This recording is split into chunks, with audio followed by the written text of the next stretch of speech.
Oh, good evening, everybody. Welcome. Welcome in. Oh boy, I have no caffeine, which means I am raw dogging this stream. Let's do this. I don't need it. I do not need it. I am stronger than this. I am stronger than my crippling need for caffeine. I can do this. Offers you a sip? No. I don't need it. Are you feeling it now, Mr. Krabs? Yeah, I just need that, like, natural SpongeBob on meth energy. No, it's not that I even have a no, it's not a caffeine withdrawal. I've had caffeine today. I had 2 cups of coffee. I just have no more caffeine.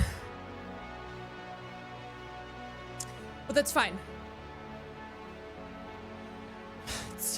It's all good because I have the natural caffeine, which is being alive, which is life. Just taking it all in.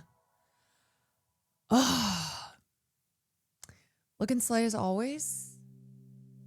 Thank you.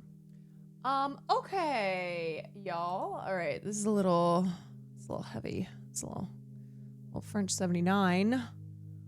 Let me see. Okay, cool. She's giving tennis, Mom. Come on, kids, get in the van.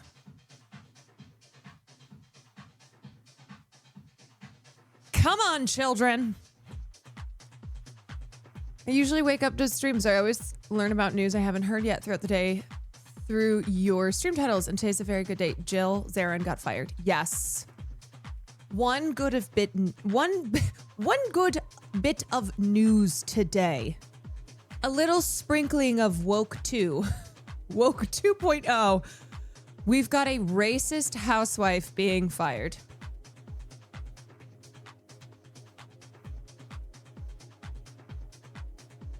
Woke Tua. Who is that? I'll tell you. Just give me a moment. John Michael, thank you for the 30 months. Here's a funny Austin clip to make your day better. Oh, I always love a funny Austin clip. I can't do that. I can't do that, chat. I can't be shaking my butt here on the Netflix official channel. Oh, yeah, you can. Howard? Okay. Austin's like, don't make me shake my ass. Oh, God, that was so white. Where's my way too white button? I'm doing the emote. Oh, no. Oh, no. See, that's when the button comes into play. My millennial button. Shred, thank you for the 26 months. Jay Hearn, thank you for the 39 months. Giancarlo, thank you for the 8 months. Trapcom, thank you for the 17. BFTE, thank you for the 30. It gets whiter? How could it get whiter than that? Unless he's like, I don't know. Unless he's like trying to rap Eminem. Watched your video with FD Signifier and Matt Bernstein. Okay, wait. Oh my God, you guys. Wait, before we watch this clip, wait a second. Another good piece of news today, aside from Jill Zarin being fired. Because of the episode I did with Matt Bernstein and FD Signifier on A Bit Fruity, somebody followed me on Instagram. It's not Hannah Einbeiter, but it is Miss Rachel.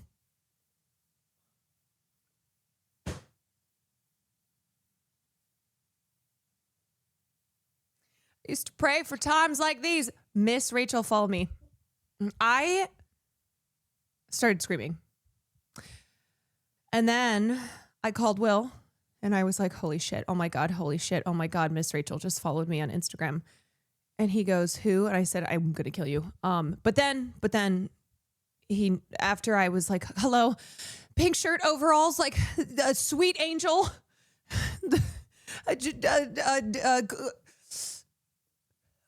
An angel. What else do I need to say? And then Austin Cho called me. And I said to him, I was like, oh my God, Austin Cho. Yeah, I called him Austin Cho. I was like, oh my God, Austin Cho. Guess who just followed me on Instagram? He's like, who? And I said, Miss Rachel. And he goes, wait, who's that? And I said, I'm going to kill you too.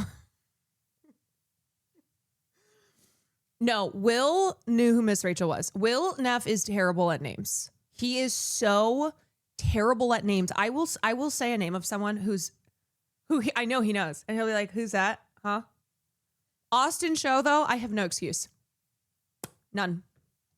And then Christian was in the car with him, and I had texted Christian, and of course Christian responded in all caps, was like, and so when Austin said, I was like, Christian gave me the response that is required here. He's like, oh yeah, oh, did Christian know who she is?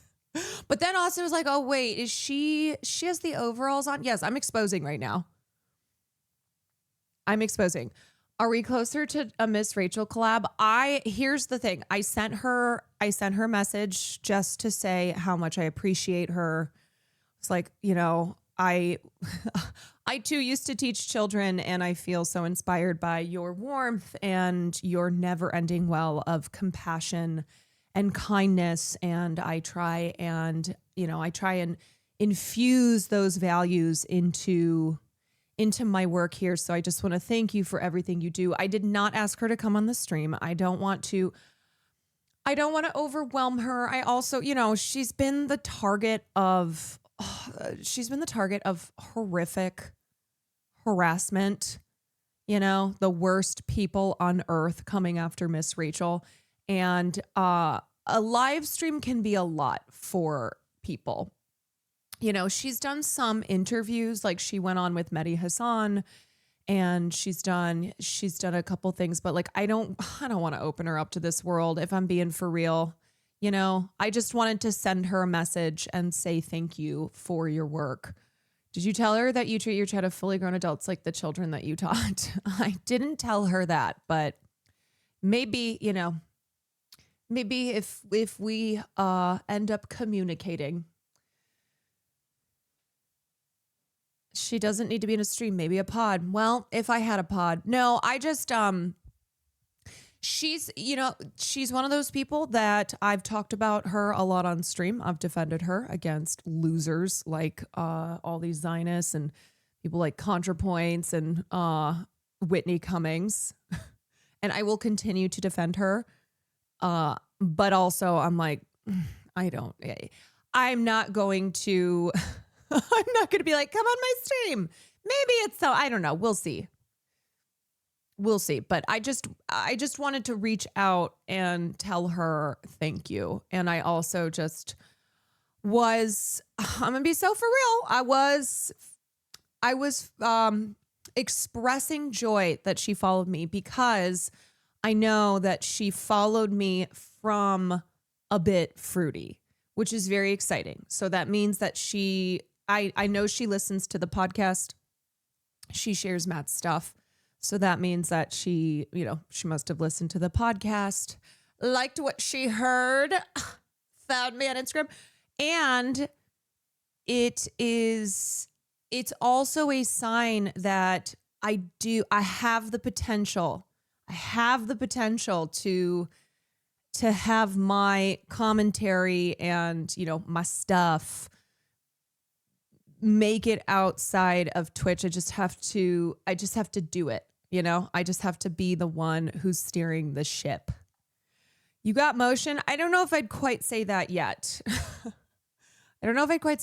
But it's exciting to connect with people who I really admire and who I think are just doing such amazing work. And it makes me feel good. It makes me feel good to know that I can be a part of that too. Legislative motion, I don't know.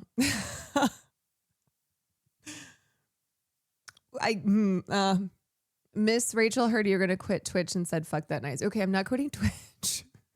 I'm not quitting Twitch. But yeah, no, she watched stream yesterday, was like, she cannot leave this platform.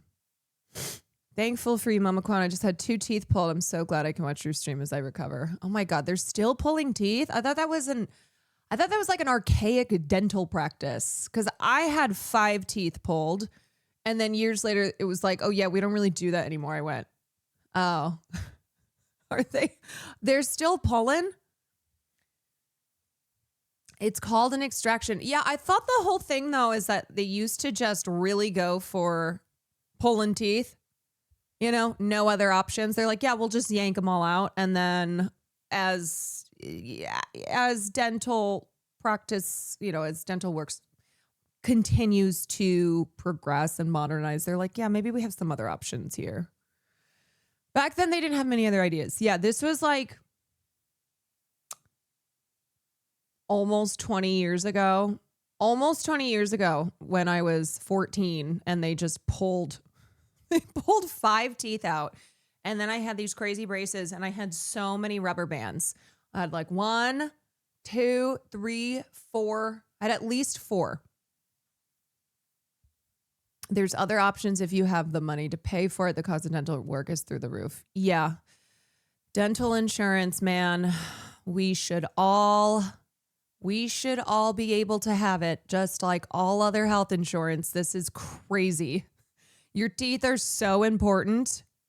They're so important. Hold on a second. I have to sneeze. Nope. Up. I think Amish dentists still yank teeth out. Yeah, that makes sense for them. Yanking teeth out and probably, I don't know, building a chair out of them or something. Repurposing the teeth. Building a chair and selling it for like $5,000. You know? Okay, this is the other Austin Show clip where he's even whiter.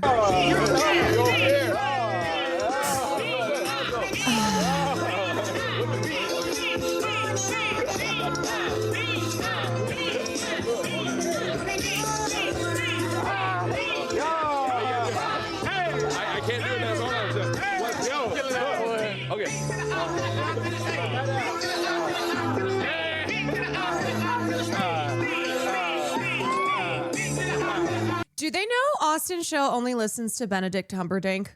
Do they know that his Spotify rap that he had him at like 100 years old? Do they know? Do they know? Because I'm sure they do, even if they don't. VO raid. Engelbert Humper. Engelbert Humperdinck. VO, thank you so much for the raid. We're watching Austin be incredibly white.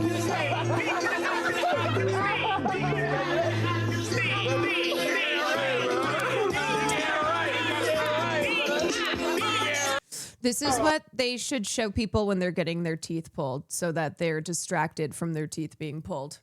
And they're watching the horror of Austin Show trying to feel the rhythm. Anyway, VO Raiders, hope you all are well. Hope you're all having a great one. We're just getting started here. I am going to try and be a classic line I love to say. I'm going to try to be really efficient with my coverage tonight, because I have a lot I want to cover. And I also am like, I can't spend 4 hours every stream talking about Jeffrey Epstein and his co-conspirators' abuses, or it was going to send me into the dark place again. So we are talking about some Epstein stuff, particularly Ro Khanna speaking from the floor today, publicly revealing the name of 6 men whose identities were redacted from the Epstein files. We're going to talk about that. Jelaine, of course, who's pleading the 5th unless she's granted clemency, and then she'll talk. Brief moment of silence for Stonewall. I know they removed the gay flag from Stonewall, ? Yeah. After a Trump directive, they literally removed the pride flag. They removed the pride flag from Stonewall. Yeah, so let's have a moment of silence there. Oh, they know what Stonewall is about. They know. Why do you think they're targeting it? Why do you think they targeted the pride flag? They are trying to crush any and all historic reminders of the fight against homophobia, the fight against the bigotry that the Stonewall rioters very bravely threw stones against. Yes, this is Nazi shit, y'all. Remember in Nazi Germany how one of the first things they did was to burn libraries that had really important queer texts, that before they started rounding up Jewish people and putting them in concentration camps, that they had gone after other groups. They went after the disabled community. They went after gay and trans people in Germany. They burned really vital texts and information because that's what Nazis do. That's what fascism is. So yeah, a moment of silence. God, there's so many things that are constantly happening, and every day I wake up, I do a quick little meditation. I tell myself, you only have so much you can only talk about so much every day. You can only devote, you only have a certain amount of rage before you will just go poof. So yeah. So, moment of silence for Stonewall. Yep. Launch failure. Thank you for the 14 months. What's the analogy with the spoons? You got to conserve your spoons, queen. Something like that.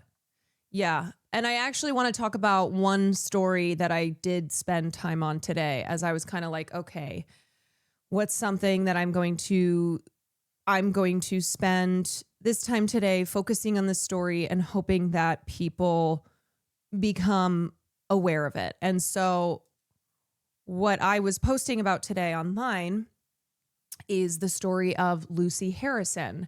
And before I get into this, I will say that I have already felt encouraged by how many people have seen this, have said, this is the county that I live in. I had no idea. I have never heard of this. I am outraged that there were no charges filed, even if this ends up being a manslaughter charge, just something here. And so I saw people saying that they are calling their they're calling their county prosecutor's office, that they're already starting to put out the calls. So at least like that right there is like, okay, that feels like something. That feels like at least something here, because this happened over a year ago, right before Donald Trump was inaugurated for the second time. What happened? I'm going to tell you the story. Okay, so the Daily Beast, I read a lot of different reports on this. It's pretty much the same information, but this has a lot of good details in it. So the reason the story is making headlines right now, and if it's crossing your timeline and you're like, wait a second, this is something that happened a year ago, why is this just now kind of going viral? It's because the Cheshire Coroner's Court in England is currently investigating this. And that is because Lucy Harrison lived in England. And per British laws, I believe that if a British citizen dies under like strange circumstances, even if it's outside of the UK. So in this case, she was in Dallas, Texas. She was at her father's home in Dallas, Texas, that they have to by law still investigate. So that investigation is currently happening. Her boyfriend just testified in front of the court today. And that's why the British press is they have reported on this story, and that's why it's kind of ish going viral right now on places like Twitter. Okay, so Lucy Harrison was British, I should say, because last year in January, her father shot her dead. And this is after they had gotten into an argument over President Donald Trump, who was set to be inaugurated for his second presidential term. So on January 10th, 2025, she was visiting her father, Chris Harrison, in his suburban Dallas home in Prosper, Texas. Harrison had moved to the U.S. when Lucy was a child. He also had remarried, and he has 2 other daughters, and so those were Lucy's half sisters. So Lucy is his oldest daughter, and now the father, Chris, lives in Prosper, Texas, with his second wife and their 2 daughters. Prosper police originally investigated her death as a possible case of manslaughter, but a criminal case in Texas was not brought after a grand jury in Collin County opted not to indict him. Her death is currently being investigated in Cheshire Coroner's Court in England. Cheshire Coroner's Court in England. Oof. In court on Tuesday, her boyfriend Sam Littler spoke of disturbing details related to Lucy and her father's big argument regarding then-President-elect Trump. Littler had traveled with Lucy to Texas for the trip during the holidays last year. He noted Chris had previously been to rehab for alcohol abuse issues and that Lucy would often get upset with her father over his gun ownership. I also read that her father doesn't have a license for this gun, as well as no formal training. So this is just, a classic conservative man in Texas who has a gun and has no license, according to what I had read, and no training.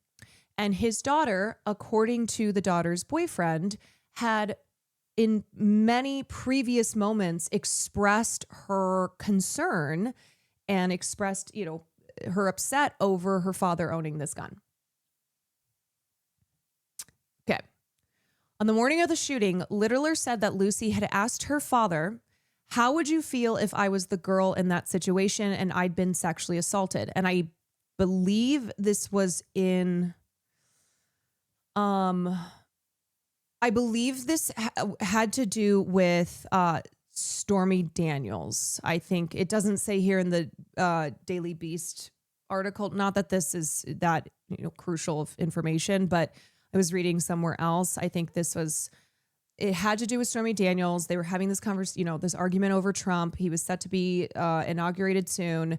And Lucy asked her father, "How would you feel if I was the girl in that situation and I'd been sexually assaulted?" And he responded that he had 2 other daughters living in their home, so it would not upset him very much. Father of the Year. Littler recalled that Lucy grew quite upset with that response and went upstairs. Later that day, just before Littler and Lucy were supposed to leave for the airport to head back to the UK, Chris took Lucy by the hand and led her to his bedroom. Littler said he heard a loud bang and then 15 seconds later heard Chris scream for his wife, Heather. I remember running into the room and Lucy was lying on the floor near the entrance to the bathroom and Chris was just screaming, just sort of nonsense, Littler said. And this is in his testimony in front of the Cheshire court. Chris did not attend the inquiry in court, but said in a statement sent to the court that he had relapsed on the day of Lucy's fatal shooting and had drunk nearly an entire bottle of white wine. And I read elsewhere, too, that he had initially lied to the police and then they had smelled alcohol in his breath. So I think initially he said, no, I wasn't drinking. And this is someone who is an alcoholic. And then later admitted that he had relapsed and was drinking that day. Chris claims that he and Lucy were watching a news segment on gun crime when he asked his daughter if she would like to see his gun. He said they went into his bedroom so he could show her his Glock 9mm semi-automatic handgun. As I lifted the gun to show her, I suddenly heard a loud bang. I did not understand what had happened. Lucy immediately fell. Chris's statement to the court said. The Daily Beast contacted police in Prosper and Cheshire for a comment. In a statement, Lucy's family described her as having a huge capacity to love and be loved. She could be dramatic and elaborate situations like it was the end of the world, yet she could also be straight talking and not afraid to have bold conversations. She was truly thriving in life, and although this gives us great comfort, we are utterly heartbroken at the loss of our beautiful, gorgeous Luce. It's okay. So, and then, let me just read through. Okay. So here's my thread. The reason this story is making headlines in the British press is because Lucy Harrison's death is currently being investigated by Cheshire Coroner's Court in England, where she lived. Last January, Lucy was shot dead by her father, Chris Harrison, at his home in Texas, but a grand jury in Collin County declined to indict him, so no criminal case was brought. He's been walking around freely since. According to her boyfriend who had traveled with her to the U.S., Lucy and her father had gotten in an argument that day over Donald Trump. On the morning of the shooting, Littler said Lucy had asked her father, "How would you feel if I was the girl in that situation and I'd been sexually assaulted?" while they were discussing Trump. Chris responded that he had 2 other daughters living in their home, so it would not upset him very much. Littler recalled that Lucy grew quite upset with that response and went upstairs. Lucy would often become upset when her father talked about owning a gun. Shortly before she was due to leave for the airport, Chris claimed that he asked his daughter if she wanted to see his gun, let her into his bedroom, and when he lifted the gun, it went off. This is a part that is very odd to me. He claims he could not recall if his finger was on the trigger. So this is what he told the police. He says, he told them, "I cannot recall if my finger was on the trigger." Yeah. So it's very strange that the boyfriend said Lucy was very upset by her father owning this gun. They had just gotten into this fight. He had been drinking. It doesn't make sense that she would be like, "Yeah, let me go see your gun," and go into the bedroom. And then what? He goes to show it to her and it just goes off. And again, if this were an accident, if this had been an actual accident, it's still very frustrating that 0 charges have been filed here. Nothing in the realm of manslaughter, nothing to, no neglect on Chris Harrison's part here. Nothing.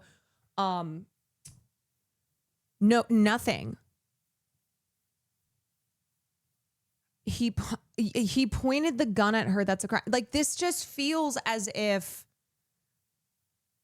this feels like bullshit. All we know is that the grand jury said, "Nope, there's not enough evidence to prosecute here. We're not going to indict." So that was it. Did they even take his gun away? Not that I've read. He acknowledged he had issues with alcohol in the past and said he briefly lapsed on the day of his daughter's death because he was emotional about her leaving. So Chris Harrison had been drinking, got in a heated argument with his daughter over Trump, a little later decided to show her his gun, and she ends up shot dead in the chest. Fucking bullshit. Justice for Lucy, for all victims of the global pandemic of violence against women and girls. And another part of this that just fucking pissed me off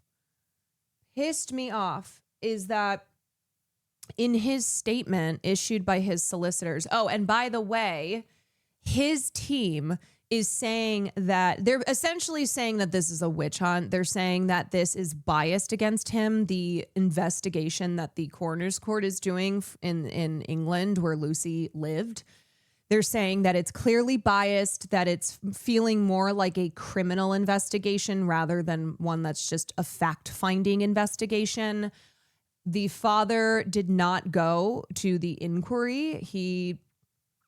He's just still in Texas. And the statement that his lawyers issued on his, coming from him, he said, "There isn't a day I don't feel the weight of that loss, a weight I will carry for the rest of my life. And I know that nothing I say can ease the heartbreak that this tragedy has caused. I cannot undo what happened, but I can honor Lucy by being the best father I can be to her sisters and by carrying her memory forward in everything we do." You fucking asshole. It is clear that you and Lucy stood on absolute opposite sides, that you had absolute opposite morals and values and convictions.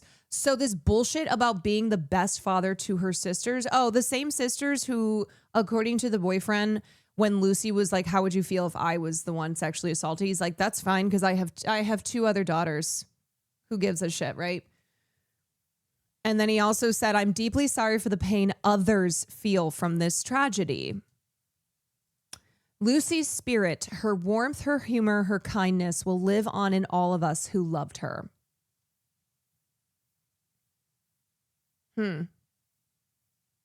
Yeah, no, it's really fucked up. Yeah, it doesn't really read to me as feeling any remorse for his part in his direct part in his daughter dying, whether it was intentional or not, you know, whether it was like he was drunk, he grabbed this gun, he threatened her with it, you know, oops, gun goes off, he didn't mean to kill her, or he did mean to kill her. Still, he is the reason his daughter is dead.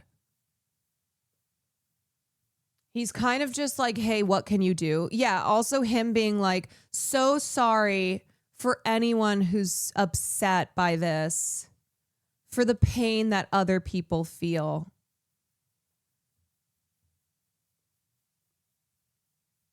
Seattle Green, thank you. Eeyore Killer, thank you for the prime.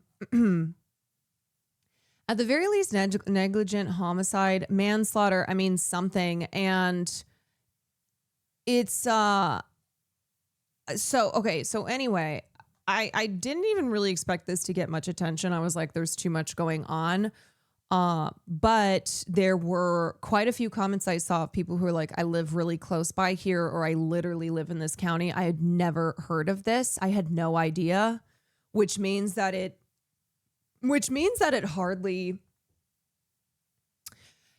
hardly made news, you know. It was not something that people were aware of, and now people who live there are calling to see what the fuck. They are raising a stink about it because this is obviously so absurd. It's so absurd. It's so infuriating. And it just feels like Lucy Harrison is dead and nothing was done about that fact. And now, I mean, there's the investigation currently that's being conducted in England. But isn't that so? It's like, oh my fucking God, man. With all of the crimes that Americans and, when we've been talking about Epstein and his circle, when we've been talking about ICE, just so much violence that's happening in this country. And you look around and so often these perpetrators are not held accountable. And it's like over in England, they're doing an investigation. And that's the reason that this story now about a woman who was murdered by her I shouldn't say murdered, who was killed by her father in Texas is now getting attention.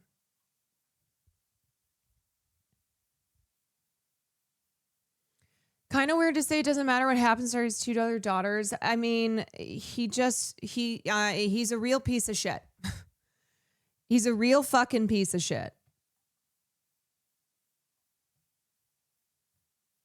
And it's just, I don't know. And the thing is too, is it's not that violent men in this world always are right wing. You know, it's not as if in America there's no such thing as violent men who ascribe themselves like a liberal label. Okay, case in point, these Epstein billionaires like Bill Gates, who, of course, you know, all that is just fucking phony because the only class solidarity they have is with the wealthy, is with the ruling class. But anyway, I do think, yes, there are violent men of all ideologies, of course. But I do think this part of the story here where this woman was arguing with her father over Donald Trump and how Donald Trump is a person that has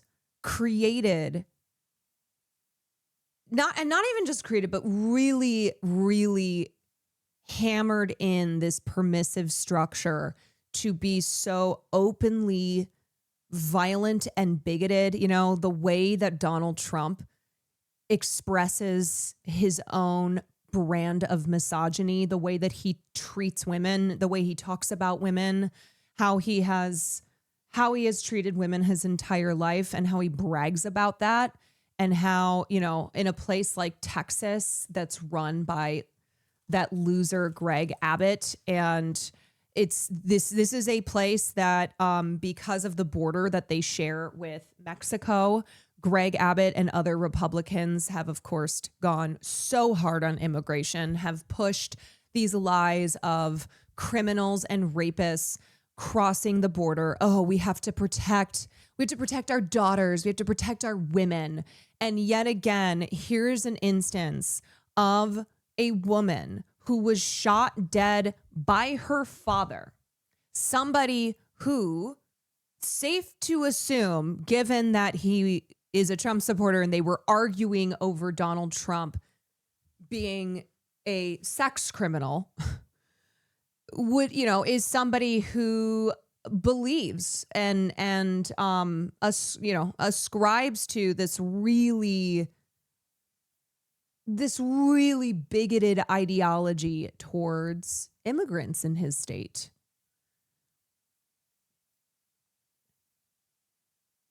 Girl, if you were tapped into the local news down here, you would do numbers. Thank you. I'd argue that the case could be made if it was premeditated, that after his ex-wife Brenda left him, he wanted to be. Yeah, I mean, look, I don't need to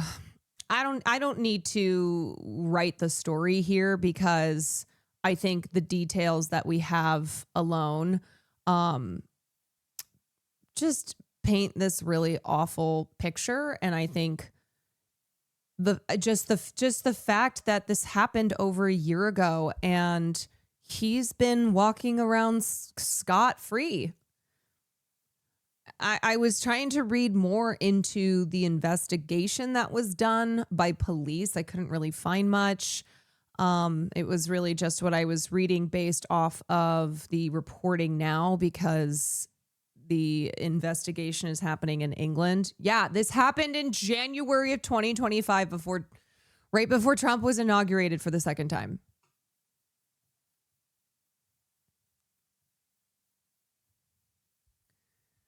Dude intentionally moved from a country with strict gun laws to Texas. If it quacks like a duck. Have I ever been to a racist, Trump lover, Zionist underground rave?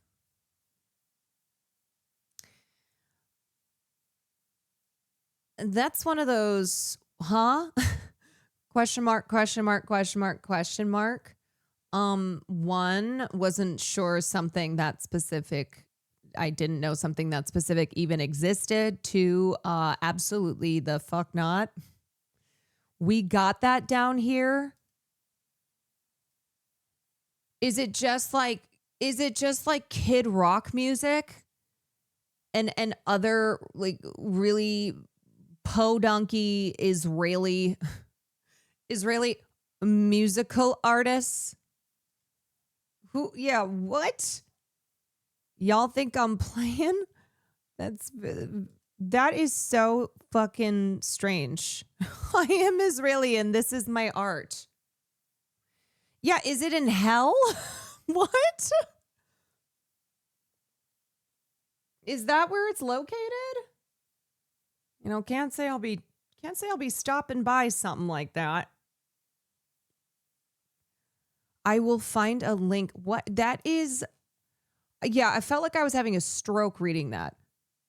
A racist Trump lover Zionist underground rave. It's so funny because rave culture is antithetical to racist Trump supporter lover Zionist. You know that whole fascism thing? That does not align with rave culture, with the concept of plur, peace, love, unity, respect. It's why it always fucking pisses me off. Pisses me off when I go to a rave or when I, an EDM music festival or I watch something on YouTube and I see someone brandishing an Israeli flag, I'm like, get the fuck out of here. I mean, oh, just the irony, the fucking irony. You ain't peace, love, unity, respecting. You're a fascist.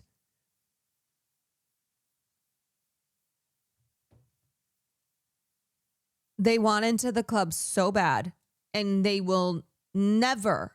You might buy your ticket, you might show up, but you will never be a person who exemplifies plur.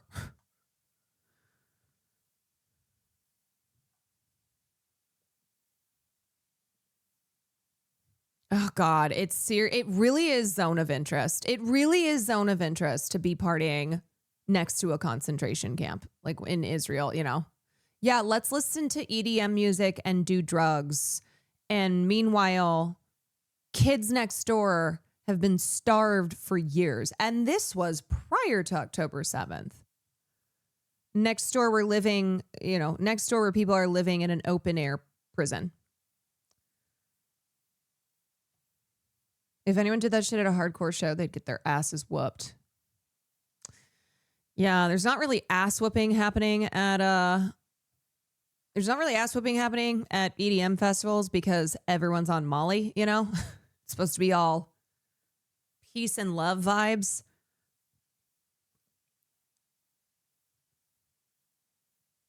Were you a rave girl in high school? No, I didn't get into EDM and going to raves and festivals until a couple years ago. It's been really fun. We the Peepos, thank you for the gifted. There's an update with Nancy Guthrie, who's Savannah Guthrie's mother. The Pima County Sheriff's Department, with assistance from the FBI, has detained an individual for questioning in connection with the abduction of Nancy Guthrie. A law enforcement official briefed on the investigation told ABC News. The individual was detained in a location south of Tucson. The source told ABC, and law enforcement is preparing to search a location associated with the individual.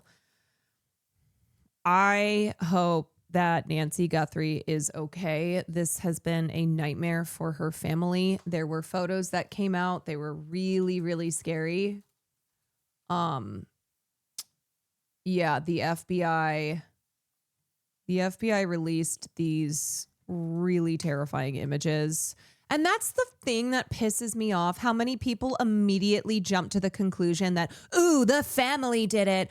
Oh, look at how weird they're acting in these videos. It's always the family. I'm like, actually, I think this feels pretty common sense that somebody broke into Nancy Guthrie's home and she ended up being taken, okay? It is true crime brain rot, and how grotesque. You want to know the awful realization. If this were to ever happen to any of us, if we were to ever find ourselves in a situation where we are involved in a case that makes headlines, that the media is covering, that it goes viral, it's going to be the same attitudes towards us. It'll be analyzing our body language, analyzing our facial movements, spreading just straight up lies, just disseminating something that you read on one tweet that had 2 likes, not doing any additional research to verify any information, not having any care, any thought, nothing.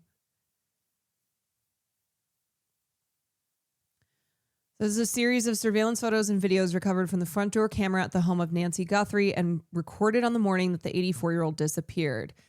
Kash Patel described the masked individual pictured in the footage as armed and said the subject appears to have tampered with the camera. The other thing that I need to say, and again, I hope Nancy Guthrie is returned safe and sound. I hope this family's nightmare is put to an end. Kash Patel is 1,000% using this as a distraction away from Epstein, away from ICE.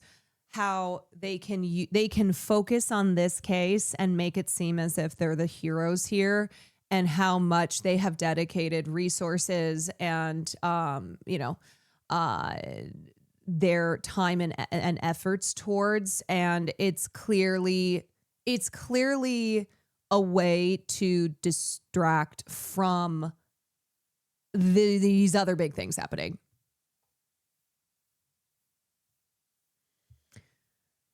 $182-131B, thank you for the 3 months. Yeah, I can't stand him. He's such a sloppy dummy, but he's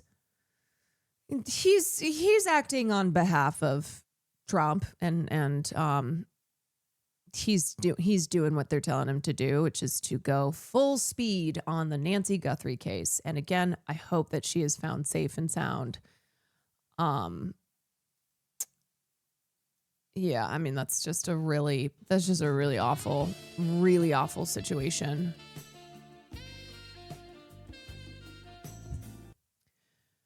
Eastern Mindset, thank you so much for the 5 gifteds. This is unfortunately not the only woman murdered by a male relative I saw this week. The daughter of a GOP candidate by Minnesota governor died by stabbing by her husband, and he tried to end his life. He's currently charged with 2-degree murder. Violence against women and girls is a global health pandemic. Okay? It is a human rights issue.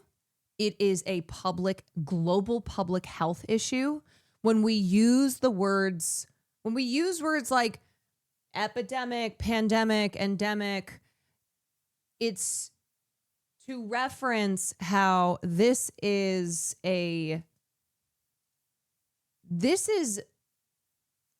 global issue. This is something that spans across the world, and it should be treated as such because it's preventable. This is not violence that there's nothing we can do about here. Yes, it is widespread, but it is treatable. Like there are solutions here to cut down on how prevalent and how widespread it is.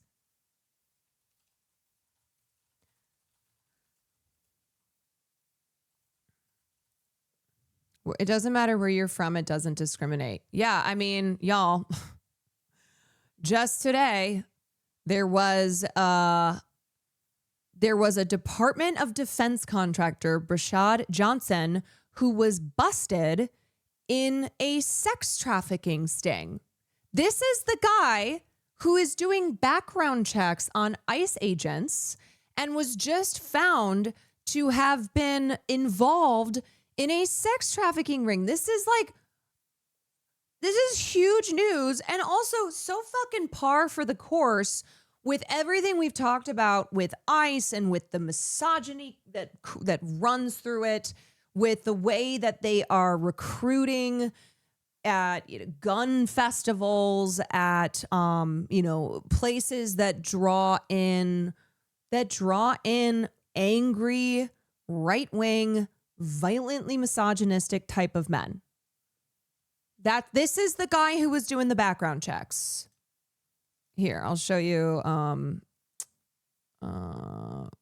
Yeah, here's the video on it. Brashad Johnson, out of Maple Grove. This is the most disturbing arrest that we've had here.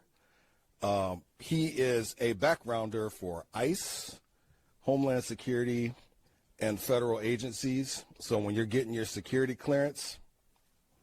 This is something that those of you with right-wing family members who are still trying to defend ICE, they're like, no, you're just being a dumb lib. Send them this. Be like, hey, by the way, this is the guy who is in charge of doing background checks. Another man who's been busted in a sex trafficking ring. This is one of the guys that does your backgrounds, which is kind of scary. So yeah, we locked him up. Yeah, what? Yes. Yeah, that is is kind of scary. Yeah, that is kind of scary. This guy is in charge of making sure that ICE agents aren't sex criminals themselves, and he's a sex criminal. You know, not that, it's not that like there's actual, not that there's actual care being given here. And in fact, it's the opposite. They want to recruit from the pool of men who are inclined to do violence because they are, say, homophobic and misogynistic. Yeah, I think he was probably prioritizing hiring sex criminals. And federal agencies. So when you're getting your security clearance, this is one of the guys that does your background. That is. Which is kind of scary. So we locked him up. And I think if you're going to be, these people get access, they get a high security clearance, right? Because again, for all the ICE agents, Homeland Security agents, and people getting security clearance, this is one of the people that does the backgrounds. And you come here trying to purchase sex. Am I seeing this correctly that the Bloomington PD in Minnesota arrested him? Yes, this is the Bloomington police. This is in Minnesota.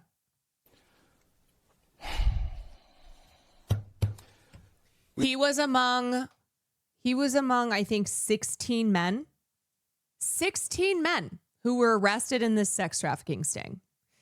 And his arrest is particularly disturbing because of his role in doing background checks for ICE and other federal agencies. When did this happen? Just today. This news is just breaking today. I will say I haven't really seen it. I haven't seen it get that much attention because there is so much that's happening, but just wanted to be like, hey, remember how I just did a podcast episode on the ICE to incel, the connections between ICE and these Reddit or online incel communities? We talked about clavicular. We talked about, these red-pilled misogynists. And we talked about how the recruiting for ICE is extremely white nationalistic, extremely patriarchal. Why are they getting arrested but not anyone in the Epstein files? Well, I would say, I get your point there. Well, arrest them all. The reason that they're getting arrested but not anyone in the Epstein files is because those in the Epstein files are very, very rich and very, very well connected and very, very powerful. So unfortunately for Rashad Johnson, he's not a billionaire. He's not somebody who owns politicians in Congress because of the level of wealth and power that he has. Yeah, we don't arrest rich people. But their day is coming. Y'all, I refuse to cover this stuff without holding on to the belief that there is a brighter horizon here. That there is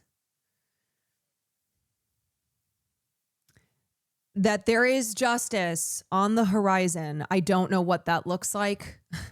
I don't know how encompassing it will be, but I gotta believe. I don't know if every person who should face the consequences here will, but I have to believe that I have to believe in believing that something will happen, that there will be some reckoning, and at the very least, hopefully with the public, with people, not like falling for QAnon and Pizzagate and kind of losing their minds that way, but recognizing the way that power works in this world and that politicians in the United States of America, they serve that power, that Democrats and Republicans work together to ensure that power is not effectively challenged, that billionaires and corporations continue to, continue to have their obscene wealth only multiply, to be protected by the resources that they have, the insane level of insane money and power that they have. We locked him up. I don't think he's going to be passing a background check no time soon. Jonathan Flores, 20. I don't know, because maybe there will be another guy like Rashad Johnson who sees him and is like, perfect, great. Oh, this guy was involved in a sex trafficking ring. Gold star, sign him up, give him a nice big bonus. I can't with him being like, well, this guy's not going to pass a background check anytime soon. We locked him up. I don't think he's going to be passing a background check no time soon. Jonathan Flores. I think this police officer does feel very proud about them busting. I mean, this is good. Don't get me wrong. It's good, but also I am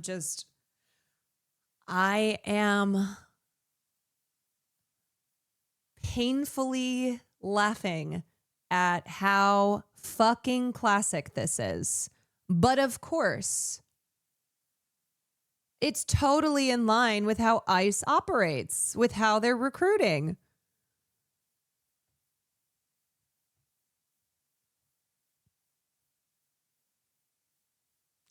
Hodgers said that 28 of the men arrested will face gross misdemeanor charges, while the remaining 2 have been charged with felonies because they are repeat offenders.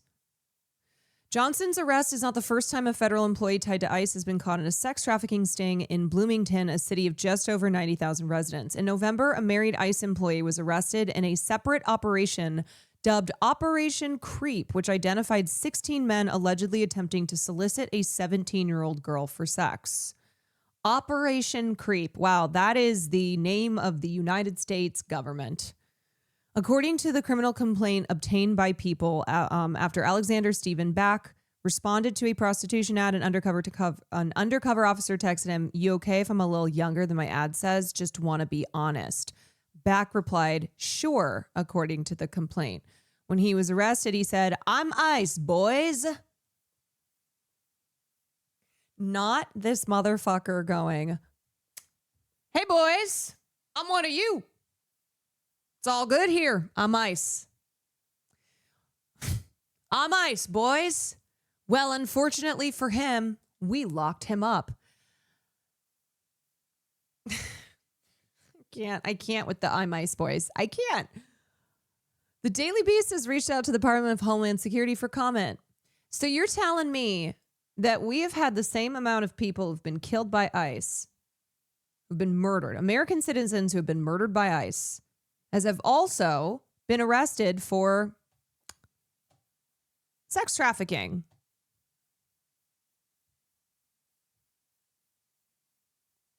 Two sex offenders, more than 2. Yeah, more than 2 murders. The Trump administration allowed Johnson to have a high security clearance. Left-wing political influencer Ed Krasenstein. Are we calling Ed Krasenstein left-wing?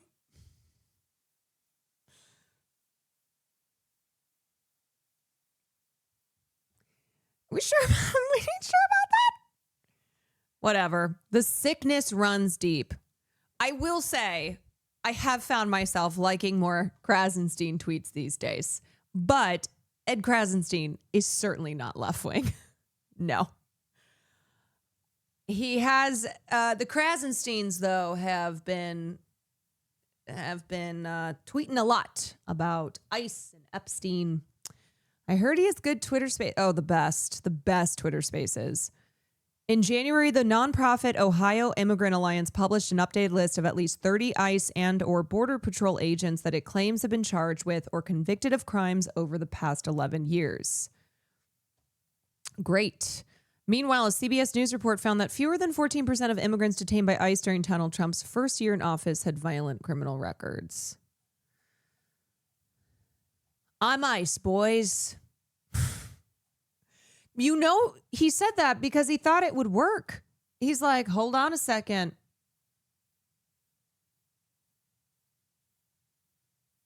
We're on the same side.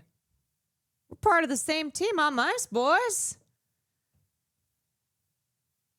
Yeah, they all think it. You know what they think? They think that this is a badge that gives them immunity. That being a part of ICE, like any law enforcement agency, they're like, no, we can do whatever the fuck we want. Donald Trump's America. Because this is the message that Stephen Miller and Trump have been sending. They're like, if you murder somebody in the street, don't worry, we got your back. We'll call him a domestic terrorist. We'll smear him, don't worry. Does that imply he's used that trick before and it's worked? Maybe. They were both arrested in Bloomington, Indiana. Maybe that's just the only city actually running sting operations that's willing to actually arrest ICE agents. I'm sure more have been caught that we don't know about, but because they're let go. You know what I'm thinking, though? I'm thinking, so you can arrest ICE agents for crimes. Bloomington, Minnesota. It's Bloomington, Minnesota, not Bloomington, Indiana. But yeah, so this is an example of how ICE agents can be arrested for committing crimes, as they have also in the past. So what's going on with the murderers of Renee Good, Alex Preddy, Keith Porter Jr.,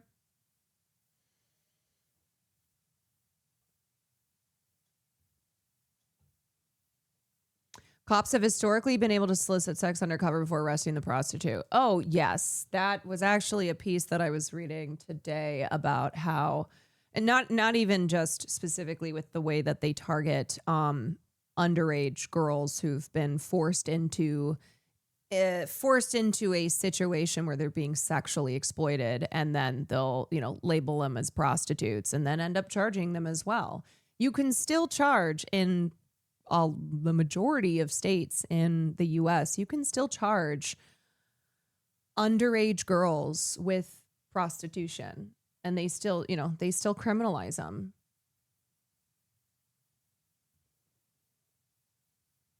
They also caught a Republican state rep in this sting op last year, too. Oh, God, birds of a feather. You know why these people seek power? Because they are abusive and because they try and use that power to shield themselves from accountability. So it's not a coincidence that frequently members of, politicians, police officers, those who have state and federal power are found out to have been committing crimes. Yeah, so speaking of powerful people committing crimes and using their power to shield themselves, let's talk about the 6 redacted names in the Epstein files today. I also want to focus on Les Wexner, who unfortunately for a lot of us, his many enterprises were kind of foundational to aspects of our tween girlhood.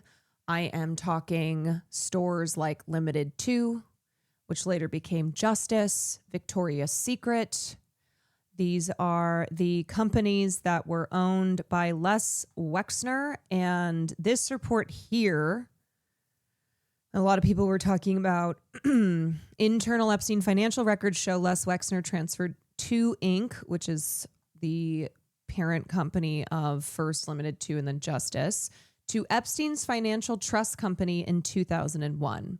2 Inc. owned Justice and other girl brands. This is, as I said, so sinister on top of everything else.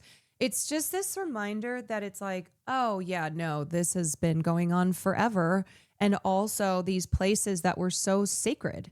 This was so foundational to a lot of people's experience. You know, if you were a girl and went to the mall with your friends, there's a good chance that you guys would hang out in places like Limited Too. And it was popularized by shows like iCarly. I remember, you know, just the aesthetics of iCarly being Limited Too, and kind of the you know, the aspirational the aspirational element of that, where you're like, oh my God, iCarly, so cool. Limited Too, look at how, you know, look at her personal style. This is awesome. I want to do that. And it's just so insidious. It's so fucking insidious. I have so many memories, even when I like couldn't buy anything from these stores. I have so many memories of going with my friends when we were in junior high, and then later in high school, it was to places like Wet Seal, you know, but just spending time at the mall and hanging out at these stores. I shopped at Limited Too because of Hillary Duff. Yes, it was really big in the 2000s, especially. You know, that was kind of the cultural aesthetic, you know, the tween vibe of really bright colors. Bath and Body Works is part of the Limit brands as well. Yes. But yeah, the Limited Too aesthetic and just how bright and fun and cool it was. And, you know, you're in junior high, you're starting to kind of develop your personal style. It's just really, it's really a lot. It's really a lot every day to find this stuff out. But those were not the only enterprises under Les Wexner's billionaire empire. He also owns Victoria's Secret, which that was a big thing in high school, you know. And also Bath and Body Works. It's like all these places in the malls that we used to spend hours at. Okay, I'm going to read this piece in a second, but let's talk about, or let's watch Rokana. Are still redacted. In Snack fact, Stick, thank you for the prime. There were Genetic Lemon, thank you for the 6 months. Powerful men Omega, that the thank you for the DOJ bits. hid for no apparent reason. When Congressman Massey and I pointed this out to the Department of Justice, they acknowledged their mistake, and now they have revealed the identity of these 6 powerful men. These men are Salvatore Navora, Zorab Mikoladze, Leopig Leonor, Nicola Caputa, Sultan Ahmed bin Sulayem, CEO of Dubai Ports World, and billionaire businessman Leslie Wexner, who was labeled as a co-conspirator. Also Les Wexner, who is still giving a lot of money to Republican politicians in Ohio. So if you live in Ohio, you are especially being affected by Les Wexner's infinite wealth, because he lives in Ohio and because he's bought Ohio. A lot of the corruption in Ohio politics is because of Les Wexner, and he is still funding a shit ton of Republican politicians in the state. By the FBI. Now, my question is, why did it take Thomas Massey and me going to the Justice Department to get these 6 men's identities to become public? Yeah. And if we found 6 men that they were hiding in 2 hours, imagine how many men they are covering up for in those 3 million files. But the story gets worse. The reality is that Donald Trump's FBI scrubbed these files in March, long before Thomas Massie and I passed the Epstein Transparency Act. Thank you, Mr. Now, my bill is clear. The Epstein Transparency Act requires them to unredact those FBI files. And yet the Justice Department said to me and to Congressman Massie, we just uploaded whatever the FBI sent us. And guess what? The FBI sent scrubbed files.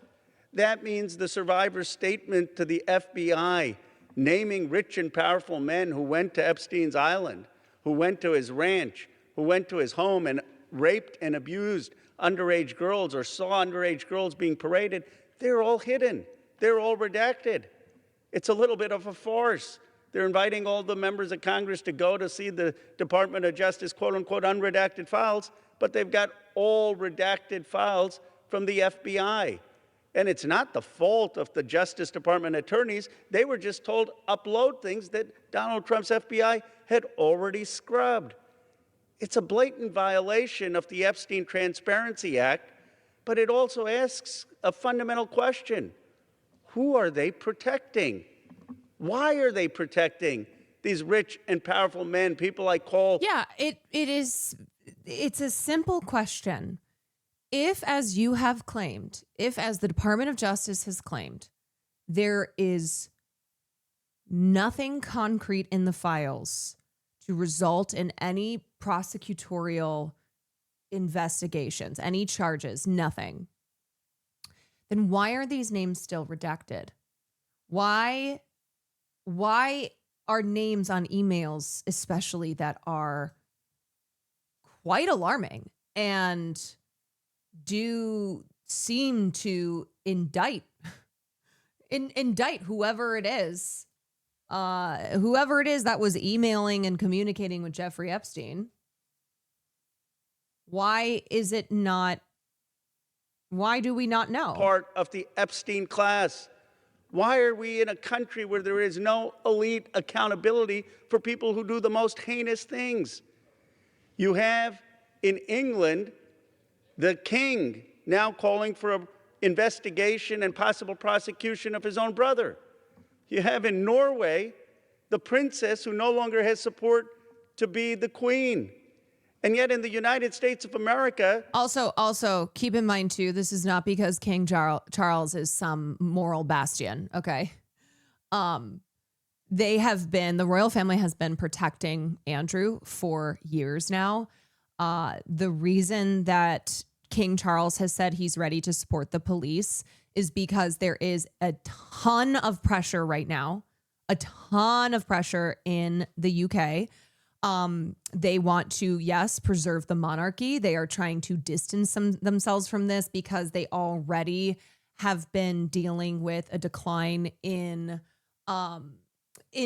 people caring about the monarchy and thinking that the monarchy is important to the stability of England. So like they've already had major PR issues. And so it just makes sense with all of these different avenues of pressure that King Charles has finally said that they will cooperate, they will support the police as they assess the Prince Andrew connection to Epstein, which like we know Prince Andrew was participating in the rape and trafficking of girls. We know this, namely because of Virginia Giuffre. He is 1,000% guilty. Virginia Giuffre had detailed the abuse that she suffered because of Prince Andrew. She said Prince Andrew believed having sex with me was his birthright. He is a fucking monster. He is guilty as hell. And he has been hiding out under the security and safety of his royal lineage.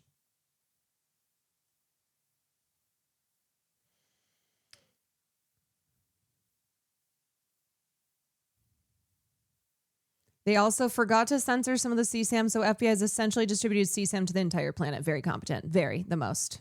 We have someone in the the cabinet. the DOJ. There was one victim who her name and information appeared like over 500 times, unredacted.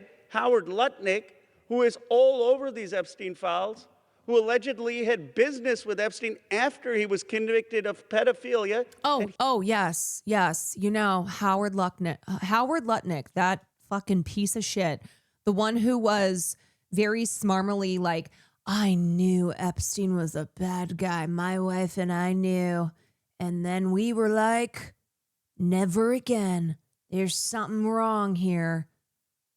Years. How well did you know? Sorry, this is all right. So one. We are in number 11, and he lives in number 9. Right. So we renovate. We buy our house, and our house is pigeons and mice. Right. Okay, it was derelict. Right. So we rebuild our house. One we moved pixel. in 2005. Okay. Lux Progressive, thank you for the raid. Welcome in, everyone. Linguini Bobini, thank you for 5 months. Jeffrey Epstein is arrested in like 08, I think, or something like that. Right. So knock on the door. His assistant on like a Saturday says, Mr. Epstein, your neighbor would like to invite you over for coffee. So my wife and I go next door. You know, we walk the 7 steps, Yes. right, to the next house for coffee. We share a wall, Right. right? So it's New York City. So Thank you, Lux. he invites us in. We have coffee in this, and he says, "Do you want a tour?" We said, "Great." He's Interesting. got a really big house. Every room you went into? He's got, well, I'll tell you. So his house is like super big, really wide. And so he gives me a tour in the living room, big living room. And then across from it is double doors. I assume it's the dining room. Yeah, he's smiling because he can't get, he's high off his own fucking supply. He can't get enough of his own bullshit. And he opens the doors, and there's a massage table in the middle of the room. Ooh. And candles all around and stuff. So The I duper's ask very delight. insightful, cutting questions. I say to him, "Massage table in the middle of your house? How often do you have a massage?" And he says, "Every day." And then he gets weirdly close to me. Ooh. And he says, "And the right kind of massage." Ooh. Now my wife is standing here. So she looks at me and I look at her and we say, "I'm sorry, we have to go." And we left. And in the 6 or 8 The way he is telling this story too, like he thinks he's telling, a ghost story around the campfire. steps it takes to get from his house to my house, my wife and I decided that I will never be in the room with that disgusting person. So clearly Ever rehearsed, yeah.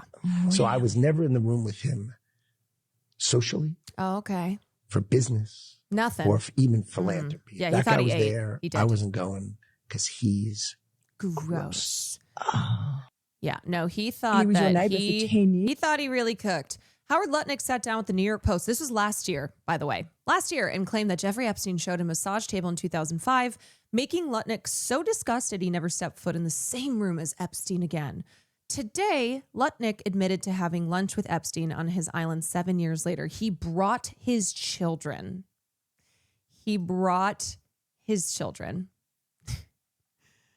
He's a fucking Weasley little liar.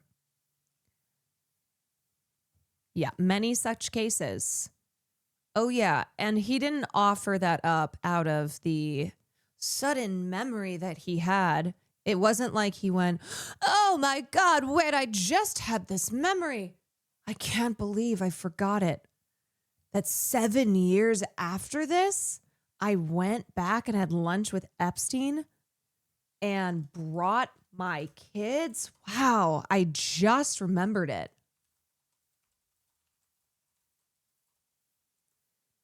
The balls on him to make up the story when his email asked to bring the kids to the island was out there. Do you think he forgot he sent it and wasn't in the files? I think he's a narcissist. I think all of these wealthy, well-connected people are narcissists. They are egomaniacs. They say this shit because they don't worry about getting their story straight. They don't think like, oh, I should go back and check all my emails. No, they're narcissists. They think they're invincible. They think that they don't have to worry about anything and that they can come out looking like heroes here, which is why a lot of them, you see the same tactic in I should have stopped him. I can't, I will admit to being embarrassed that I had a lack of judgment in having any correspondence with him. It's this faux humility, this faux, I should have done something here. I could have been a hero. That's what I will always regret. He still is in the cabinet. We need to ask ourselves, are we in America going to have elite accountability?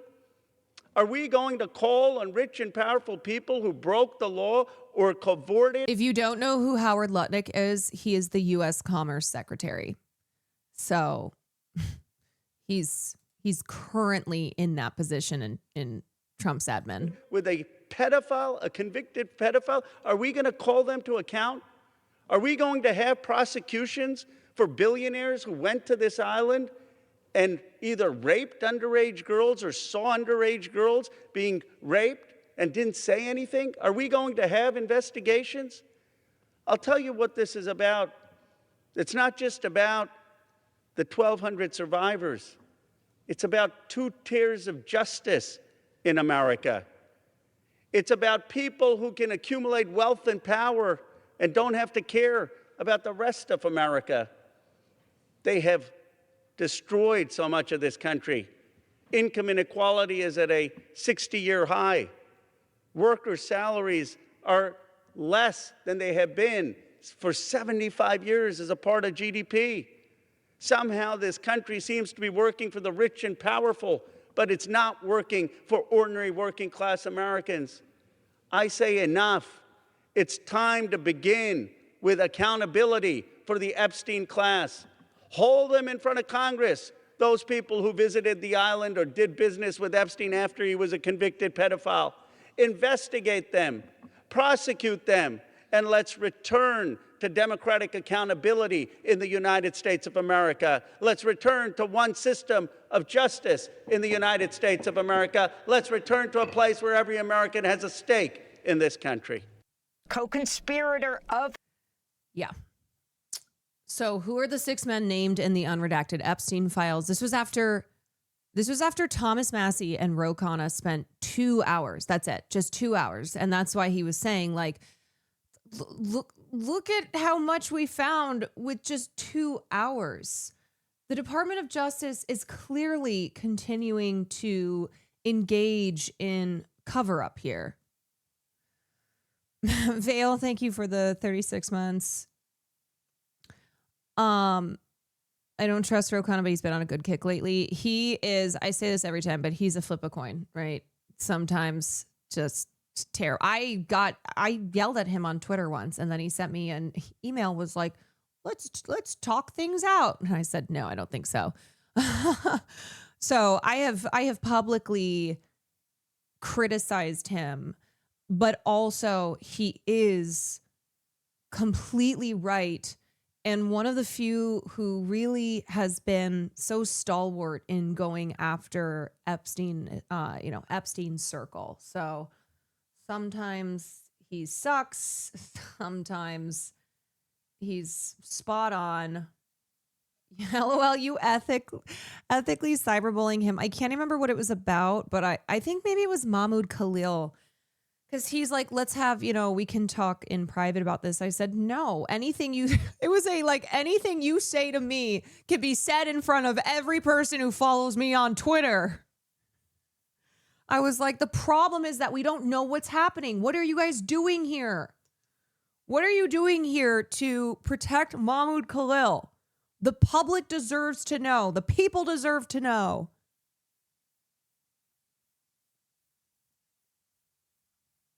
Okay. Ro Khanna publicly revealed the names of 6 men whose identities were redacted from the Jeffrey Epstein files, including Les Wexner, a billionaire retail magnate whom the FBI appeared to have labeled as a co-conspirator. Explain to me like I'm 5. Explain to me like I'm 5 how Les Wexner has been labeled as a co-conspirator, and yet there's no evidence to investigate any of these men.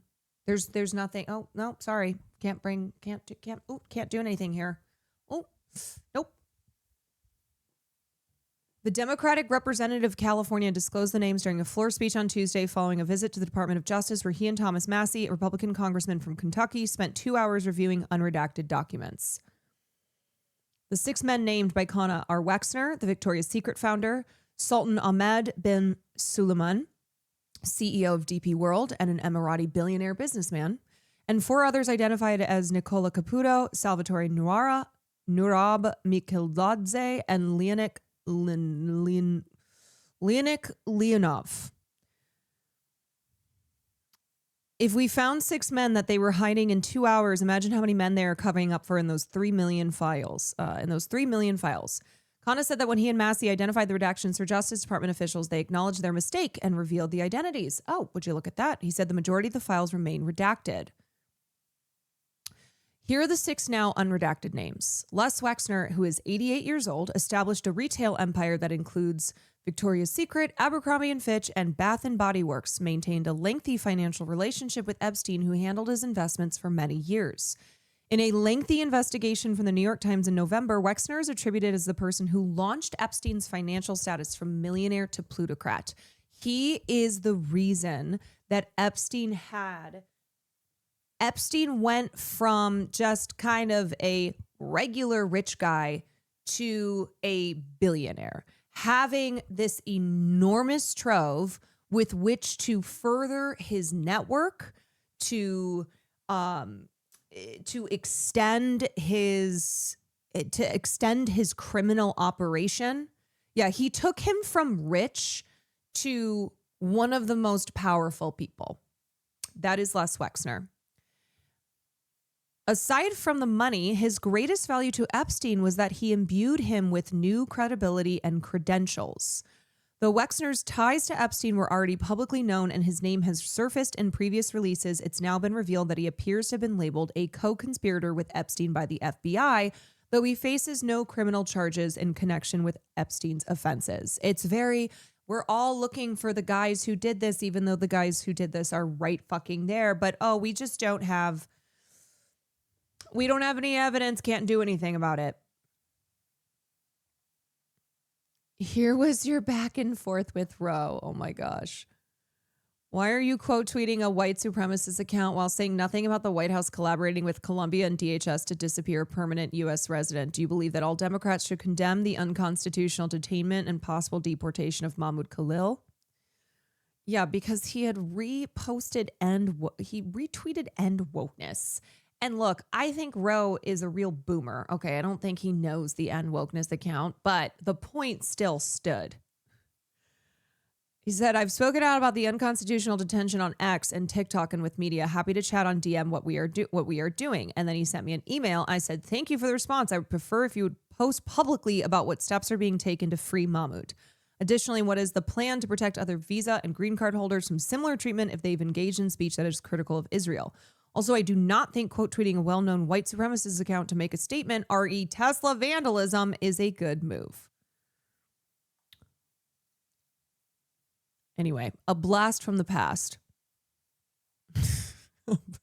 Okay, moving on. Sultan Ahmed bin Sulayem. This Dubai-based businessman leads DP World, a multinational ports and logistics enterprise with operations spanning more than 80 countries. He's also the brother of Mohammed bin Sulayem, the head of the FIA, which governs the world's motorsport championships, including Formula One. Recently disclosed documents reveal that Sultan Ahmed bin Sulayem emailed Epstein in 2015 that he met a girl 2 years ago that went to an American university in Dubai, and it was the best sex I ever had. Amazing body. She got engaged, but now she's back with me, he said. Massie also said that since the names are unredacted, it appears the Justice Department confirmed that Sulayem was the recipient of an email from Epstein in which he said, I loved the torture video. Yeah, so Real sick shit.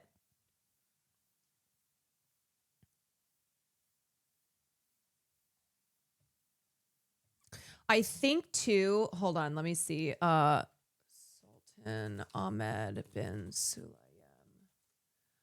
I was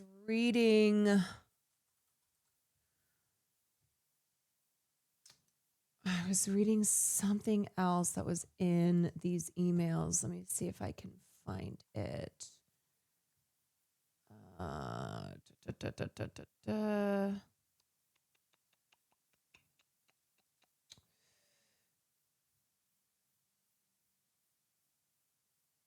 Yeah, it's also the way it's so casual.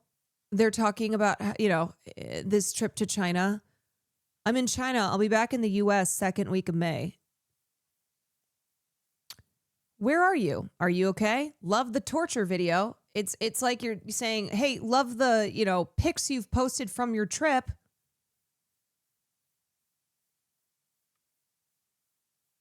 Sickening.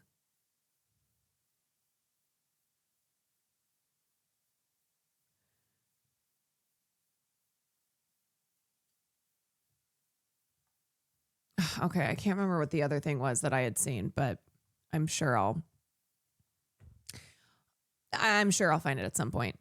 Nicola Caputo, a man by the name of Nicola Caputo, is an Italian politician who represented his country in the European Parliament between 2014 and 2019 before taking a senior position in Campania's regional administration, but no verified evidence confirms this individuals mentioned in the officially released documents. Established news organizations have not corroborated any link between him and the files. Salvatore Nuara, it's not yet known who this person is and how they're connected. Zurab Mikaladze, it's not yet known who this person is and how they're connected. And Leonik Leonova, it's not yet known who this person is and how they are connected. The guy who asked for the torture video is now confirmed to be a sultan from the UAE. Yes, that's what we just mentioned here with Sultan Ahmed bin Sulayem. Those other names could be aliases. Yes, those other names could be aliases. This is again just what Ro Khanna and Thomas Massey found after 2 hours of looking at the files. And they bring down the British monarchy. It's bringing down countries and the elites across the country. What are we doing here in the United States to stand up to the Epstein class? I mean, we've got a commerce secretary who's all over the Epstein files. Where's the outrage? Where's the outrage at the billionaires in Silicon Valley, in finance, in Hollywood? They're going to Epstein's Island. We need moral accountability in the United States. Why just 2 hours? I think that was just the time frame that they had.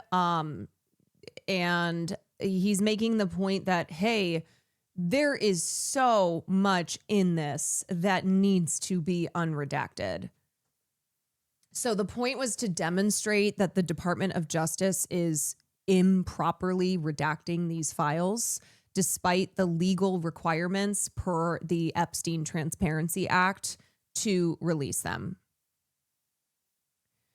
So they're basically saying, hey, we found these 6 individuals in 2 hours that are likely incriminated here. So what's up with that?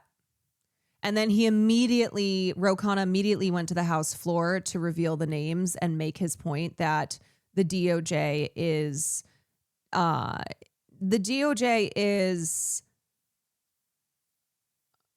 defying the legal requirements to release what they have redacted.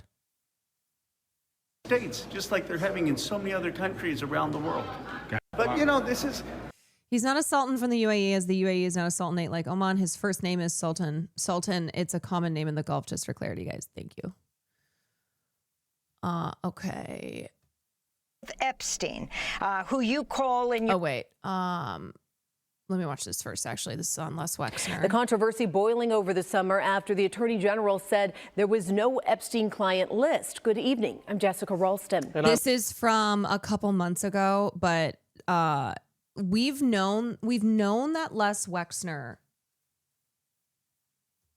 is deeply connected to Epstein and the role that he played in giving him power of attorney. So essentially just Epstein having the run of the show with Les Wexner's finances. He did not give any of his children power of attorney, FYI. He gave that to Jeffrey Epstein. And also how he brought Jeffrey Epstein from just normal millionaire status to billionaire status, to being a very powerful plutocrat. Mike McCarthy, this is a case that has connections right here to Central Ohio. And today's news conference with those survivors cast a new spotlight on Les Wexner. We have team coverage tonight. Ronnie Dunnigan looking at those new developments involving Wexner. We're going to start here with Matt Galka in Washington, where the call for answers is growing louder. Survivors of accused underage sex trafficker Jeffrey Epstein pleaded with Congress to act, asking for full transparency and a full Epstein file release from the Justice Department. If this Congress is serious about justice, then let this moment also affirm your commitment to provide victims with the legal aid they need to confront abusers. A bipartisan group of House members has been pushing for the file release, led by Republican Thomas Massie and Democrat Ro Khanna. The two are trying to force a floor vote from House members on a bill requiring the DOJ to release all Epstein-related files. They'll need 218 signatures. I hope my colleagues are watching this press conference. I want them to think, what if this was your sister? What if this was your daughter? When these survivors speak. The House Oversight Committee released thousands of documents Tuesday night, including the missing minute video from outside of Epstein's prison cell on the night of his suicide. It led to conspiracy theories that he didn't actually kill himself, but the new clip provided no evidence of a plot or cover-up. Massie estimated 97% of the documents had already been publicly available, and they're not protecting the victims, but potentially the abusers and associates, according to Massie. Well, the 3% that weren't public, that's 3% more than Joe Biden released when he was president. Look, President Trump is complying with our subpoena. The president deflected questions about the news conference. It's really a Democrat hoax because they're trying to get people to talk about something that's totally irrelevant to the success that we've had. Meanwhile, victims say they'll be compiling their own documents. Us Epstein survivors have been discussing creating our own list. We know the names. Many of us were abused by them. It's a list that Georgia Republican Marjorie Taylor Greene says she'll read on the House floor if it comes to that. Reporting in Washington, I'm Matt Gelka.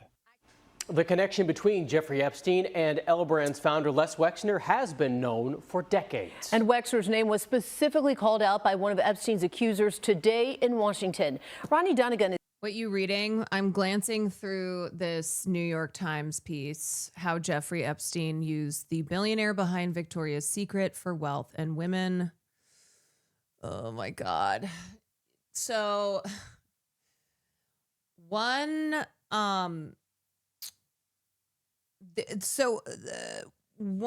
area in particular where women and girls are preyed on is in the modeling business.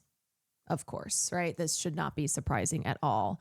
You have people like Donald Trump, who had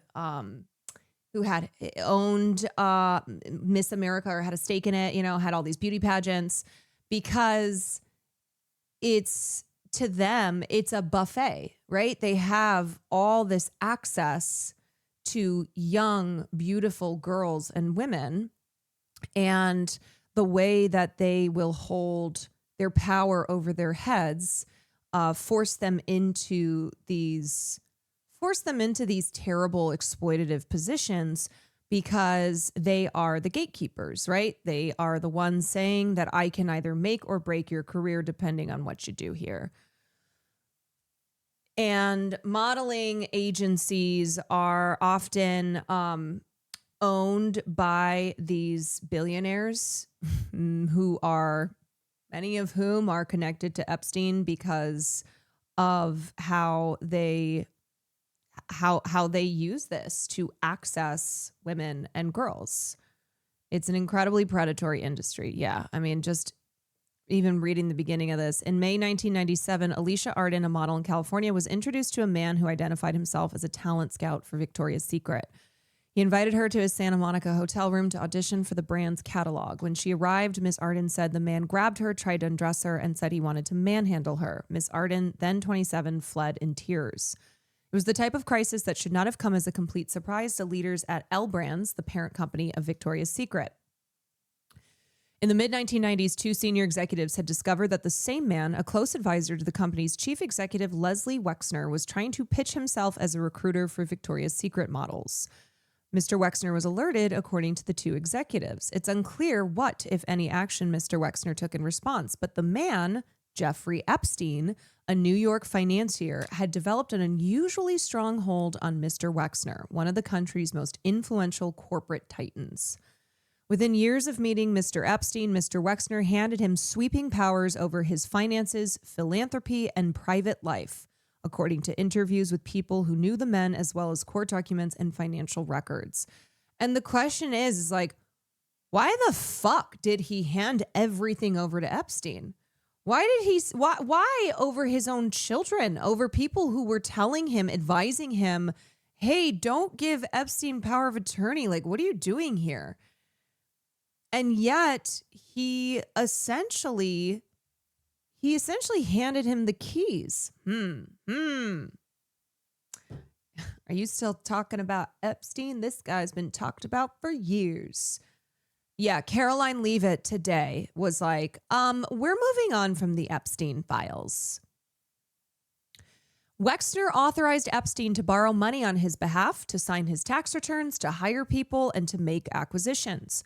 Over the years, Epstein obtained a New York mansion, a private plane, and a luxury estate in Ohio, today valued at roughly $100 million altogether. These were previously owned by Mr. Wexner's companies. So the New York mansion that he bought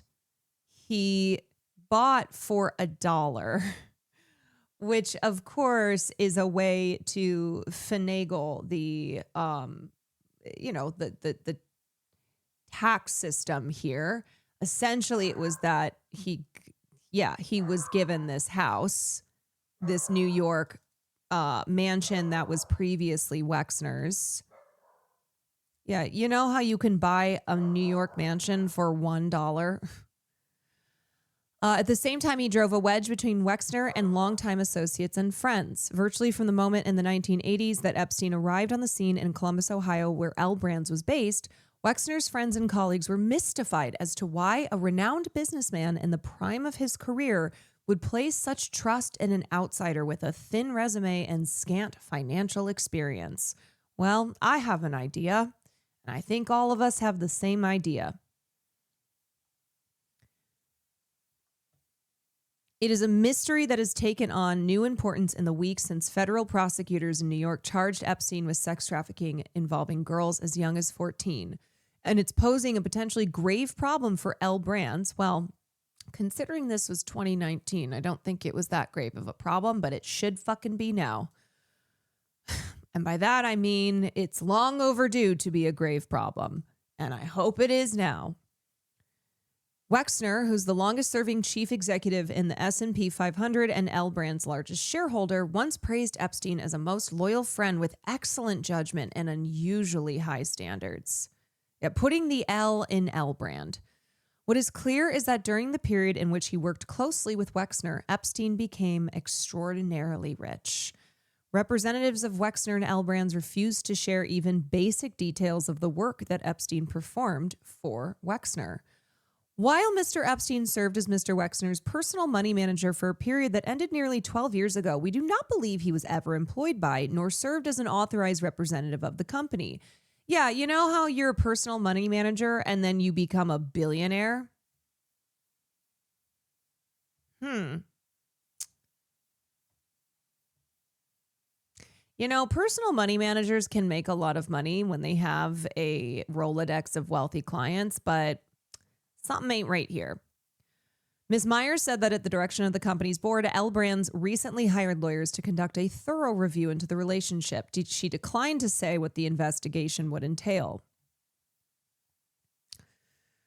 In a letter this month to L Brands employees, Wexner said he was never aware of the illegal activity charged in the indictment. What? I'm just an ooh-woo small bean. I had no idea. I can't believe it. What? I'm shook. I would never have guessed that a person I employed more than a decade ago would have caused such pain to so many people.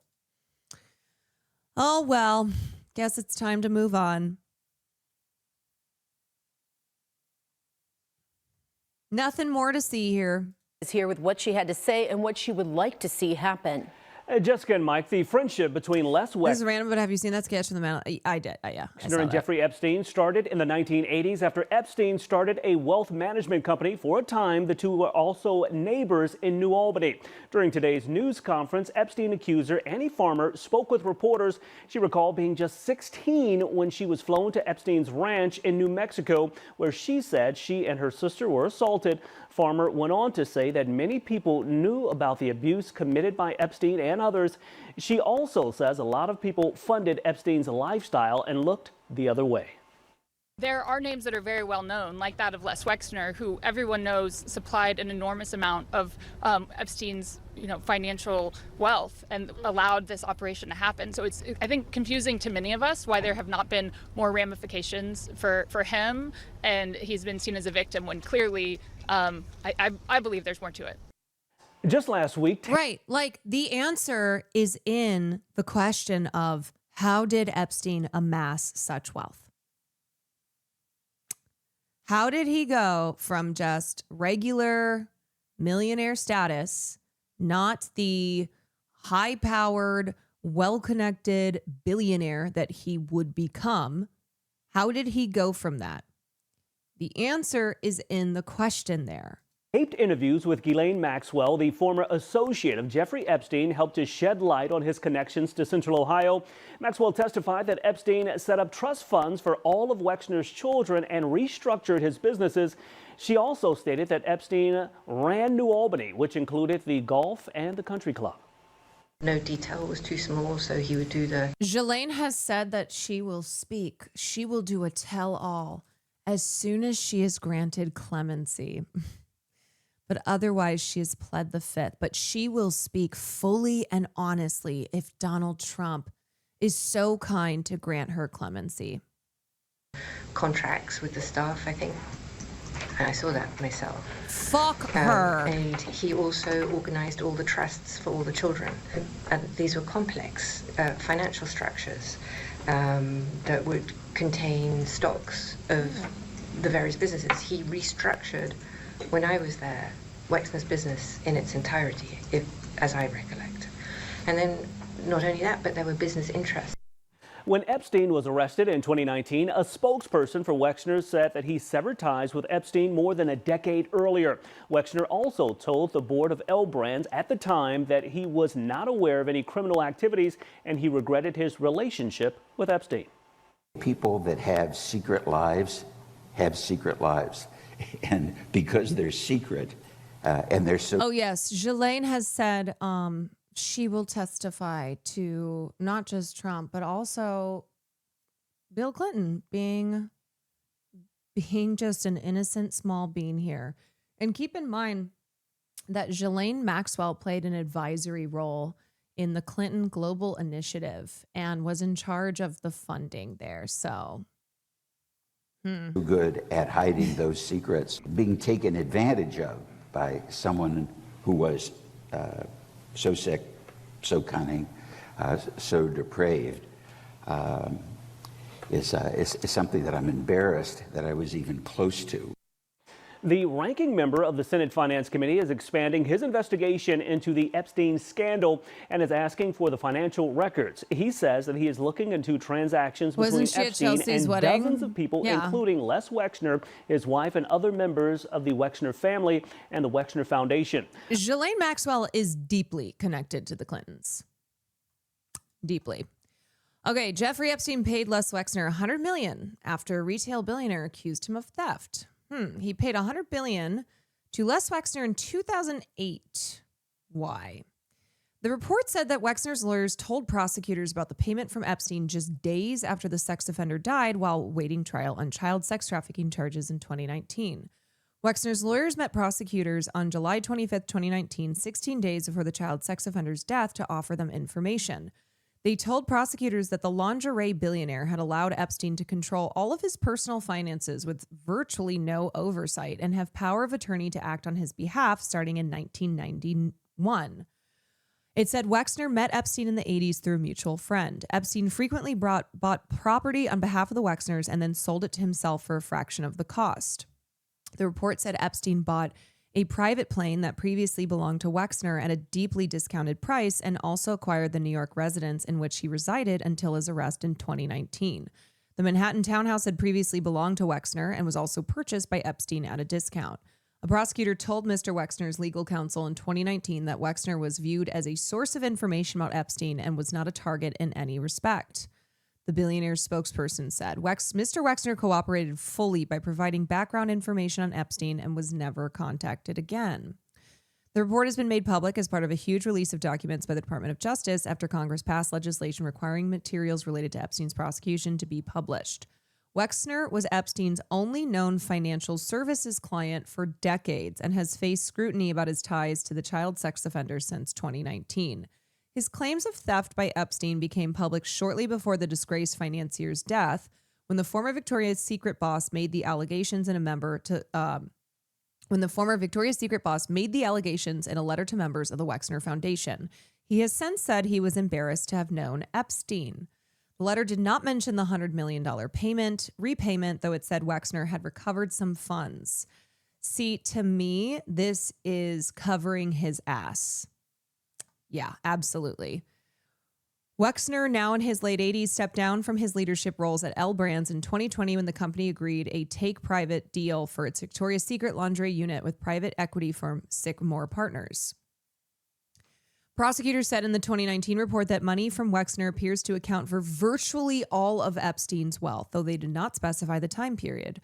However, a report from the law firm Deschert in 2021 found Apollo Global Management co-founder Leon Black had paid Epstein $158 million between 2012 and 2017.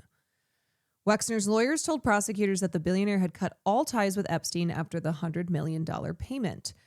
It was described as a private settlement struck because the Wexners did not want to bring unnecessary public attention to the issue after Wexner's wife discovered the misappropriations. The lawyers also had also indicated that Wexner had no knowledge of any inappropriate or unlawful activity with young women by Epstein. So why the fuck was he paying him so much money? Why did he hand over the keys to his empire? Why?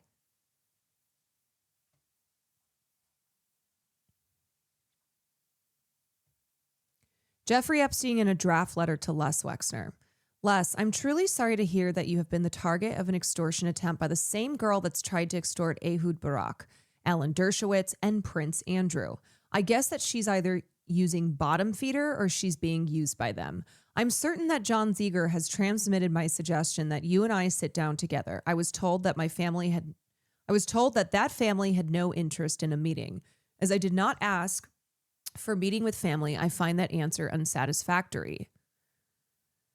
I have never once, not once, done anything but protect your interests. I owe a great debt to you, as frankly, you owe to me.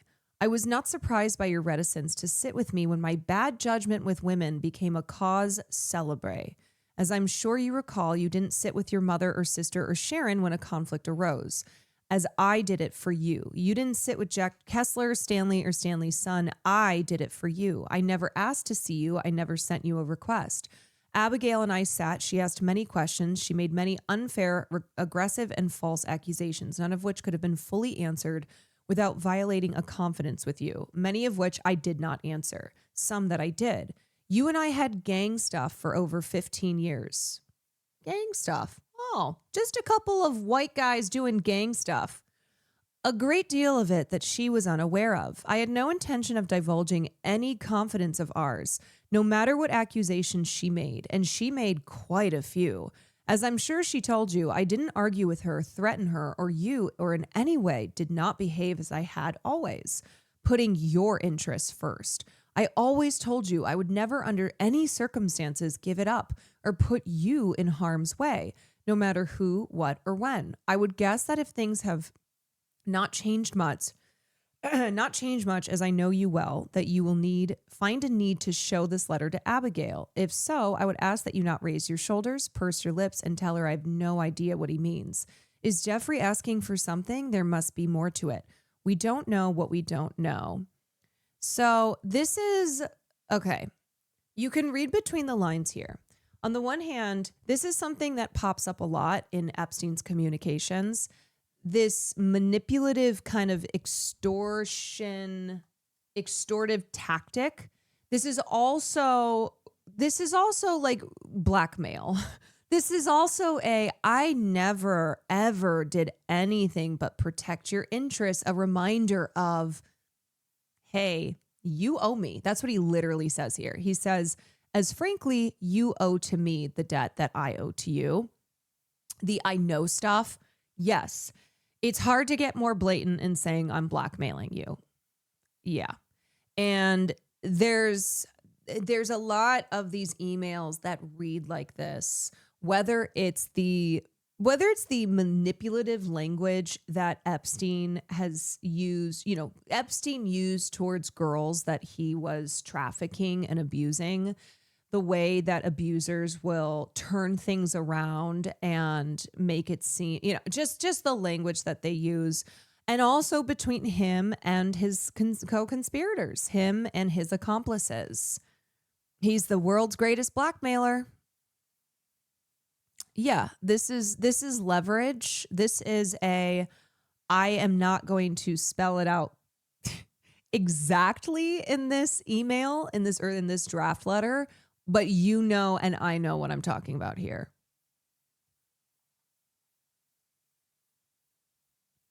Gang stuff and illicit trusts. How Epstein sought leverage with the wealthy. So this is from the New York Times piece on it. Jeffrey Epstein drafted letters to men like the retail billionaire Leslie Wexner in which he hinted at shared secrets. I can't get over this fucking gang stuff. Hey, remember that gang stuff that we did for 15 years? The letter fit into a broader pattern in which Epstein toyed with the idea of telling his past, present, and potential financial sponsors that he knew and was keeping quiet about their supposed secrets. The messages, written with stray punctuation and spelling errors, veered from menacing to sentimental. There was the 2013 email that Epstein sent to himself about the billionaire Bill Gates. The email rattled off the morally inappropriate work supposedly done for Mr. Gates, including procuring antibiotics to deal with consequences of sex with Russian girls and arranging illicit trysts with married women. It's not clear whether the allegations are true, why Epstein drafted the email, or whether it was ever sent to Gates.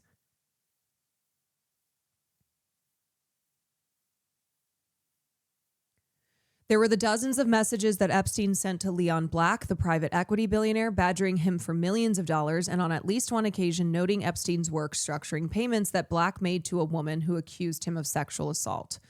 Newly released documents show that Epstein recommended Black hire an investigator to track the woman's movements and that he was receiving updates on other women to whom Black had made payments. Other times, Epstein reassured Black, of course, Ari, any non-financial issues, I'm always there for you and will continue to be the best friend I can be.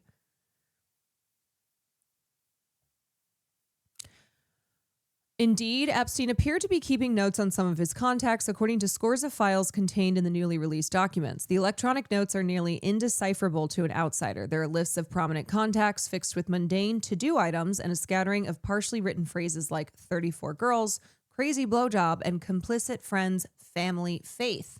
Risk reward. That sounds like the bio of some dude wearing Oakleys and having, with an American flag in his header. Friends, family, faith, risk reward.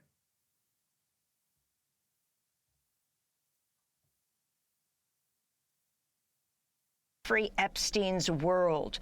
She's also the co-founder of an independent news outlet called The Nerve, launched with Fonz Bazet on the Facebook Cambridge Analytica data scandal in 2018. Her most recent piece is headline. Off topic, how'd you bypass that New York Times article? Archive. webpage archive. We all live in Jeffrey Epstein's world. She's also the co-founder of an independent news outlet called The Nerve, launched with 5 former Guardian journalists. Carol, welcome back to Democracy Now! I want to first get your response to Ghislaine Maxwell, the co-conspirator of Epstein, who you call in your piece a monstrosity, invoking the Fifth Amendment so she wouldn't incriminate herself, but saying if Trump granted her clemency in exchange, she would exonerate him. Can you respond to all of this latest news? Thanks, Amy. It's so good to be back with you. I mean, I guess what we see with Ghislaine, which is naked transactionalism, the offer of a quid pro quo arrangement with Trump, which is what this was, that is a pattern of behaviour which we see all through the email correspondence of Ghislaine, of Jeffrey Epstein, of what's been laid out there. So I don't think that should come as any surprise or shock to people. You know, we know that there is a global trade in favours. Has she talked about Epstein's gynecologist he had on retainer? I have not. There are so many pieces here, and every day, you know, combing through the news, and there's so much, and that's the purpose. The purpose is to overwhelm and to exhaust and just dump everything at once. But yeah, I mean, that is also another really disturbing piece here, that Jeffrey Epstein had made regular payments to the Ohio State head of gynecology. I mean, these are men who have positioned themselves to be around girls, to be in these really sensitive positions, like being the head of gynecology.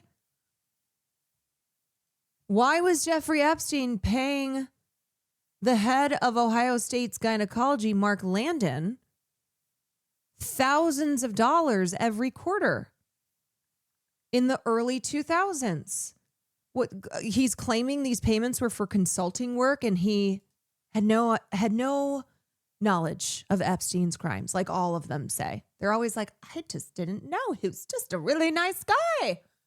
You know? I was just doing some business. I had no idea. And along with those payments, he received 10 packages from Epstein or his associates.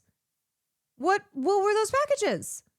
Why was Epstein mailing items to his Columbus home? What are the details of that? That needs to be released.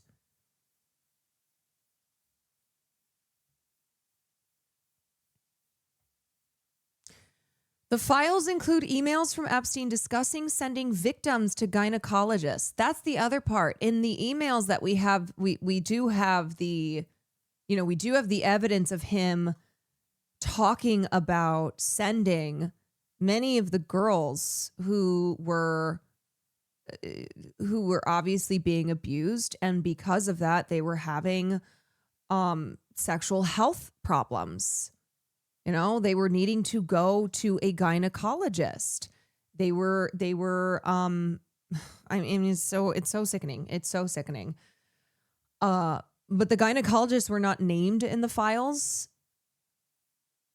And yet here we have this connection with him paying thousands of dollars to Mark Landon, who's the head of gynecology.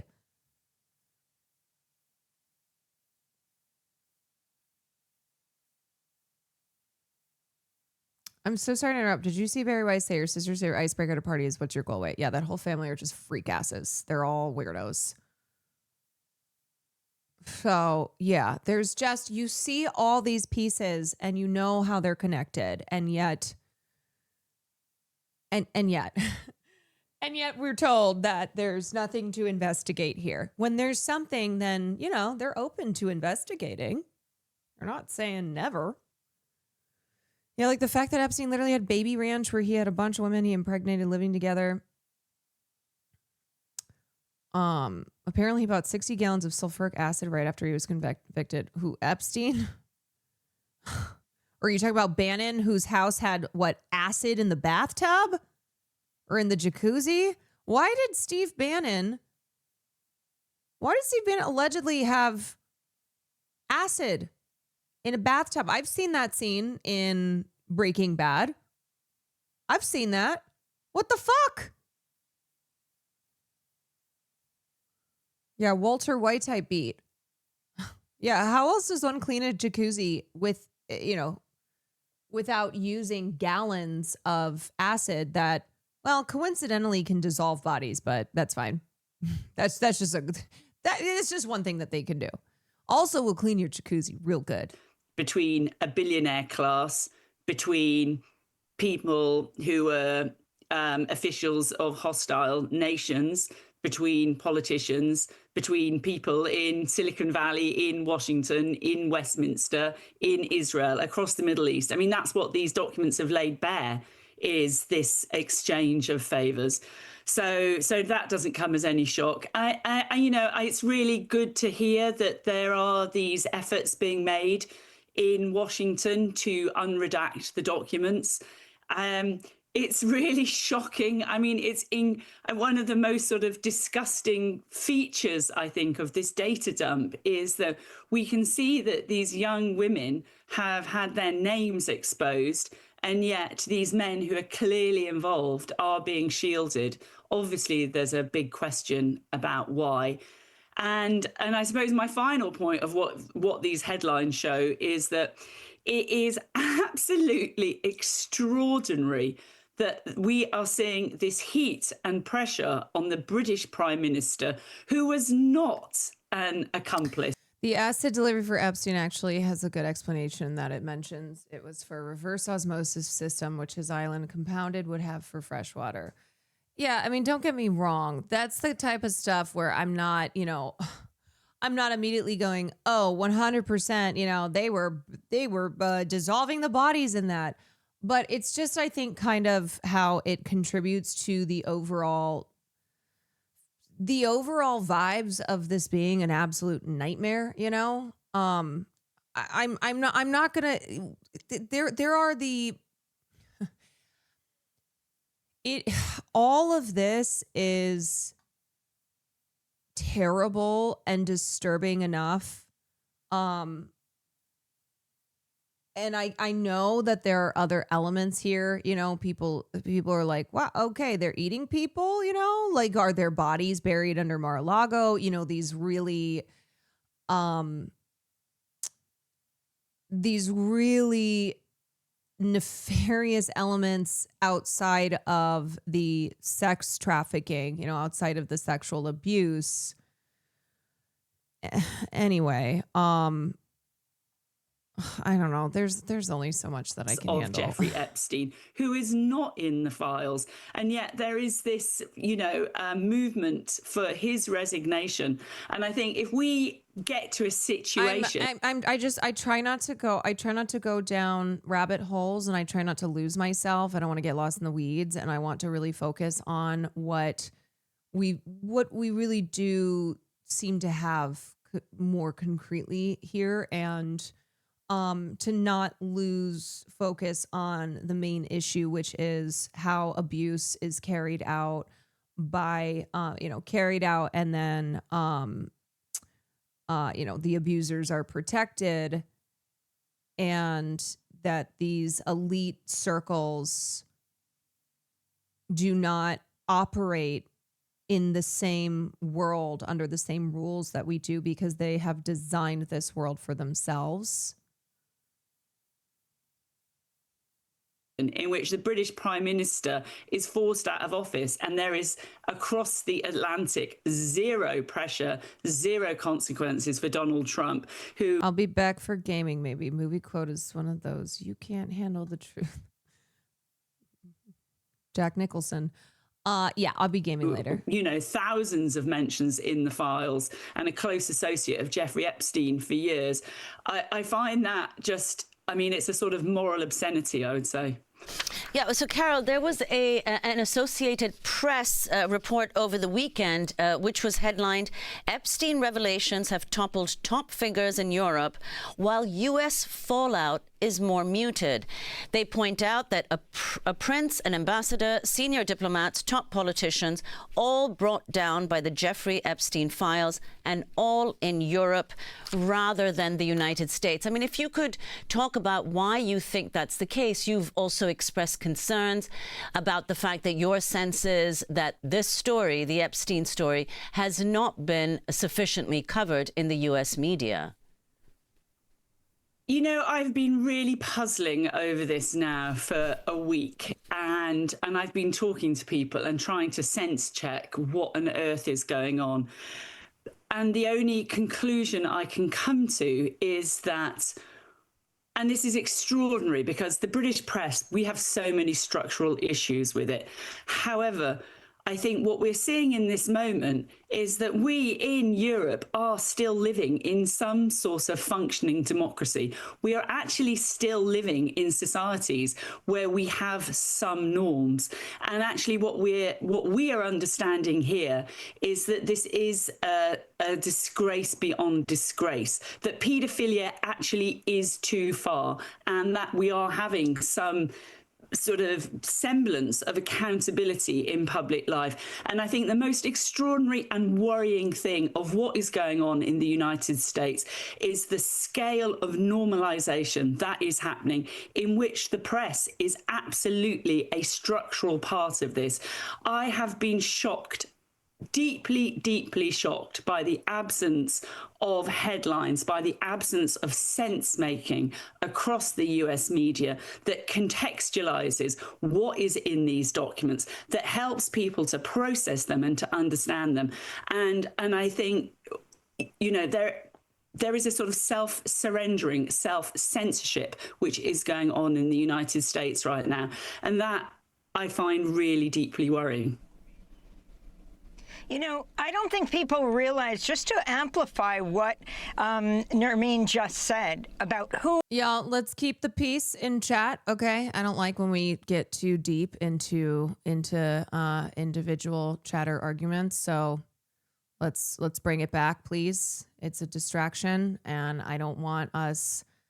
We shouldn't be reserving our ire for one another, so let's just I don't expect everyone to get along always, but let's just kind of keep the focus here, okay? Has gone down around Europe.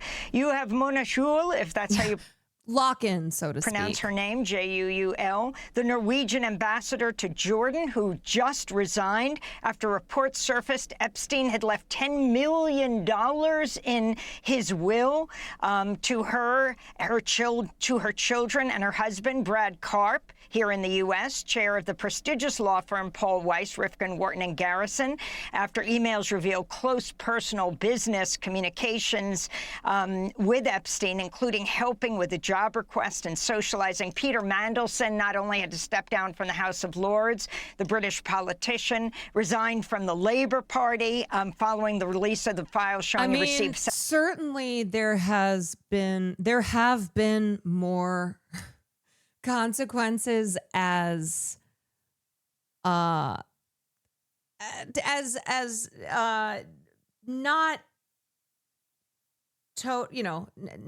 in the totality that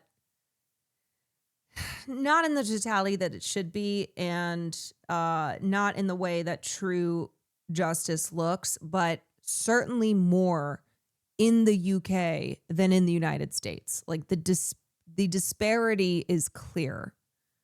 The difference between what is happening in the UK as far as politicians, businessmen, powerful figures in the UK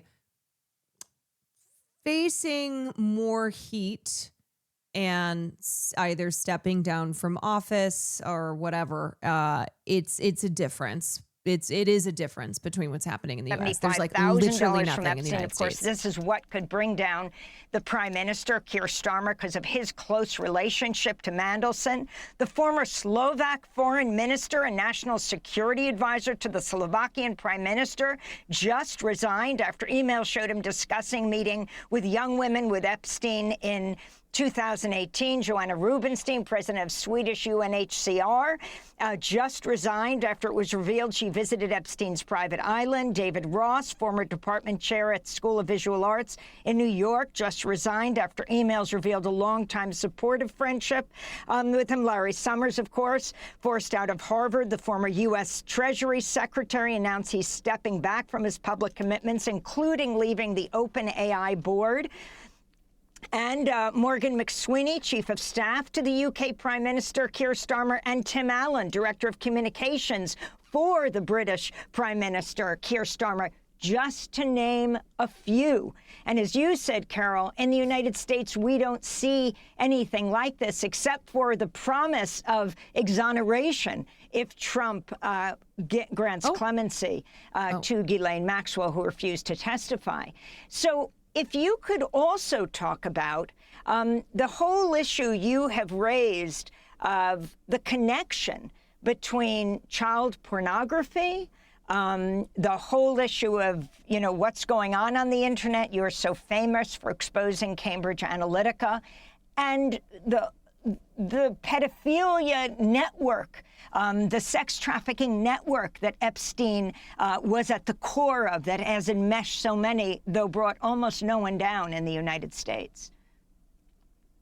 Yeah, so there's so much going on.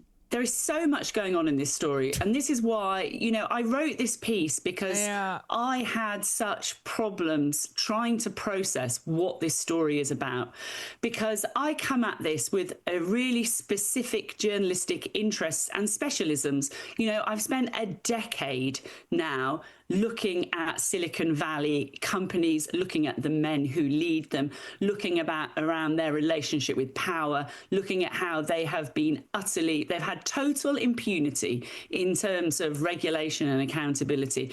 I've also looked really closely at Russia's influence across the West, its deliberate strategies to interfere in our politics and elections.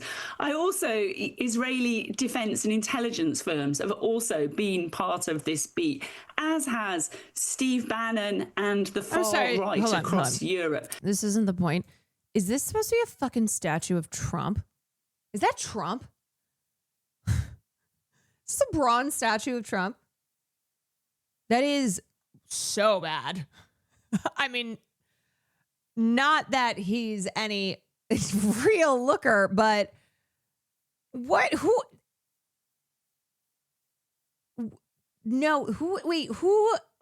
is this supposed to be? Isn't that the meme one of him and Epstein? I don't know. I haven't seen this. It's a meme statue. He's holding Epstein's hand. He looks so stupid. Wait, what is this? Best Friends Forever is a statue of U.S. President Donald Trump and Jeffrey Epstein briefly installed at the National Mall in downtown Washington, D.C. on September 23rd, 2025. Created by an anonymous art group aliased The Secret Handshake, the sculpture was created in protest of the relationship of Trump and Epstein and the closely associated sexual misconduct allegations against Trump. The sculpture had permits to stay on display until September 28th, but was dismantled by the United States Park Police, within 24 hours of installation. It was temporarily reinstalled in the National Mall from October 2nd to 5th and reappeared outside a Northwest Washington, D.C. Busboys and Poets Coffee House in November. Oh my God. You're telling me there's a secret art group out there? That's like in the middle of the night installing these sculptures. They're doing political. Farley, what the fuck? Best Friends Forever. It's a 12-foot tall statue consisting of two sculptures on podiums. The center plaque stated, in honor of Friendship Month, we celebrate the long-lasting bond between Donald Trump and his closest friend, Jeffrey Epstein. The The sculpture was created in protest of the relationship of Trump and Epstein. It's constructed from foam, resin, wood, and wire and colored to appear bronze on a marble base. Holy shit.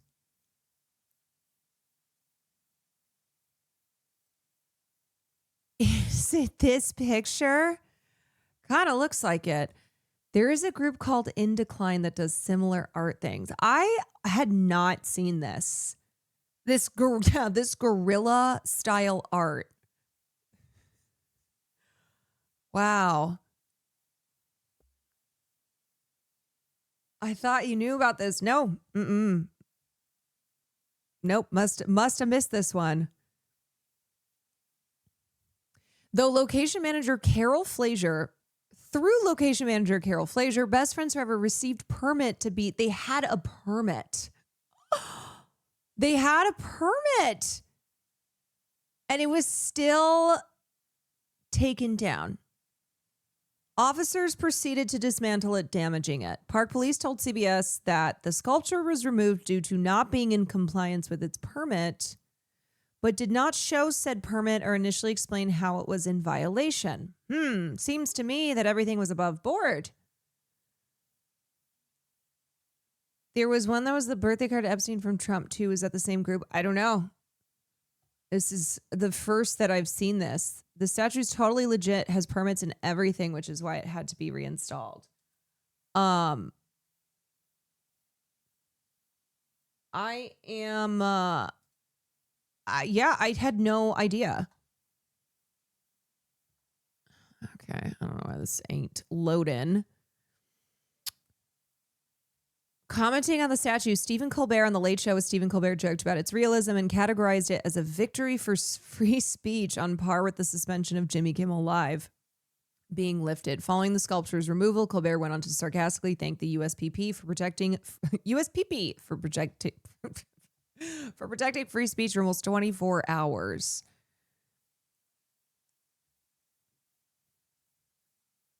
National Mall. It's a statue depicting the president and convicted sex offender Jeffrey Epstein, set up on the lawn near 3rd Street overnight. DC News Now's Marielle Carbone joining us live on the mall now. And Marielle, what are you learning about the people behind this? Well, Annalisa, they're certainly out here trying to get people's attention. That's really the point of this. Now, this is not the first statue like this to pop up on the mall. In fact, the group behind it has popped up other ones like this going after the president. This specific one focusing in on that alleged relationship between the president and Epstein. I'm on my way home, walking home from the doctor's office, and surprise! At the National Mall, people stopping, staring, and snapping photos. I think it's fantastic. I took some pictures. I'm sending them to my sister down in North Carolina. The 12-foot-tall statue depicts the president and convicted sex offender Jeffrey Epstein holding hands, along with a plaque that reads, "In honor of Friendship Month, we celebrate the long-lasting bond between President Donald J. Trump and his closest friend, Jeffrey Epstein." Perfectly aligned to get a great shot with the house as a backdrop. Yes, brilliantly done. The positioning, the hands. Bravo. Very well done. I can't believe that Okay, wait. So this was another one. What folks wrote in that massive Trump to Epstein birthday card in D.C., LA Arts and Culture this weekend. A giant replica of the birthday card President Trump gave to Jeffrey Epstein for his 50th birthday was erected on the National Mall by the group Secret Handshake. So this is the same group. The messages speak volumes about this single moment in history and the president who's consumed much of the world's oxygen for the past decade. Secret Handshake provided the Times with a sampling of its favorite offerings, which I'm listing below. Taken together with the 10-foot-tall card made of plywood and metal piping, the words of passersby represent their own form of protest art. Quiet, piggy. The Epstein files is to Trump what heel is to Achilles. Darkness cannot drive out darkness. Only light can do that. You have ruined so many lives. Shame to all who don't stand up to him. We are all immigrants. Congress, do something. Your MAGA base is becoming disillusioned. Do not let the victims be forgotten. 25th Amendment. Where are Republicans? Listen to women. America's worst president. The truth will be revealed. Justice will be served. Redacted. It's we the people. This is how Trump's kids found out their dad does send birthday cards. We don't want Greenland. What we want is the Epstein files. Congress, do better for the people. Do not reject the evidence. I hope you get your 25th birthday present. The time is always right to do what is right. Send help. To date, Secret Handshake has claimed responsibility for 5 other subversive Trump-related artworks in the National Mall, including We Can't Be Friends. There was also Poop Desk, a bronze art installation featuring a pile of feces on former House Speaker Nancy Pelosi's desk. Oh, yes, Poop Desk. We are big fans of birthdays in general because they're really a time when you can take a moment to appreciate and celebrate the ones you love. And we believe President Trump is as well. He even had a big military parade for his own last year. This is what Secret Handshake wrote in an email. So taking a cue from his own seeming love of birthdays, we wanted to step in and help highlight another birthday he allegedly also took the time to celebrate, Jeffrey Epstein's, by giving it a proper public glow up. And finally, we just want to thank President Trump personally for allegedly providing the artwork. It's not every day that a sitting president is also such a provocative and accomplished artist. Allegedly. Poop Desk is Poop Sock's cousin. Yeah. Poop Desk is Poop Sock's cousin. Okay, so now I know what that is. Yeah, I looked at that. I went, that seems odd. That doesn't seem like it would be an officially commissioned statue of Trump because, you know, he's I said, not a real looker, but this statue is quite goofy looking. Israeli defense and intelligence firms have also been part of this beat, as has Steve Bannon and the far right across Europe. It was shortly after, his Bitcoin statue. I do remember that. I covered that. For the last decade. And his what dumbass the files Bitcoin statue. In absolute clarity, in black and white, is that those worlds are all connected. And the thing which blew my mind is that they're connected through Jeffrey Epstein. He is a through line. It's not to say there aren't others, but this is what was the sort of stunning thing for me. And in some ways you can look at him and he's almost like a one-man sort of intelligence service, I would say. So that is all revealed, and it's revealed there in detail and complexity. And as a journalist, I just wanted to get to like laying down that evidence. It was like there was sort of scoop after scoop in the emails which are in those files. But at the same time, I think I had, like I think a lot of people, particularly a lot of women, a sort of emotional reaction, I think, to what is also in these files, because what it reveals is that there is a billionaire class across the world who are in close communication, who have connections to this criminal network, who also have connections through to these hostile state governments. And there is literally this sort of playground almost in which, you know, that's the thing too. Obviously his connections to Israel, no surprise, right? Same with his connections to the US government. But it's just such a reminder of anyone who tries to pretend as if Israel and Palestine have ever been on an equal playing field, ever, as if there were an equality of power here. And it's like, yeah, you don't see Palestine popping up here. You don't see Jeffrey Epstein's connections to Palestine. You see his connections to the government of Israel, to powerful figures to powerful Israeli figures, because that's who has the power.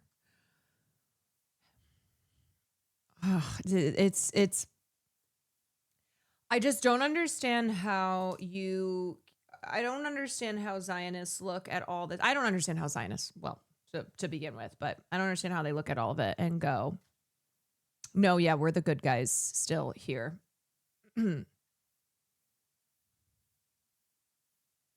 Gingerbread, thank you for the gifted. There is this hidden communication, which is the British media claiming that Jay's a Russian agent. They're like, visible. no, it's Russia. And I think the sense of impunity that's sort of just the thing for me which really came out of it.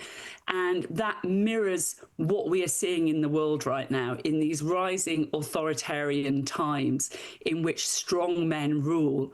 And there is this collapse of the rules-based order.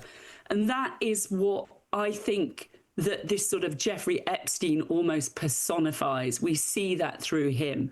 And that there is going to be no accountability even for exposed paedophiles and his network.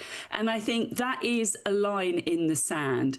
And what we are seeing is that these women are not getting justice. They're getting the opposite of justice.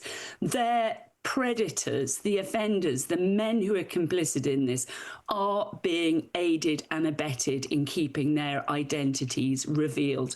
And I think that sense that they're not going to get justice, as the victims of Israel are not going to get justice, as the victims of Russian aggression are not getting justice. And I think that realization that this is the world Whispers, that we are thank living you. in now. That was one of Gingerbread, the sort thank of you. profound things which affected me from my week of dealing with this material.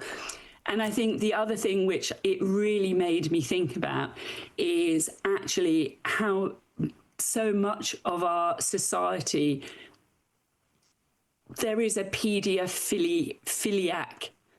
There is a paedophiliac. I'm so sorry. I can't pronounce it.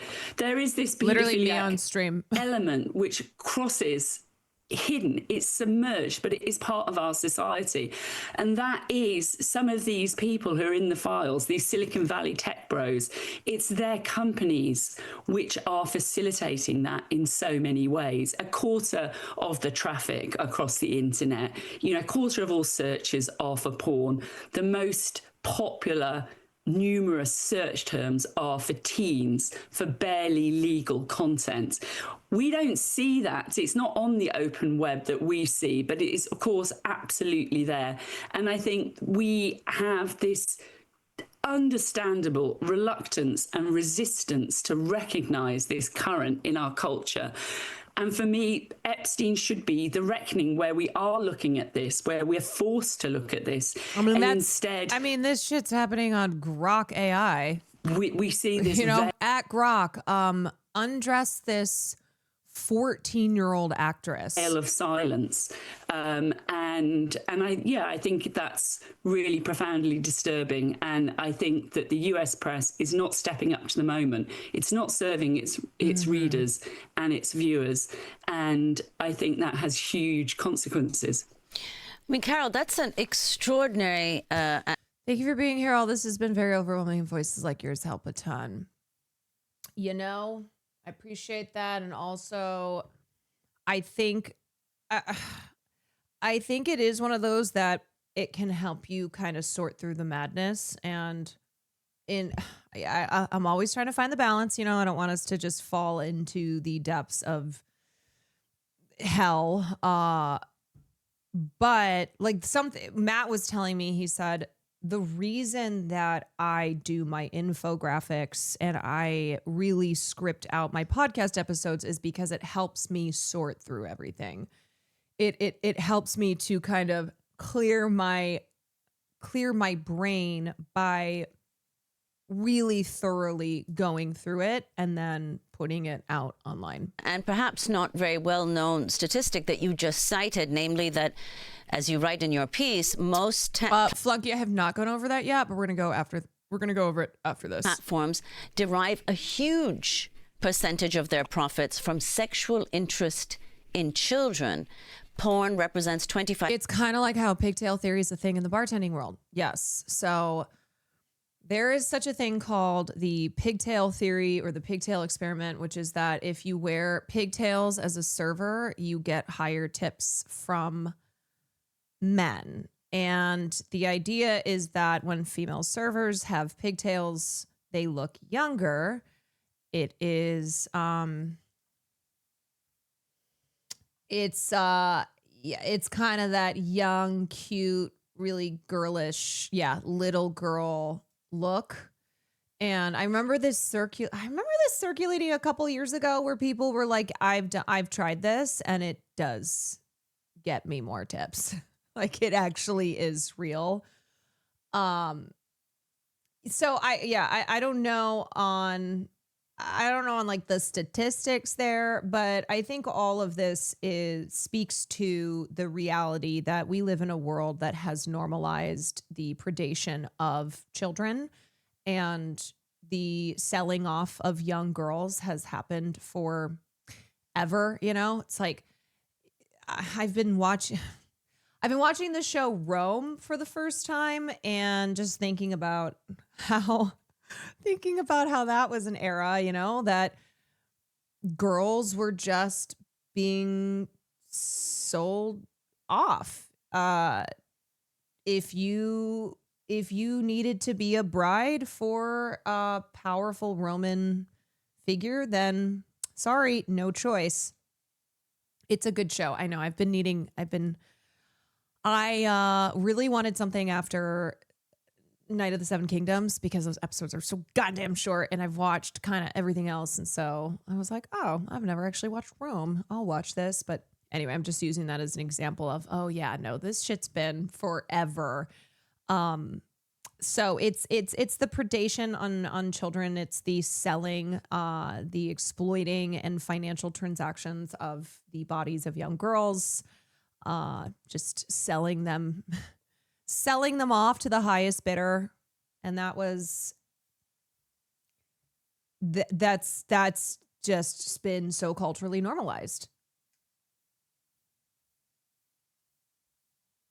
5% of all internet searches, and according to Pornhub, teen is Have the you watched most White Lotus? searched Of for course. term. So if you can talk about that, how is it that tech platforms make a profit from the searches of sexual interest in children, and whether you think this Epstein scandal will do anything to change the public discourse about the sexual abuse of teens, including what regulations may be put in place on these tech platforms that enable this? I mean, I think sexual interest in teens and access to that material is grown exponentially because of the internet. There is, you know, we know that there's the amount of sexual content increases every single day, but it's more than that, because what we know is that recommender algorithms and systems connect people to this material. So what might have been a fleeting interest becomes next up in people's feeds. We know that AIs, large language models, are being fed on this content across the internet. That is being baked into the future. We know because it was being reported from internal documents in Instagram, that its recommender system actually connects pedophiles to teenagers. So we as I say, we sort of draw this veil of respectability over it.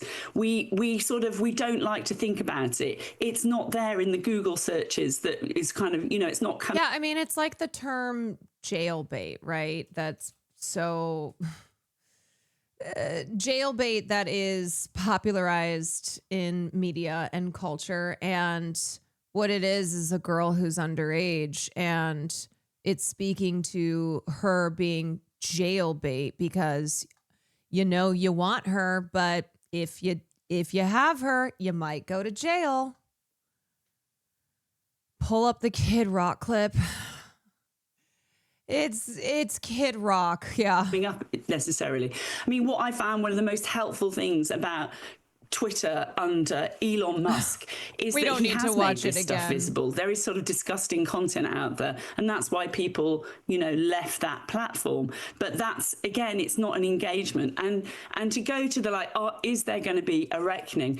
There is not going to be a reckoning in a culture and a society which is now America, in which there is a cowardice. I think you have to say that about the way that this story is being treated in America. There is just not this seriousness being brought to it. And that, I think, is both in the geopolitical consequences of what these documents show. We can see these very, very clear connections between, for example, Russian state officials and Silicon Valley. Like, that is there now, and Epstein is a conduit in that. So we're not seeing the geopolitical consequences, but also, you know, I've just been, you know, I've been really thinking about it. There has been some excellent journalism, as ever, by journalists and journalistic teams, and I'm sure that they will be doing more. There will be deep dives, and I'm really glad and pleased for that.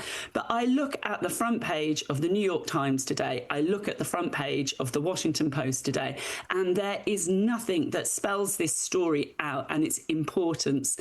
And I feel that is a sort of, there's it's a lack of an understanding, it feels to me, of what journalism and news media should be about, in an element of moral leadership in very, very troubled times.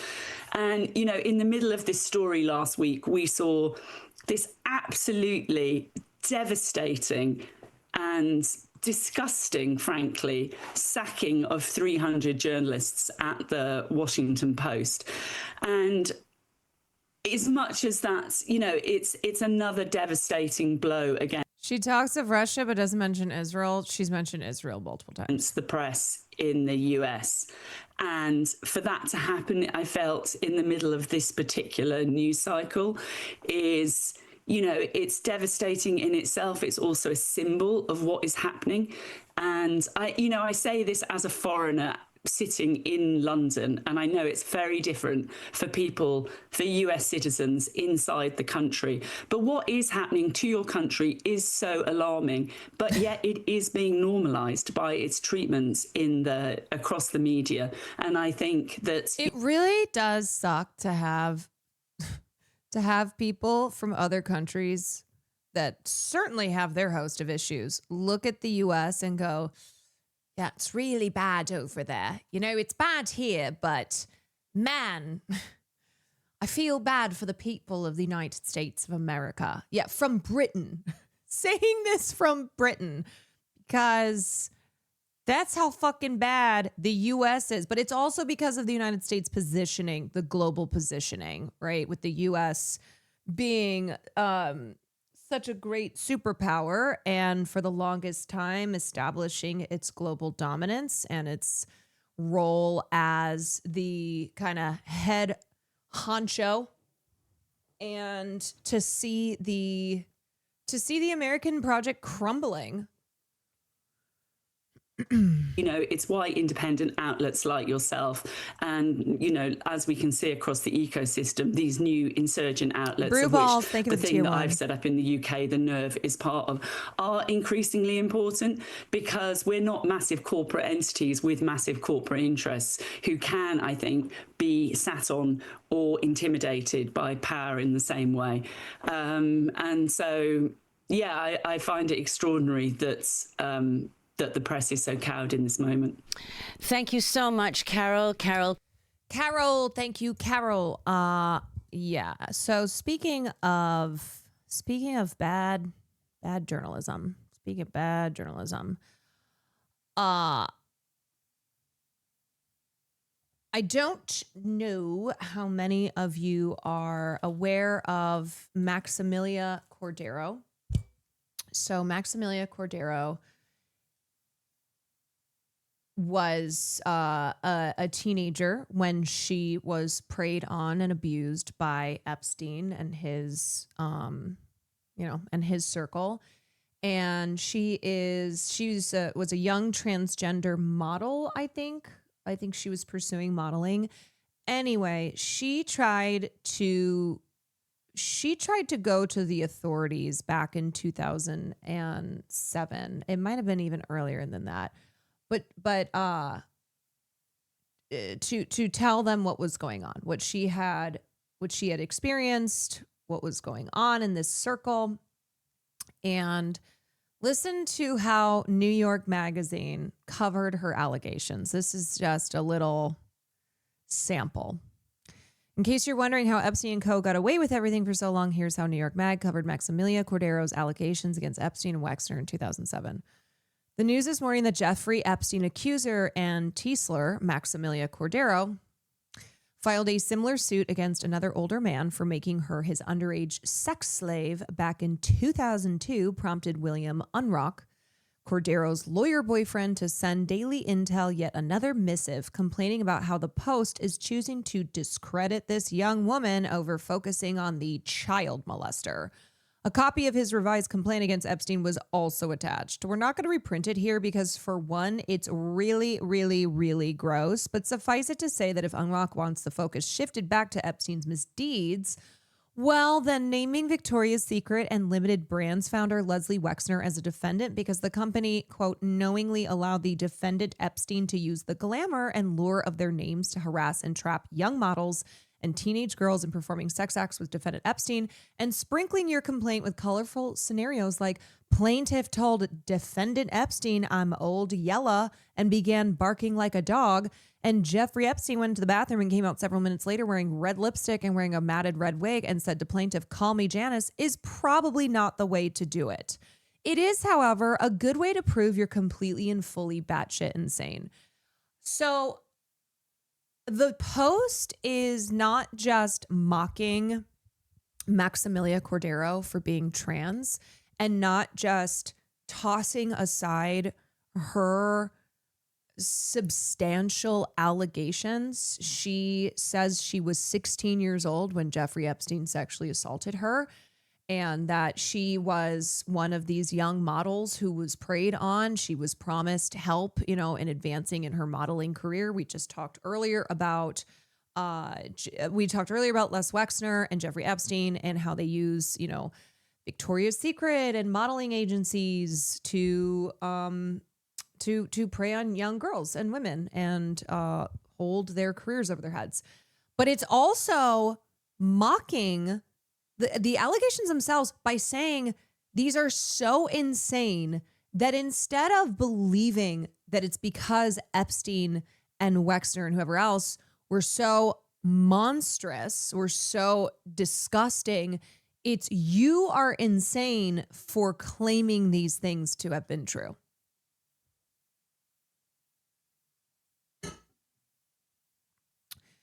Yeah. The writer is... Who is the writer here? Let me see.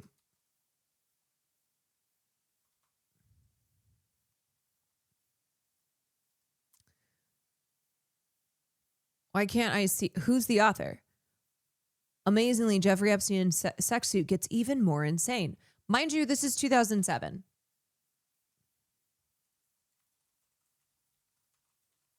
Mind you, this is 2007. He was first arrested in 2005.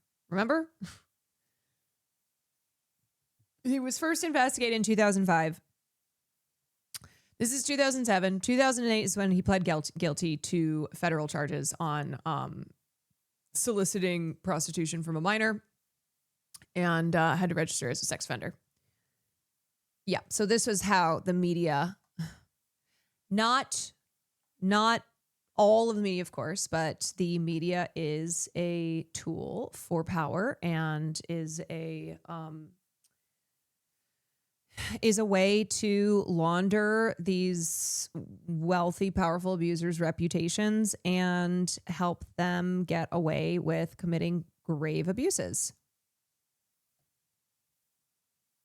One of Epstein's victims was a trans woman, but nobody paid attention because she's trans and Latina. The Post and Times of Israel, Israel, always involved, even ran hit pieces on Ava Cordero like the 2007 articles below.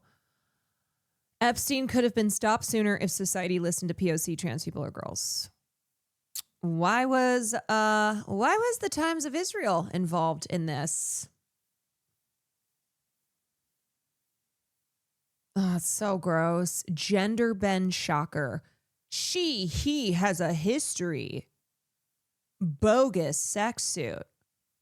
Oh my God. starting to think this Epstein guy was working for Israel. Yeah, I'm starting to think this Epstein guy was real connected with Israel.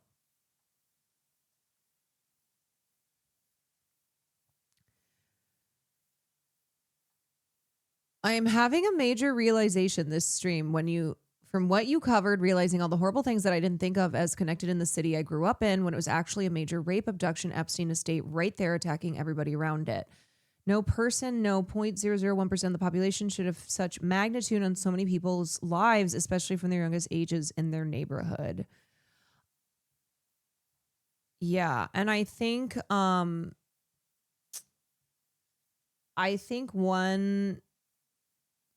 thing that has just,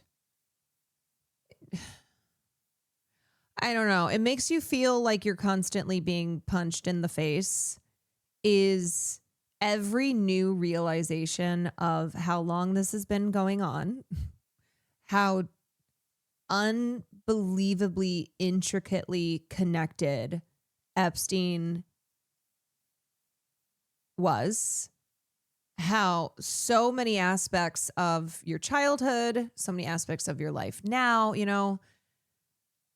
coming into contact in one way or another with Epstein's powerful circle of abusers.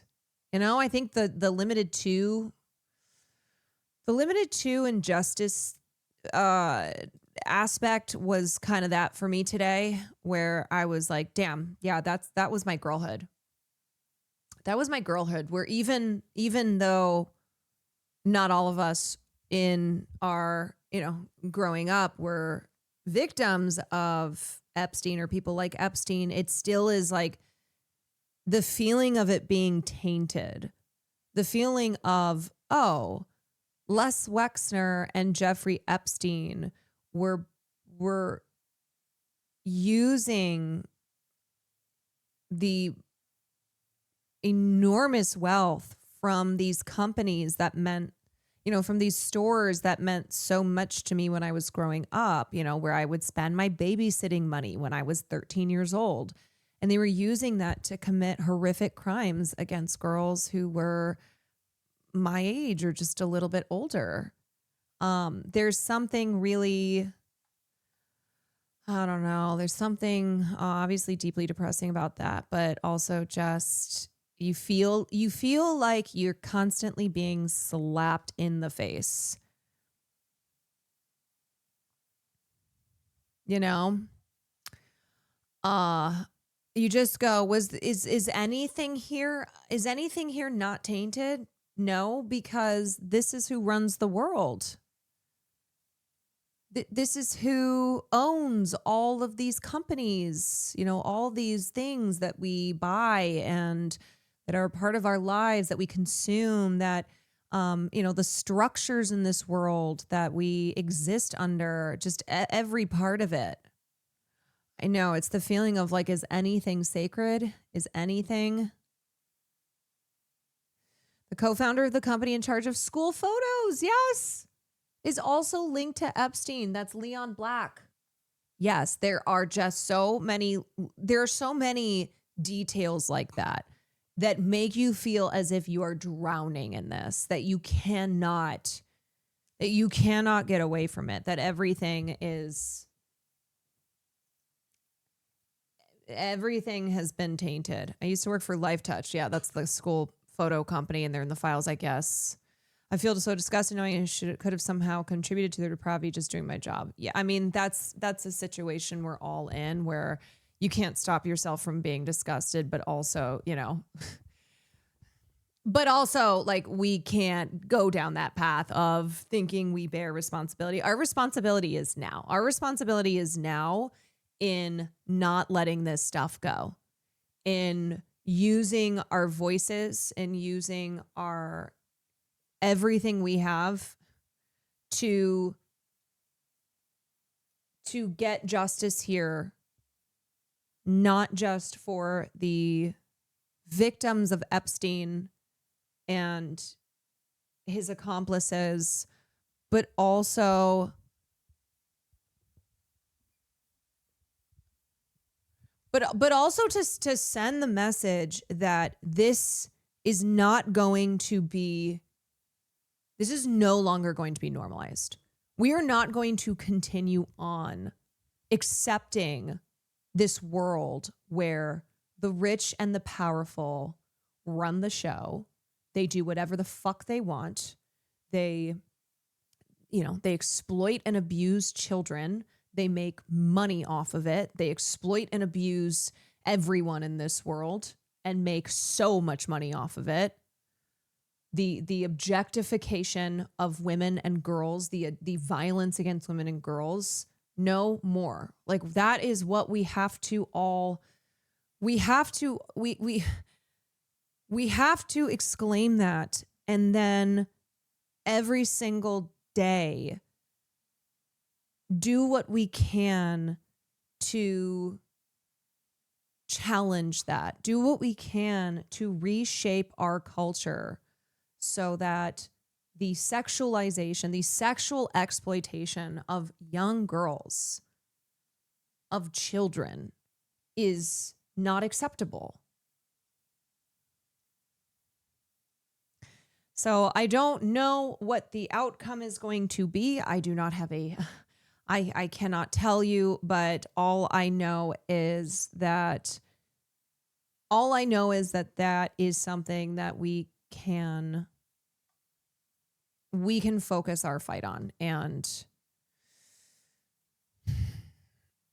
we have to make sure that the people do not become fatigued, that the flooding the zone, that the overwhelming amount of information that drops at one time, that it doesn't fatigue people, that we just have to keep saying that this is wrong, and we cannot live in a world where we are raising our children to be targets, to be exploited by the wealthy.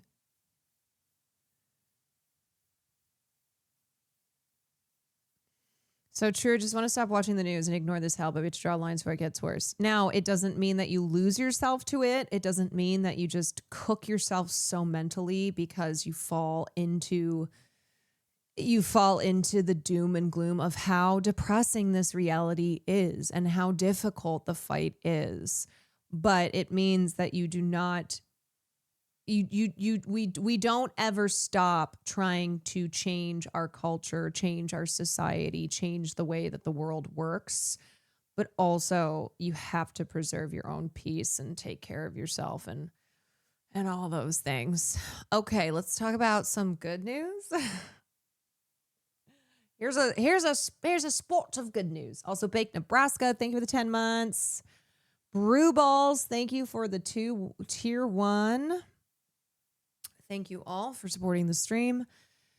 Okay, Jill Zarin has been cut from E's new Real Housewives of New York show. This is a reunion show that was planned. I don't even think they had started filming, and they went, see ya.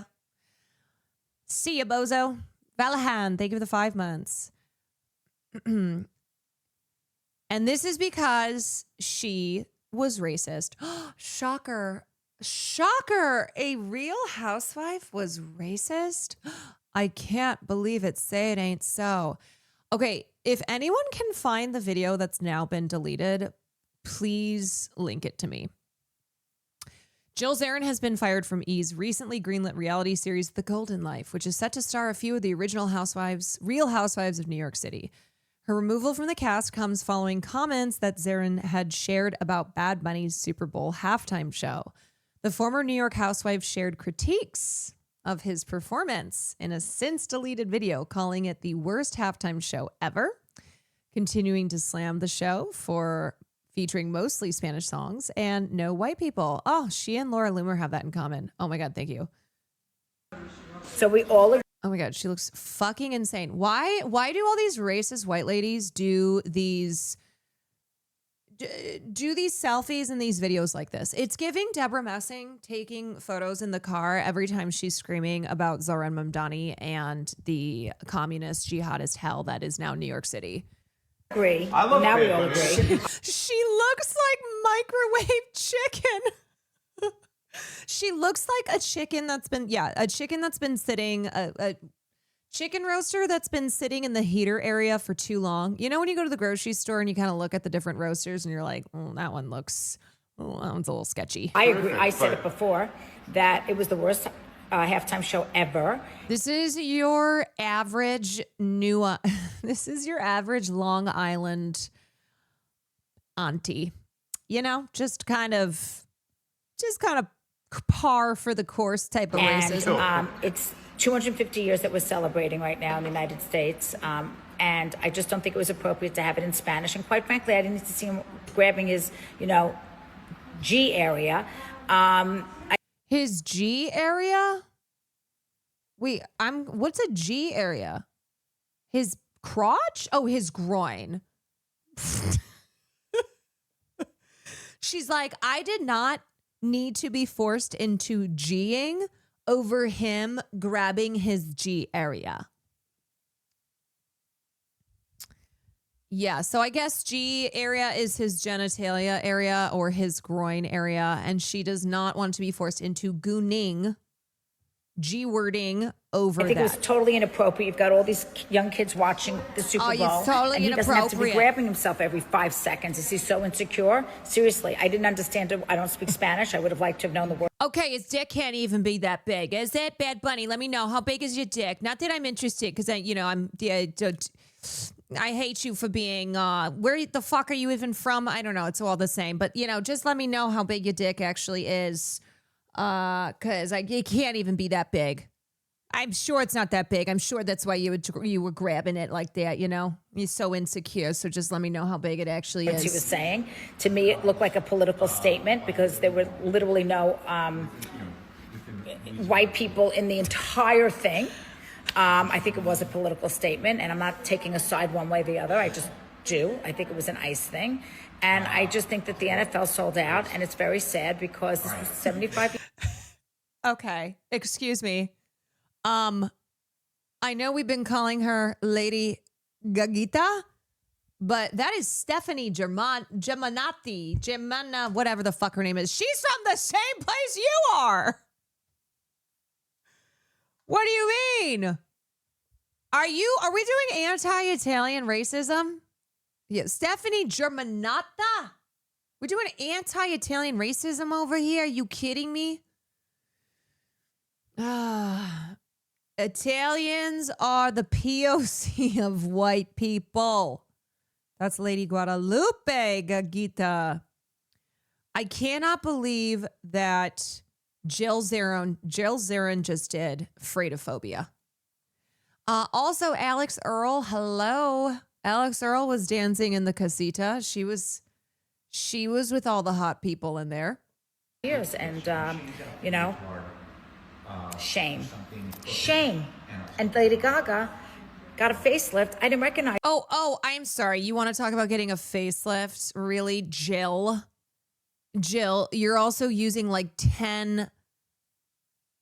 You're also using like 10 different filters here.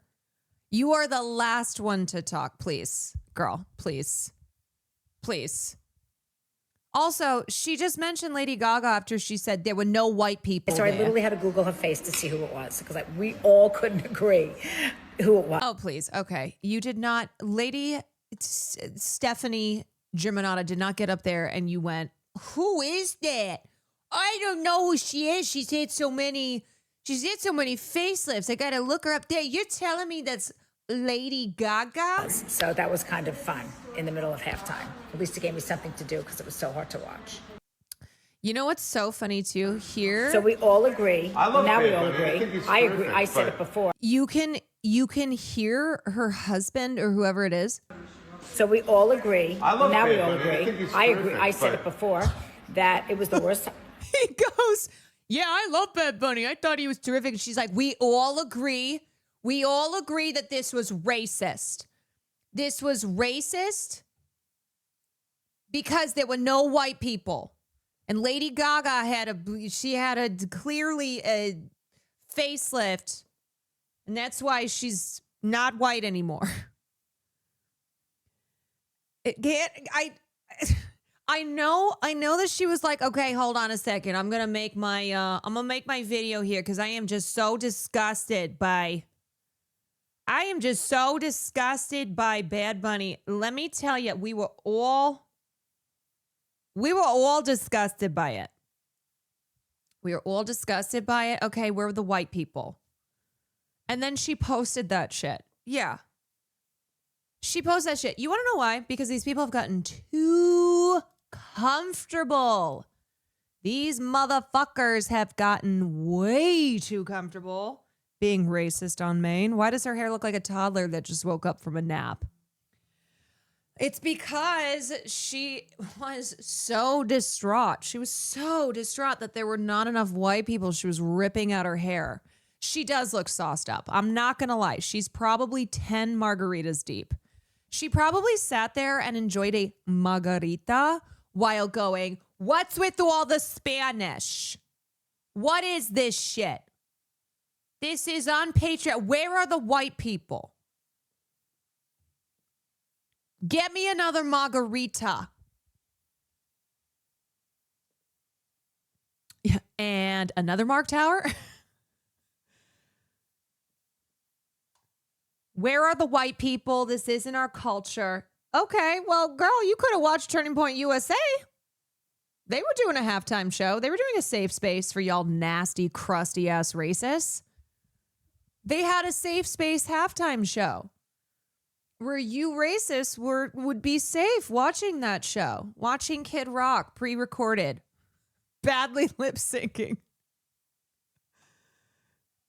It's DEI for white people. Yeah. And notice that there's no, if everybody was white, it's never well, why is everyone white? There's too many. There's too many white people here. It's so scary for them to see people that don't have weirdly shaped faces. I know it is. So like I said, Jill Zarin and everyone else who's been popping off has done so because they've gotten too comfortable. Because they're like, surely I can be super fucking racist and nothing's going to happen because white people are in power. Okay, because because Donald Trump's in office and we're allowed, comedy is legal. Woke is dead. Okay, this is the freedom. This is the freedom that we've been fighting for. But guess what, y'all? But guess the fuck what, y'all? Woke 2.0 is back, baby.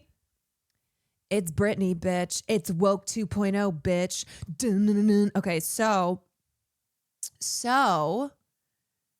Blink 49 Studios, which is set to produce this reunion show, shared a statement with The Hollywood Reporter confirming the news. In light of recent public comments made by Jill Zarin, Blink 49 Studios has decided not to move forward with her involvement in The Golden Life. We remain committed to delivering the series in line with our company standards and values. We all... Oh, wait, this is Zarin's comments. The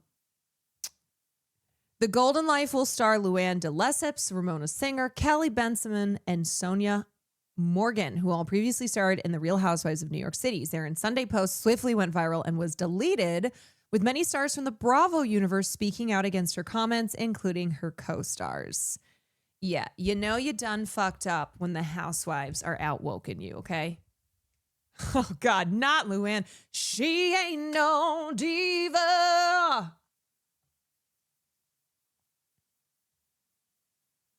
Yeah, she really thought that she was going to get away with this. She did not think that there would be any consequences.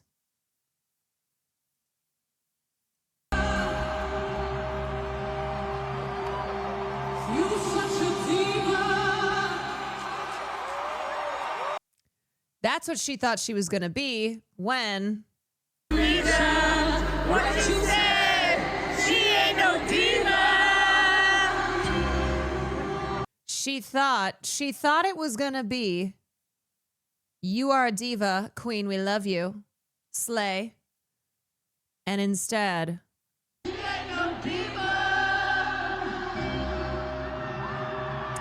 thought she ate, but she did not.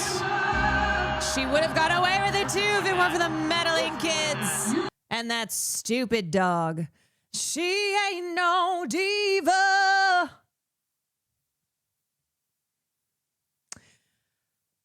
Dorinda Medley, who starred on Real Housewives of New York and is rumored to make appearances on The Golden Life, shared her opinion on ZARIN's remarks on the Reality Checked podcast on Monday.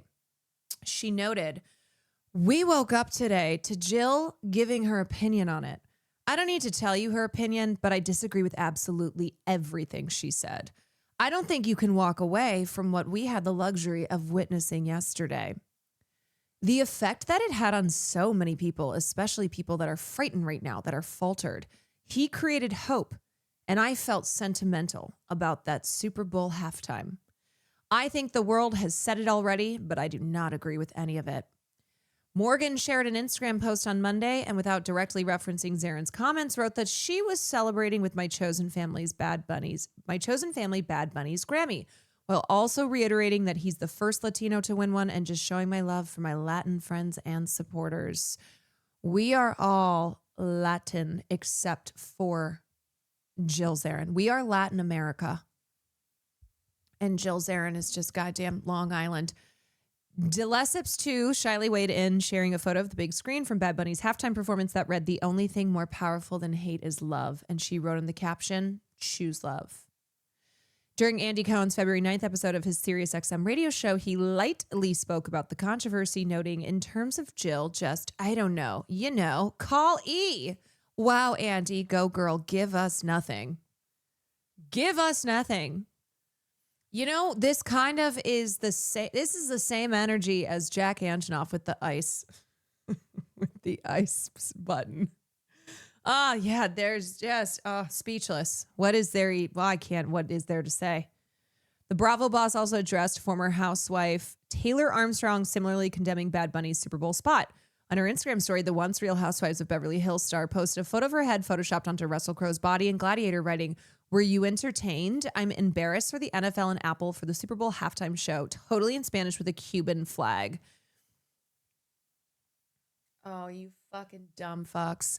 "Two people who are not employed by Bravo anymore," Cohen said, continuing. "So just call E." Oh, these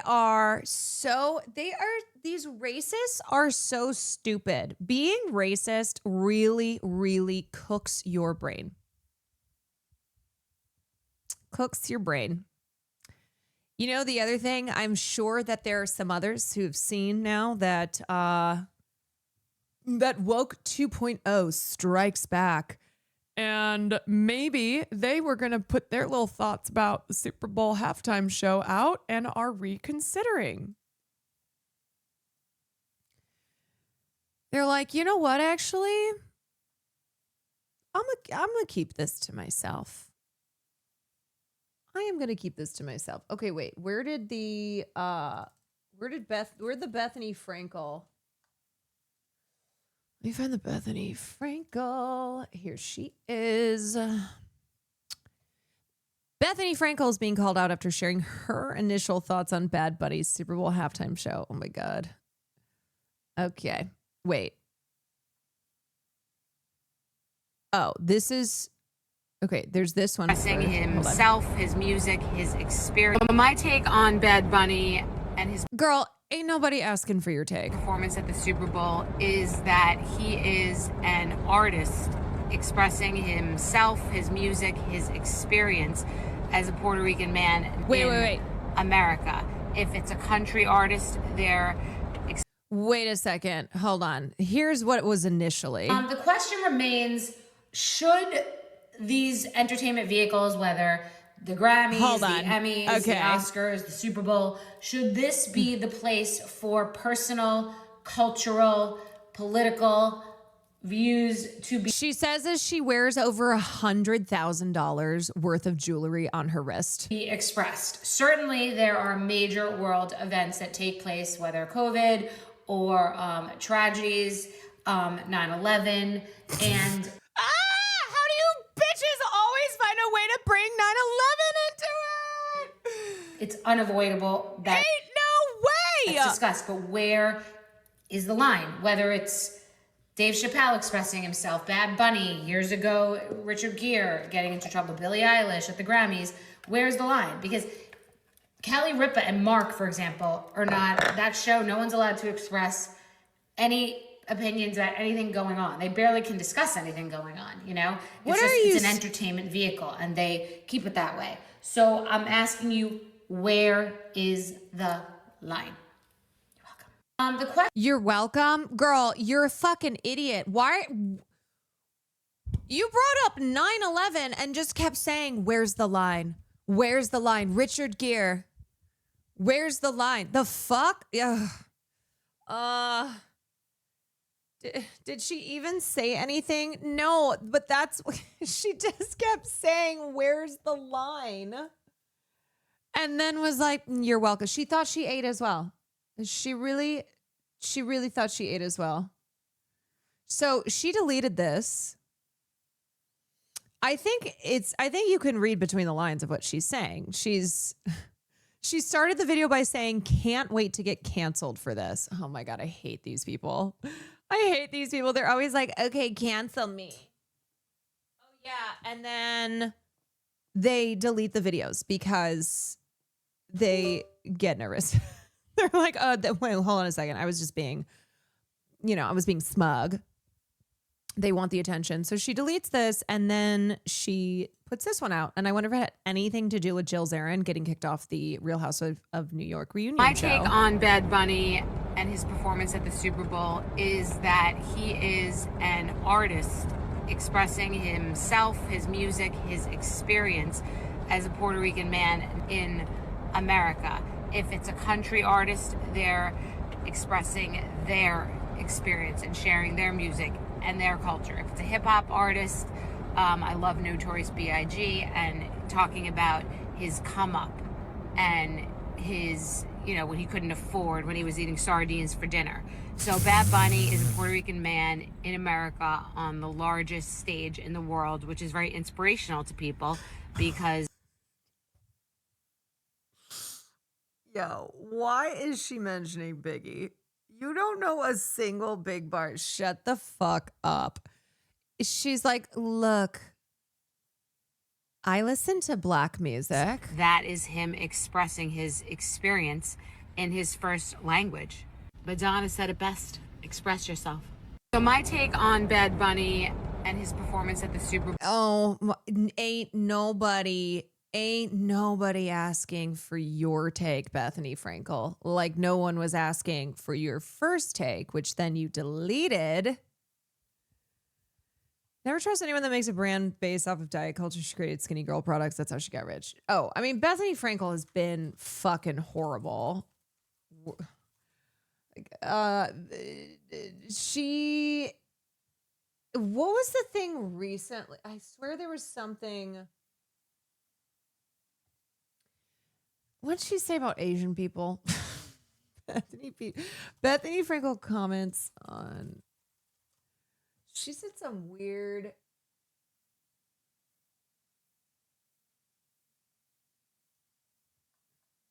Well, Bethany Frankel slammed for saying the Hamptons are not only rich people, big Latin African American communities.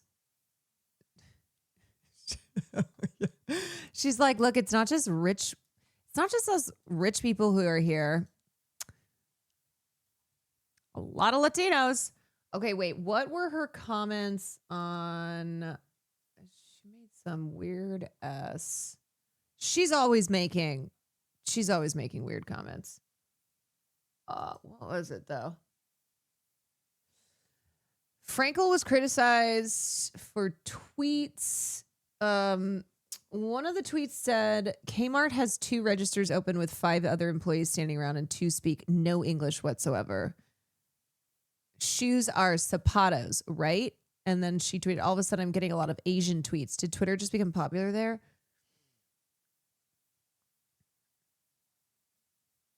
No, there's something else I'm thinking of, though. I swear. Hold on. You know what I always just assume? I always assume it just has something to do with Israel. I'm like, it probably is. It probably is Israel related because all these fucking rich people are the worst. Bethany Frankel organized a fundraiser in support of Israel, aligning with it during the conflict. Did not make any donations toward aiding Palestine. Yeah.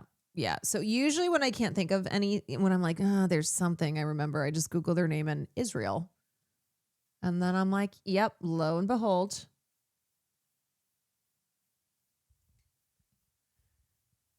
Through her charity, Be Strong. Her charity, which is called Be Strong. She raised funds, mobilized aid to Israel. Classic.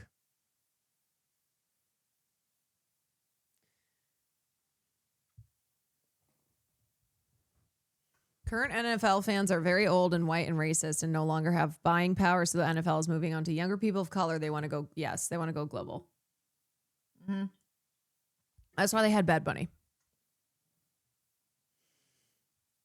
These New York ladies are pretty racist. They're all the brand of Deborah Messing. Like, that's who all these, just these rich, white, racist ladies. Omarosa ending her on her Now Council talk show is the funniest fucking thing. Where is the lie? No lie detected. Oh!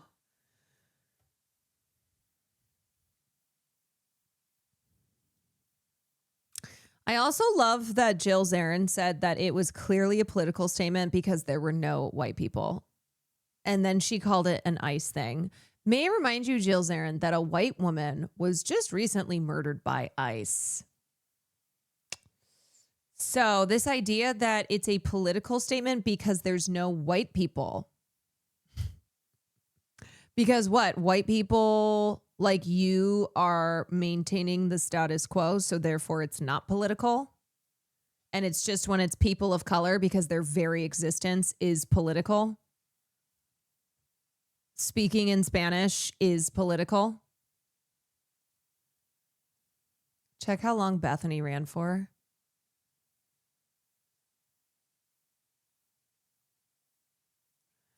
$170 episodes. Well, again, you can be mediocre and be a white woman like Bethany and succeed. That's too much. It was only one season, but why are there 170 episodes? Oh, because it's a talk show. Yeah, I guess that makes sense. Okay, so 170 episodes, it's a talk show, and it only lasted 1 year. It was canceled due to a loss of affiliate clearances to NBC Universal Domestic Television Distribution's upcoming The Meredith Vieira Show. They're like, sorry. Gotta boot you. Gotta boot you for a different white lady show. So Omarosa called her shot. Yeah. She's like, I want to see you here. I still want to see you here. Years from now. You are not allowed within 500 feet of the production. But how am I supposed to do the show if I can't be within 500 feet of the You're not on the show. You're never going to be on the show again. Taking out a restraining order against you. Okay, come on. Everybody agrees with me. ZARIN Fabrics just posted this about Jill Zarin. Wait.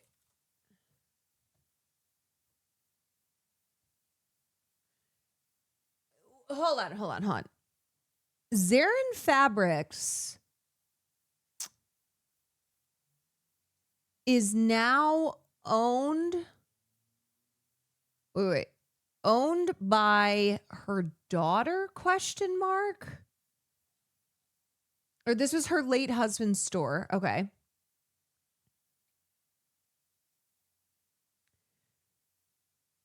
It's owned by her dead husband's brother.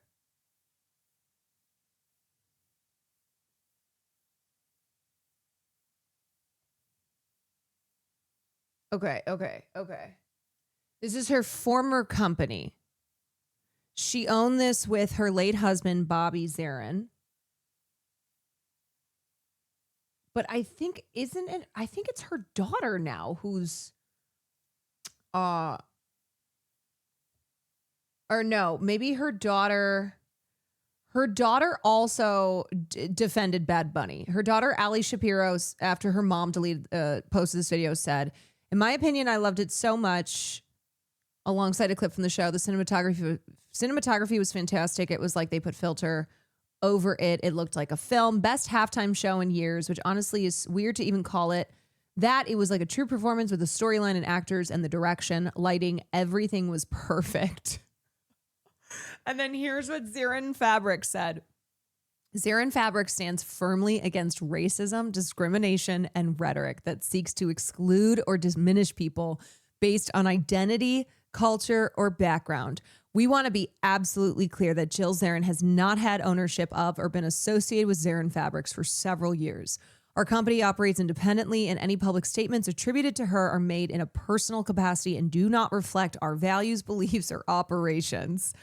ZARIN Fabrics is built on creativity, collaboration, and respect for the diverse communities that shape art, culture, and expression. We condemn language or viewpoints that undermine those principles, and we remain committed to fostering an inclusive and welcoming environment in everything we do. Hashtag diversity, hashtag culture, hashtag small business, hashtag art, hashtag fabric, hashtag fabric, hashtag woke 2.0, baby.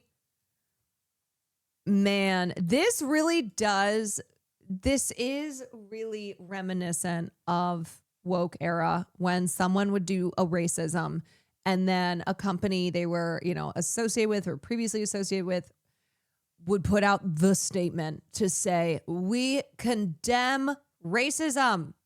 We do not condone the racist comments of insert name.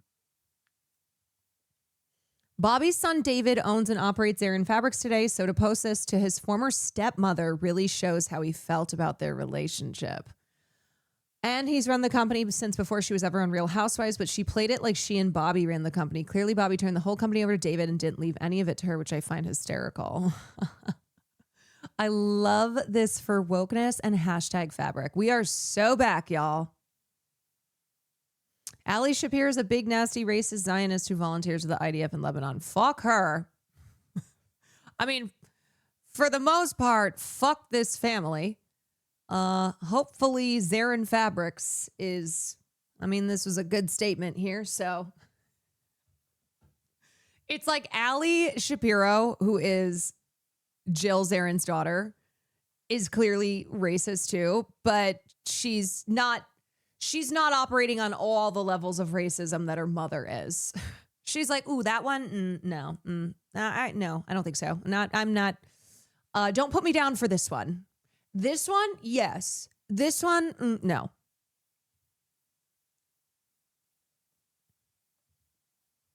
There's a banner on their website that says ZARIN Fabrics has not been associated with Jill Zarin since Bobby's death. We are proud Americans who accept all people no matter what language they speak. That's awesome. They were like, fuck that bitch. She's racist as hell. Oh, yeah, here's the top of their website. I wonder what the increase in Google searches for ZARIN Fabrics has been. Like, I wonder how many people have gone to the website because of Jill Zarin.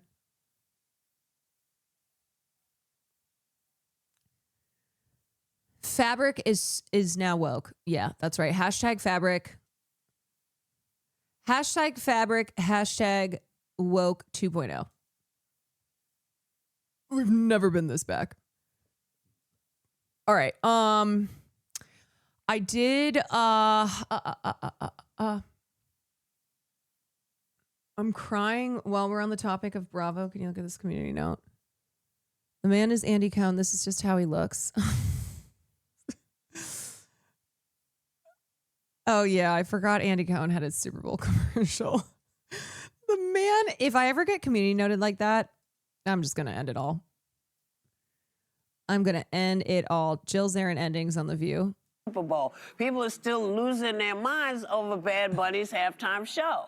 Now, former Real Housewife, who? Jill Zarin. Jill Zarin. Okay, her. Now, former Real Housewife, who? Jill ZARIN. Jill ZARIN. Okay, her. Who? Okay, her. Deleted a post, a video post, where she called the performance the worst halftime show That shit ever. is so funny. Why do we care what she says? I don't know. So days after the Super Bowl, people are still losing their minds over Bad Bunny's halftime show. It's the same energy as like, okay, sure. Now, former Real Housewife, who? Jill ZARIN. Jill ZARIN. Okay, her. And the entire View audience breaks into laughter. Oh, Jill ZARIN. Oh, it's GG's. It's GG's.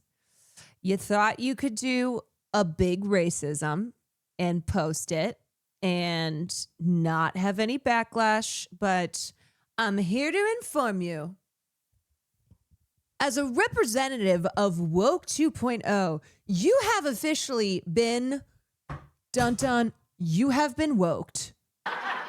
Deleted a post, a video post. Get woked. The fact she got fired, but Ramona's going to be on this show. Yeah, well, you know what? We gotta woke her as well. She's got to get woked. She's got to get woke. The Trumpers they got too comfy. Yep. I mean, of course. Why wouldn't they get too comfy? You have Donald Trump who says worse shit than they'll ever say. And people, they applaud him for it. And he's been president twice. And they're like, hell yes, we can say whatever we want to say. That is freedom. Woken all over them. Yeah, we are woken and rolling.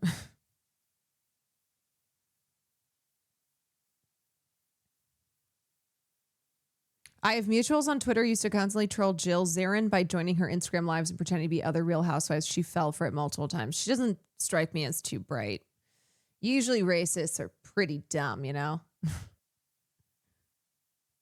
That's hilarious, though. Hey, it's me, Omarosa, and I'm here to end your whole career.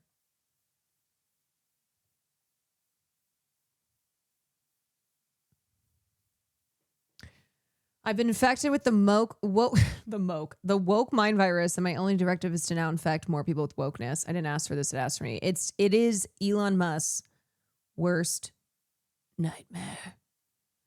Elon Musk's worst nightmare. Welcome back. Okay, I do I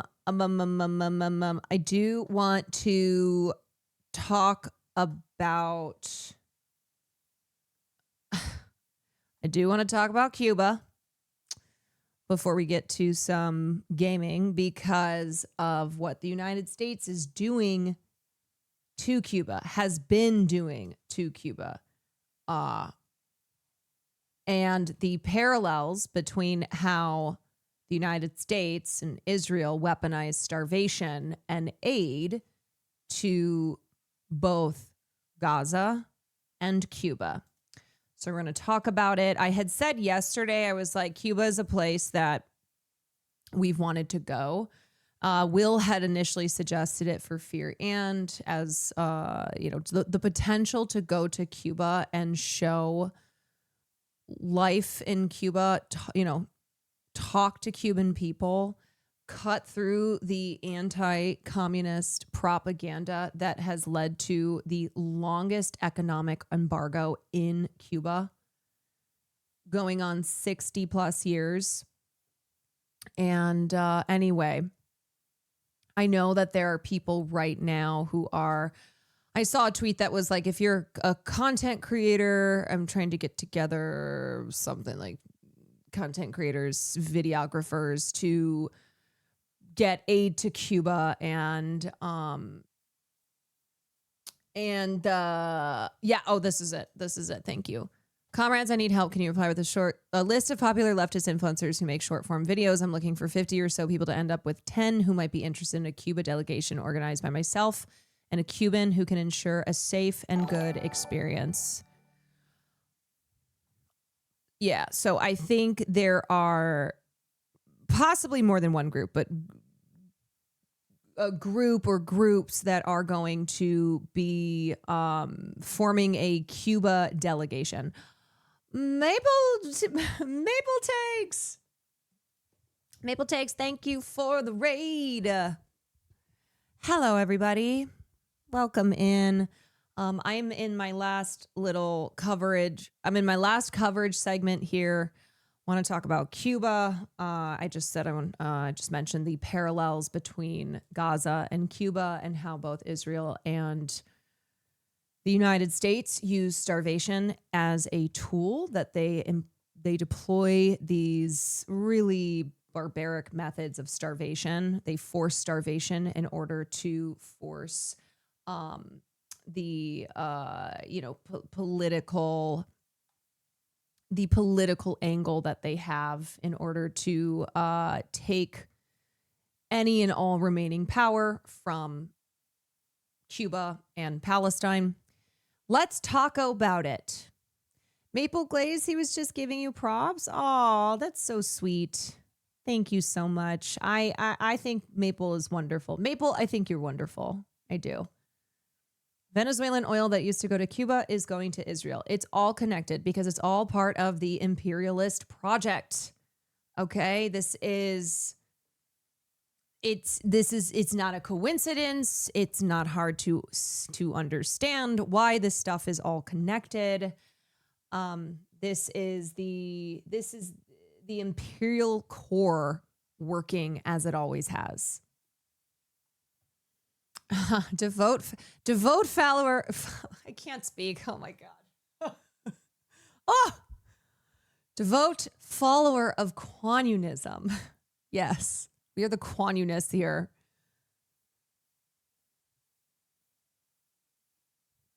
I'm confident you have plenty of resources for a Cuba tour. The timing at the moment is them getting Gaza-style embargo rules. Yeah, I don't know if I would end up being a person who would go on this just because I'm not a big YouTube presence. Like, it seems as if they're looking for big leftist content creators who make short form videos. Like Boy responded and said, I'm keen. Send me a message and we can coordinate. And I already know some others who are wanting to participate in this, but I will certainly bring attention to it. Okay. Everyone. For years, Cuba's ally, Venezuela, provided the small island nation with yeah, I mean, I think Boy and I Did a Thing would be nearly half really good of for its that. oil, a small lifeline for an already crippled economy. With the arrest and U.S. indictment of former Venezuelan President Nicolas Maduro and with pressure from the U.S., oil shipments to Cuba have now stopped. Today, you know, the other thing is if communism is so bad,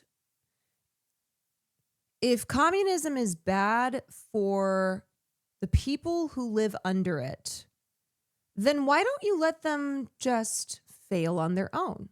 Why the need for crippling economic embargoes? Why the need for exercising total power in order to crush the economy and the society of communist nations? You know, it's like, well, wouldn't they just fail on their own? If it's so inherently destructive, then why intervene? Why clearly force this along when, according to your position, it will destroy itself?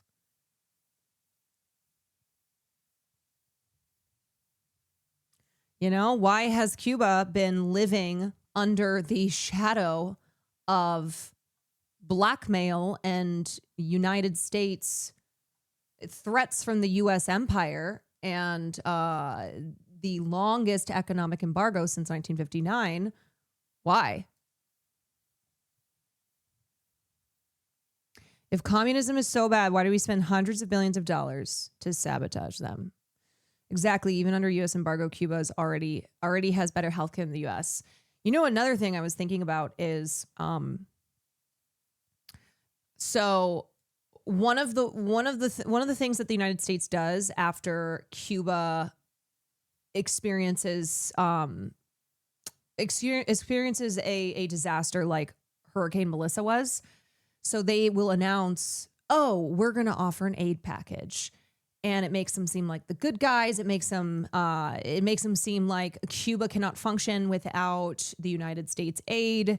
It's in order to sow dissent. It's in order to prop up the communist naysayers who look at the United States and go, we would be drowning without the U.S. And of course, that's the strategy here, is that you force you force the economic crippling, you force the infrastructure to crumble because Cuba is so, has been in such a stranglehold. And then you come in like the hero, quote unquote, with aid. And I was thinking about how after Hurricane Katrina hit, Cuba had offered a massive medical brigade. Some of the best doctors in the world are from Cuba because of how incredible their healthcare is, how their medical training, the infrastructure that they have provided for those who are studying to be doctors. And so Cuba had offered a brigade and medical supplies, and the United States refused. They would rather have let Americans die, and many of them did. Over 1,800 people died because of Hurricane Katrina. And all of that so that they would not have to accept the help, which was unconditional, FYI, not in the way the United States offers aid, but unconditional aid that Cuba had offered. And the United States was like, no, we would rather sacrifice our own citizens in order to continue pursuing these really crippling, aggressive tactics against Cuba, in order to continue painting Cuba as our communist enemy. And it's hard to say how many died due to a lack of medical assistance and medical supplies, but certainly we can say that lives would not have been lost. We don't know how many, but lives would not have been lost if the United States had accepted Cuba's aid. The United States doesn't want another threat of a good example. Mm-hmm. Cuba warned international airlines that they will no longer be able to supply planes with jet fuel for at least a month. With rolling blackouts across Cuba, questions remain: how will Cuba survive without the aid of oil from Venezuela or other countries and stave off a humanitarian crisis? Here's ABC's Matt Rivers.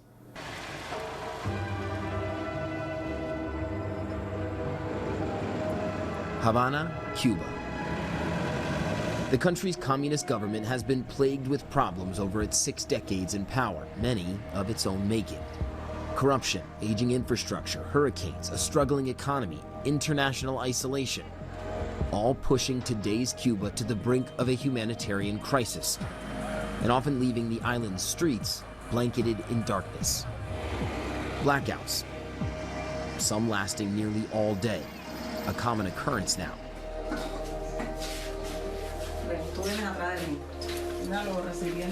Using only the light of her phone, Idaña Acosta pours water from a bucket into a small pot for her family's daily needs. The water, used to cook, bathe, and drink, will have to last Idaña, her 2 children, and her ailing mother until the next shipment comes in 10 days. Los niños están, por supuesto, sin comer, llegan de la escuela. Mamá, qué hambre, no sé cuánto. Hay que esperar a que venga la corriente. Unión Eléctrica recorded that 60 to 70% of the island went without electricity in December after a nationwide blackout left around 10 million Cubans without power for several days. Families like the Acostas work and eat by candlelight as the city softly hums with overworked generators. When the power grid doesn't work, only those lucky enough to have generators and enough gas to run them can keep the lights on. And the situation is only expected to get worse. Es bastante complicado el tema del apagón. Cada día todo peor. Y si no hay una ayuda, aunque sea el petróleo, que es lo que más nosotros no... So, just to clarify for people, things in Cuba have it's been tough for a long time because of how much the United States has done for decades to isolate and suffocate Cuba in order to remove the communist government, in order to force regime change. It's just that now it's reached a real breaking point. Trump has threatened tariffs on any country that supplies Cuba with oil. Essentially, it's been like a flame that's been lit for a long time, and now they've just cranked it up all the way. And it's critical mode. So this is something that's been going on a long time. It's just now it has reached critical status because of the fuel shortages due to Donald Trump threatening tariffs.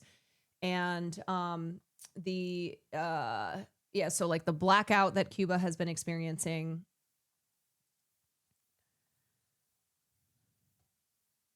Cubans are incredibly resilient. Yes, they are. Even with the crippled infrastructure, even with the forced isolation and suffocation, they have this amazing ability to still be able to rally and support their people. For example, after what hurricane was it? Yeah, it was Hurricane Melissa. And the hurricane hit the east side of the island, and there were a lot of casualties in Jamaica. There were casualties in Haiti. There were casualties in Dominican Republic. There was only one person who died in Cuba, and that was because of the Cuban government's people first policies and their ability to distribute resources as stifled as they have been, and just their communal infrastructure and strategies in place to protect people during, a natural disaster. But the way that it was reported on and what the U.S. government said about it, of course, they exaggerated greatly and talked about, how many people died in Cuba instead of the reality, which is that because of Cuba's people first policies, they were able to administer quickly and efficiently to meet people's needs and prevent mass casualties. I highly recommend How Venezuela and Cuba Are Changing the World's Conception of Healthcare. Yeah, that's a good one.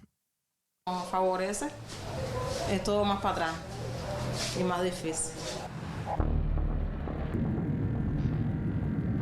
Cuba's already crippled economy is expected to get even weaker after U.S. forces captured Venezuelan President Nicolás Maduro and his wife early last month. The island nation depended on the oil Venezuela sent over, which according to experts accounted for nearly 50% of their daily oil demand. In exchange, the Cuban government provided personal security and intelligence for the Venezuelan president. But President Trump cutting off that lifeline, writing on social media there would be, quote, no more oil or money going to Cuba. Cuba looks like it's ready to fall. I don't know if they can hold out. But Cuba now has no income. They got all of their income from Venezuela. Cuba faces tough questions here. It's that stark ego and narcissism, I don't know if they can hold out. The U.S. has been doing this to Cuba since 1959. They have been doing this to Cuba for decades. Being like, I don't know if they can hold out. Yeah, I don't know if they have it in them anymore. When they have been fucking Cuba as hard as they can, and they have still held out. That they have manufactured this crisis in order to try and lay the blame on the government. They manufacture the crisis. They try and say, oh, it's because of the government. And then they try and come in and do what they always do and force regime change. I just don't see the country being able to survive without Venezuelan oil. Jorge Piñón, a senior Energy Institute researcher at the University of Texas, tells ABC News Cuba's economic collapse is imminent. We don't see a... You, American government, when Cuba, I fucking hate you and hope you die. I just want to make more doctors. Yeah. Light at the end of this tunnel. What does taking away Venezuelan oil mean for the country of Cuba? I just want to make more doctors. I just want to help save people. Now you're talking about transport. You're talking about diesel for the tractors and agricultures. Now this really impacts the economy of the country. 89% of Cuban households live in extreme poverty, according to the Cuban Observatory of Human Rights, with the average Cuban making just $16 per month. The Cuban and so many people only look at the effects in determining their... I mean, okay, Americans are fucking stupid, but people only look at the effects. They don't look at the cause. They don't look at the cause. They'll look at the effects and go, wow, look at how bad things are over there. People are in poverty. They're starving. And you're saying that we're supposed to support, we are supposed to support this? It's like, oh, no. We don't support this. But you have to look at, what is this a result of? Who is this a result of?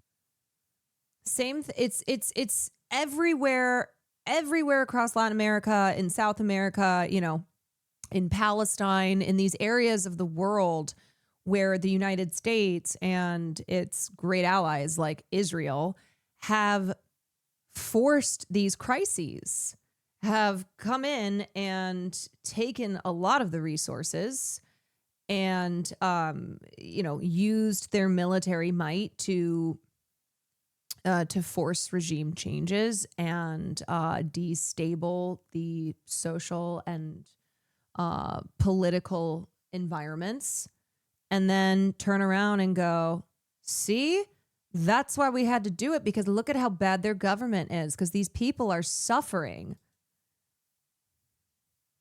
Economy has greatly suffered under a decades-long U.S. trade embargo that its government claims impeded its ability to do business on the world market. The regime brings in very little hard currency, so Cuba's international trade relies heavily on bartering, swapping its key exports like sugar, nickel, and medical services for essential imports such as oil, machinery, and food, with allies like Mexico, Venezuela, Russia, and China. Where are their historical allies and exporters? I am very surprised that we haven't seen more Russian oil coming into Cuba. Brazil is now a major exporter of oil. So where is Lula coming to the aid of Cuba? In January, President Trump declared a national emergency over what he called the, quote, unusual and extraordinary threat posed by Cuba, authorizing the U.S. to impose new tariffs on imports from countries that directly or indirectly supply oil to the island, meaning Mexican President Claudia Sheinbaum's attempts to include oil in their humanitarian assistance will come to a halt. There have not been any known oil tankers heading there from Mexico since January 9th, according to Piñón. Dr. Maria de Los Angeles Torres, a professor of Latin American and Latino studies at the University of Illinois, calls the situation Lula don't want USA It's almost smoke. like it is a society that is structured right now on matchsticks, and any one little thing that gets taken out or anything that gets turned on a flame can go in a minute. This would not be the first time the United States has intervened in Cuba. In 1961, President John F. Kennedy approved the ultimately unsuccessful plan for the CIA to overthrow Cuban leader Fidel Castro, known as the Bay of Pigs invasion. My sincere feeling to the people of the United States. I hope in the future. And then he died. We will understand better. Then JFK died. And we will be friends. Nearly 65 years later, attempting regime change in Cuba would be a personal victory for a key member of the Trump administration, Secretary of State Marco Rubio, a Cuban American and self-proclaimed son of exiles. God, he's such a piece of shit. He's such a fucking worm. Doing this to the country that his parents came from. Now, why were they exiled? Why were they exiled? But this is, they're not his people, but I'm saying these are his people in that he is Cuban. But of course, he's a fucking fascist and he wants to get it done because it hasn't been done. And it's been attempted to be done for decades. So that's why they are turning up the fucking heat. They're being so brazen. They're kidnapping presidents. They're going in and kidnapping presidents so that they can be like, we got it done. His parents immigrated to the U.S. in the 1950s, settling in Miami, the beating heart of the Cuban exile community and decidedly anti-communist. The fate of Cuba is deeply personal to Rubio, who rejects the idea that the U.S. embargo was the cause of the island's economic malaise. No, it's terrible. So they left to escape the dictator of the U.S. and saw that Castro overthrew. The irony in why his parents left. Why did his parents flee Cuba? And now all these years later, Marco Rubio is turning around and essentially trying to do to Cuba what caused his parents to leave. Would love to see the regime there change. The suffering in the rural areas of Cuba are acute and they're deep. And it's not because of the embargo. It's because they don't know how to run an economy. Do you see Rubio's hand guiding a lot of these actions? We have a very unpredictable president. And while Rubio may have a very coherent perspective on Cuba, we don't know how that unfolds. I think that the regime in its current form, without any outside aid from anyone else, that would include China and Russia. The USA is like an obsessed stalker ex of Cuba, but the US is a cop, so the restraining order never gets through. Perfect comparison. Yeah. They're like, sorry, can't get you the restraining order until you're, I don't know, dead. Does not survive the year. Sorry, The nothing Trump we can do administration here. not ruling out regime change in Cuba after the abduction of Maduro, demanding on social media. Yeah, the US is the stalker and the cop and the judge and the entire legal system. That the Cubans cut a deal, quote, before it's too late. Meanwhile, Cubans wait with bated breath, the fate of their island held in the balance. The Cubans are not simply waiting for someone to, quote, save them. Despite the heavy hand of a security state that stifles dissent, sporadic protests continue to pop up against the government, none bigger than in July 2021, when tens of thousands took to the streets across the country, demanding better living and economic conditions. And what the U.S. media, of course, which is an arm of the State Department, they will always focus on these protests as a way to push the narrative that the people are revolting against their government. And there are people who protest, like in any other place that the United States has greatly intervened in. And it's people who either just have had enough and maybe they know that it's not, maybe they understand the US's involvement here, but they've still had enough. They just want to they just want it to be done. It's others who don't recognize that at all, but it's also others. They won't show or talk to people who will flat out identify the United States as the perpetrator of this, while not showing our protests on the media when we're actually against what our government is doing. Yeah. So this is the type of This is an example of how the media supports the State Department's narrative and how they will push they will push this propaganda, and then American citizens will believe that the people of a country like Venezuela or of Cuba are mercilessly subjected to these tyrants and they are trying to break free. And so that's why the United States government is serving this role as hero and protector and, freeing the people. Thousands more were detained, and rights groups say... Thank you for talking about Cuba. I don't do... I don't do a ton of, like... I always say this. You know what it is? It's because I'm American and I live in the United States of America and all this shit is so connected. So on the one hand, I'm like, yeah, I don't really do geopolitics. I kind of try and really stay in my lane, but also this is my lane too. And it's, when I focus on what's happening domestically, but you can't ignore what's happening outside of the US because of how connected it is.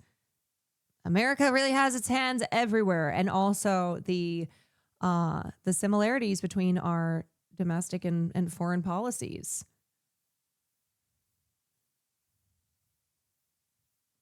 It's hard to stay in your lane when the US doesn't stay in theirs. Yeah.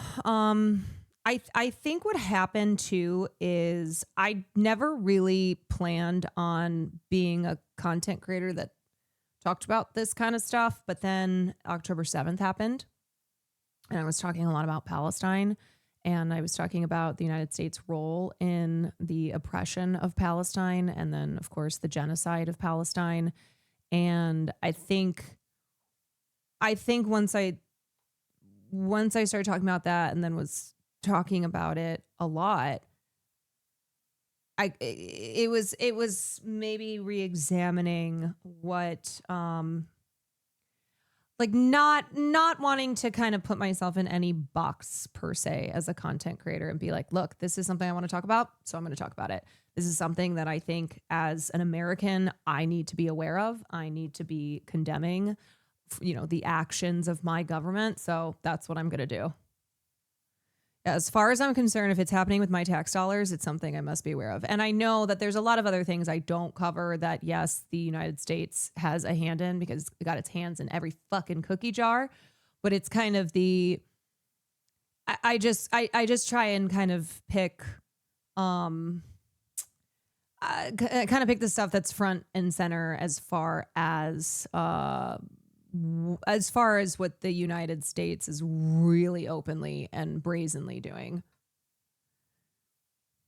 Your geopolitical coverage has always been solid. I appreciate that. It's never been my area of study necessarily.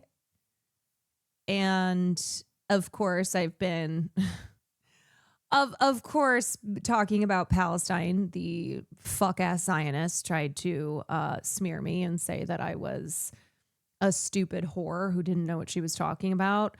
And it's like, I might not have a degree in this. Neither do you though. Neither do you. Cause you're an actual fucking dumbass and a real piece of shit and morally bankrupt.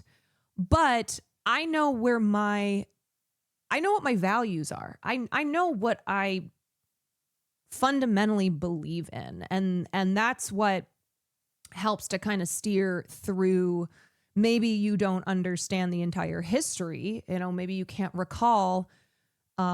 Maybe you can't recall every bit of important factual information off the top of the mind. But it's having common sense. It is. It's having common sense. It is being consistent in your convictions and that consistency makes it easy then. It's like, yeah, I call out the way that the United States and Israel have organized and orchestrated a genocidal siege on Gaza. And it's the same strategies, the same, same, maybe slightly different motivations, but same strategies and tactics that they're using to isolate and suffocate other countries like Cuba. I was personally unaware of the situation going on in Cuba, so I appreciate you covering it. Yeah, and that's what I always think about. I'm like, I don't want to assume everyone knows everything everywhere all at once. So even if it's just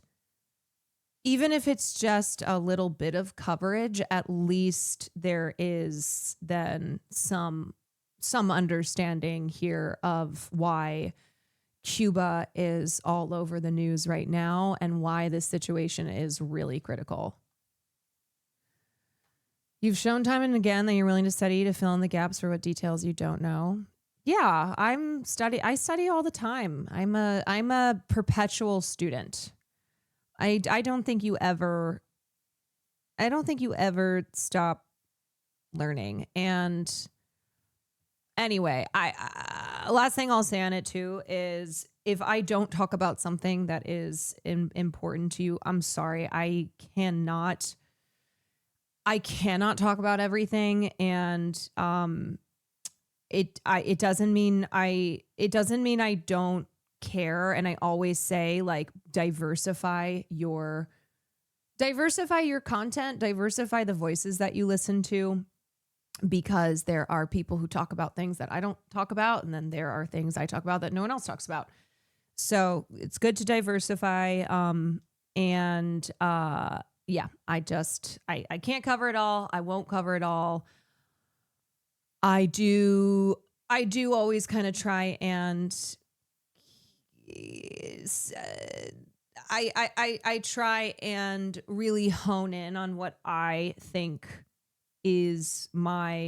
are my strong suits as a content creator and the issues that I really laser focus in on, so that I can be the person where if someone else isn't covering something, they'll go, oh, this is Caroline's forte. This is, she covers this kind of stuff all the time and does so in a way that I just think is better than you'll get from me. It was because of you that I actually sought out more leftist content creators and started reading again. That's great. And I'm never going to be like, I'm never going to discourage that. I will always encourage that. And especially on issues that I think people who have a real personal connection to it and have dedicated a lot of their time and energy in trying to educate others. So go support them in that. AOC tying the Cuba situation to the parallels in Gaza was a W. Remain behind bars. I think most people in Cuba, like most people everywhere in the world, are interested in being able to get up in the morning, know that they have a job, that they can work and make a living, be able to bring food home. Cubans, I don't think, are different than that.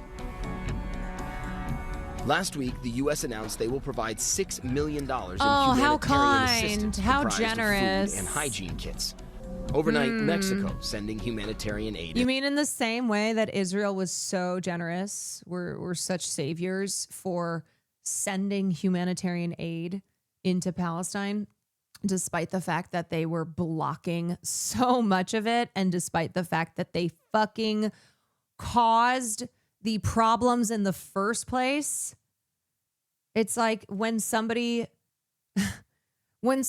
punches you in the face and then hands you one singular ice cube and is like, you're welcome. Aren't I amazing? And now punch yourself in the face. Well, but the UN warns the humanitarian crisis will become even more severe if oil needs go unmet. Like the other... Yeah, that's a great quote. They steal your bread, then give you a crumb of it, then they demand you to thank them for their generosity. 11 million inhabitants on the island, Idania and her family are being pushed to the brink. But in a country where darkness is routine, life doesn't stop.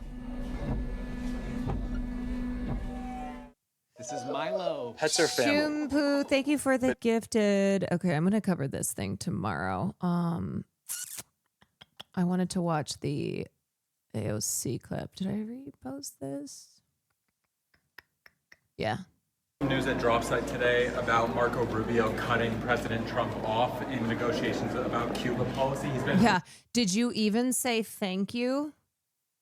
telling him that they've been in negotiations for a while, but in reality, it's been multiple weeks where that actually hasn't been the case. What's your reaction to that divide on foreign policy within the administration? Well, I think I have to read the reporting that you're talking about, but this is what we've seen with Gaza, right?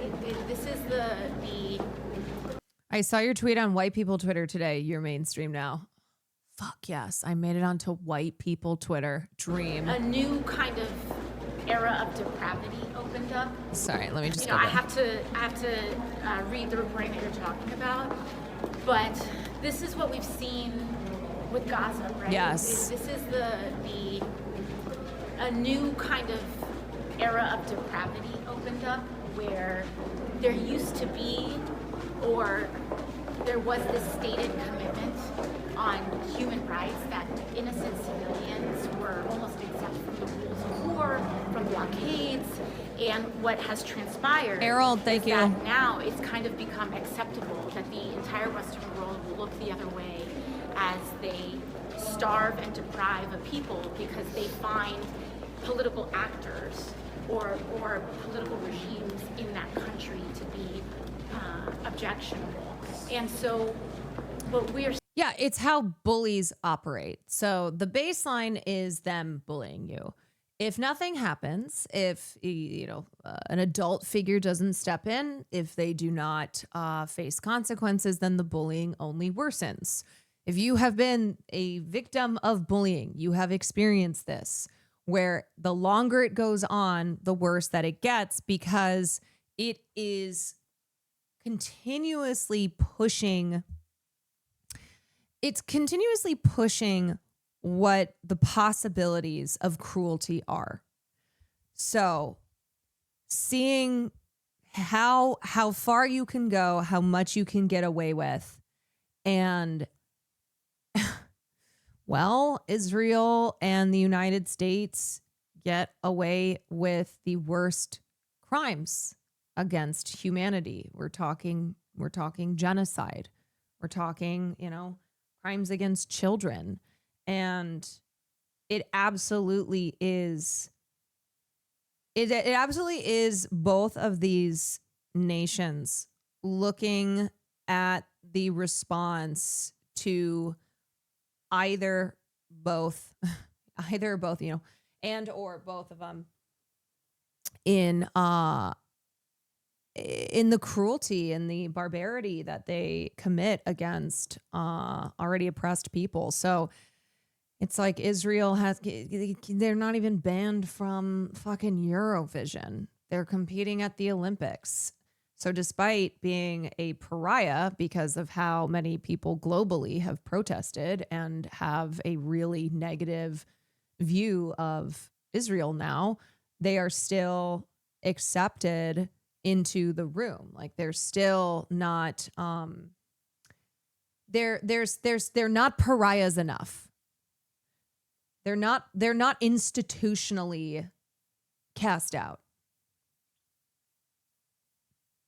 seeing here is the possible precipice of hospitals running out of. Try and stay out of white people Twitter, homie. The motherfuckers are crazy. You know what? Sound advice. I will try to stay out of there because that seems about right. You know, we're talking about innocent children, women that could be put in harm's way. And so, again, I have to look at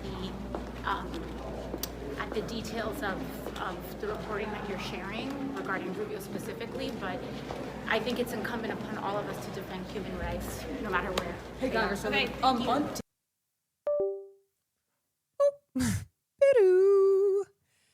Yeah, I always think too about gun control in the United States after Sandy Hook.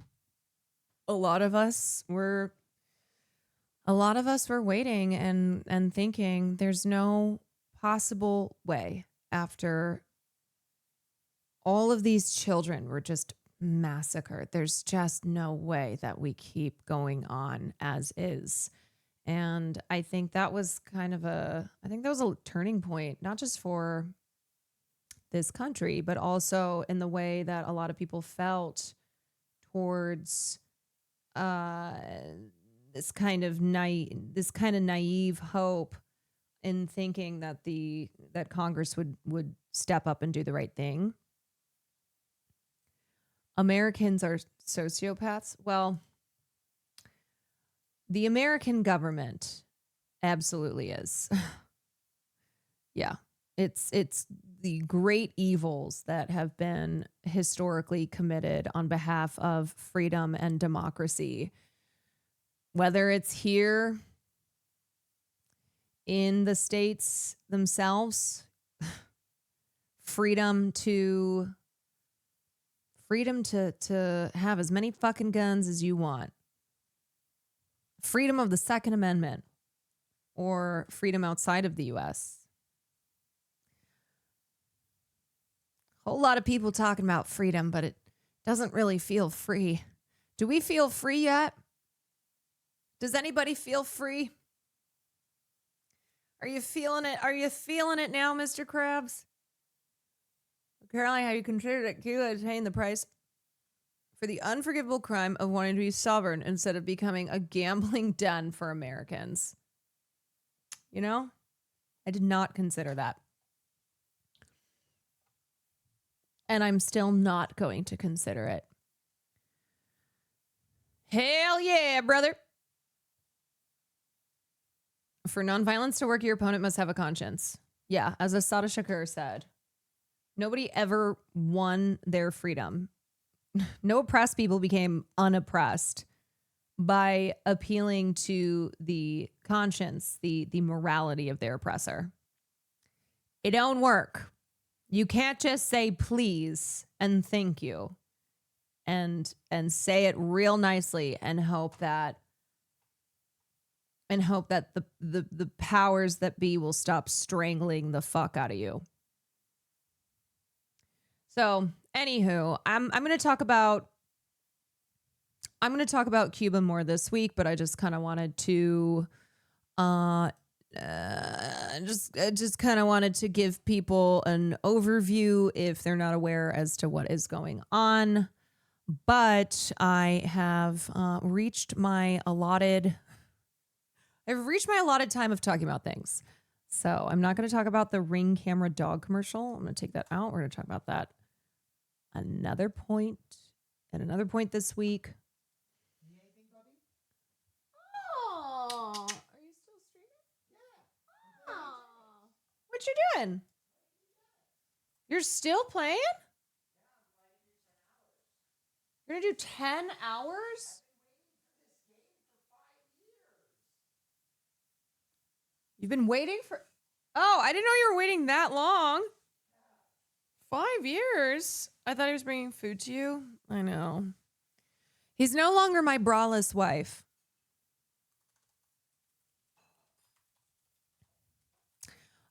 Okay, y'all. So reminder that tomorrow I am going to be interviewing Taylor Lorenz. So if you are interested in our discussion on Section 230, on COSA, on the shit happening with Discord, all of this really scary stuff in mass surveillance and internet censorship and ripping our digital freedoms away, Taylor is an expert in it. She has been desperately trying to get people aware and let them know how bad this is, but that now is the time to try and do something about it. So I'm going to have her on at 6:00 tomorrow. Black Mirror, here we come. Yeah. So 6:00 tomorrow. And then after that, we'll do whatever else I got planned.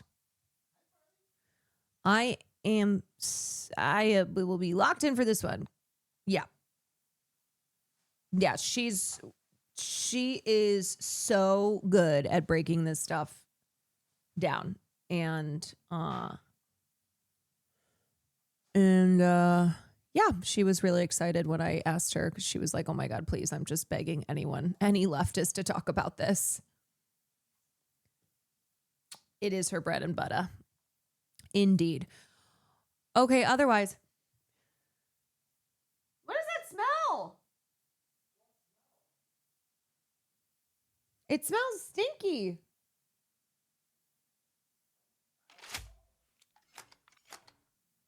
I feel like I just got a whiff of garbage or something.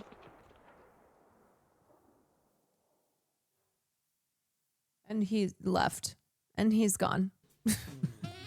And he's out the door. I just got like a weird...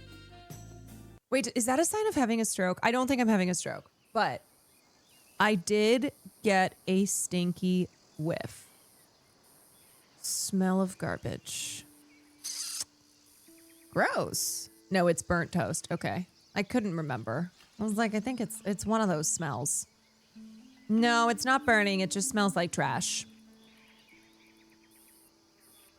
I double checked to make sure Taylor was who I thought she was, and I found out she posted a YouTube short featuring you. Moi? Moi? Okay, friendos, it's time for some gaming. It's been a couple days since I've done some Red Dead Redemption 2. Last time was really traumatizing. It was very, very traumatizing. I'm gonna try to have less trauma. And if this is your first time here on stream, if you haven't checked out what we do here, I usually like to do around 4-ish hours of commentary and then try and do something that is, well, I would say relaxing, but this has not really been relaxing, but just have a break from talking about stuff. So we'll either do fun reacts or I will play whatever game I am in the middle of playing. And currently it's Red Dead Redemption 2. All right. So I'm still very fresh in the game. Let's see where we're at. Oops.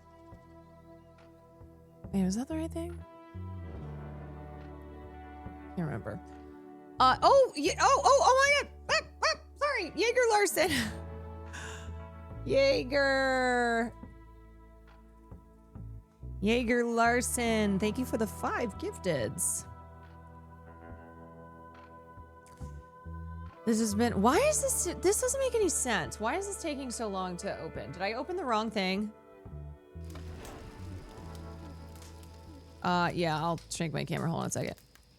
What's happening? Is this me? Where am I? Wait, why is there a bounty on my head? Why am I in front of a fire? Hold on. It has to load the entire game? Damn! Wait, where did this fire come from? Oh, you're at your camp. Wait, but okay. Last time I remember playing, I was riding off on horseback with the one guy. Wait, you finished your game? You ended the game in mission, so you have to do it? Redo it. What? I killed 2 men. I think that didn't save. Oh, shit. Okay. All right. Okay. Hold on.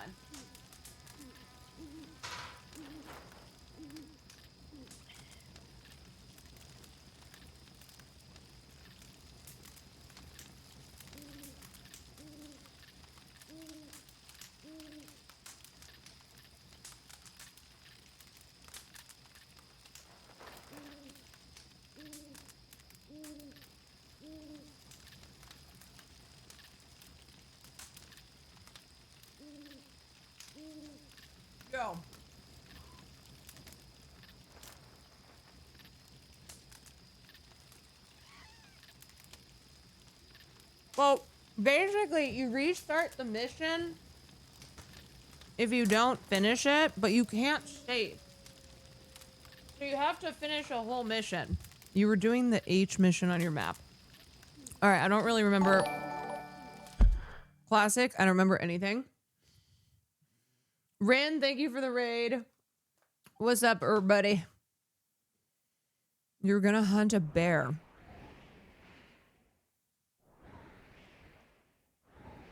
I was gonna hunt a bear with Jose. Where is he? I don't understand how there's still... Oh, he's here. Oh, he's at the camp.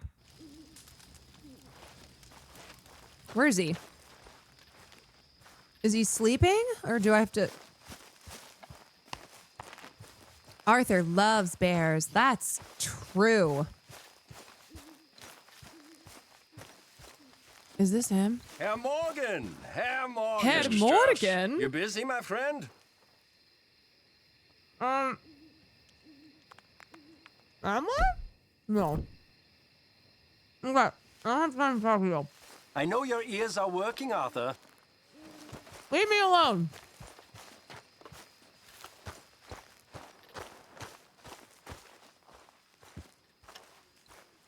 That's not him, but you can do that too. No.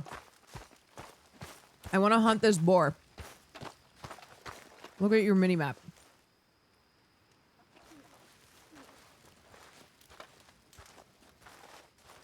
Oh, they have the initials of people. How do I run again?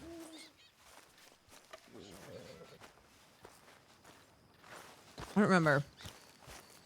All right, let's go. Okay. Jose? You want to go hunting? What are you hunting? An elephant? I wish. No. I saw a huge bear. One of the biggest I ever saw. I reckon nearly 1,000 pounds. That's silly. But you need me to come with you. Of course. Let's go. Where are we heading exactly? Up near the Dakota River. Might take a day or two. I could do with a break from this place. Oh, me too. It's been a rough couple of weeks. You need anything? I don't think so. I got all I need. Let's go then. Okay. So you still ain't replaced Boadicea? Nah, I miss her. She was quite a horse. This one's okay, but ain't no Boadicea. I've been meaning to offload this big Shire horse for a while now. Unruly bastard. Where'd you get him? Some big loudmouth bastard tried to rob me. Was out riding, so Oh my god. Well, you know how it is. Wait, we already did. We already saw this. Let's take him to Val.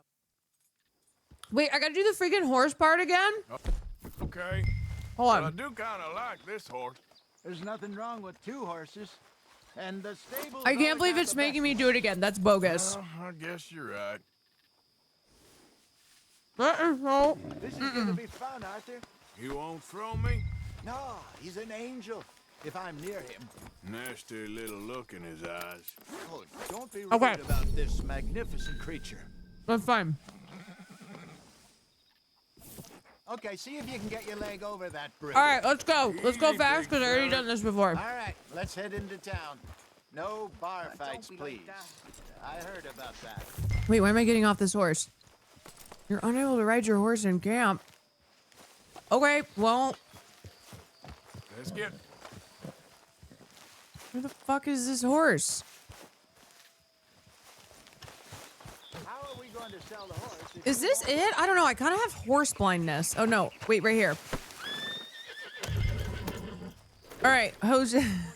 I'll do my best. Okay, let's go. Let's hurry. We're heading out.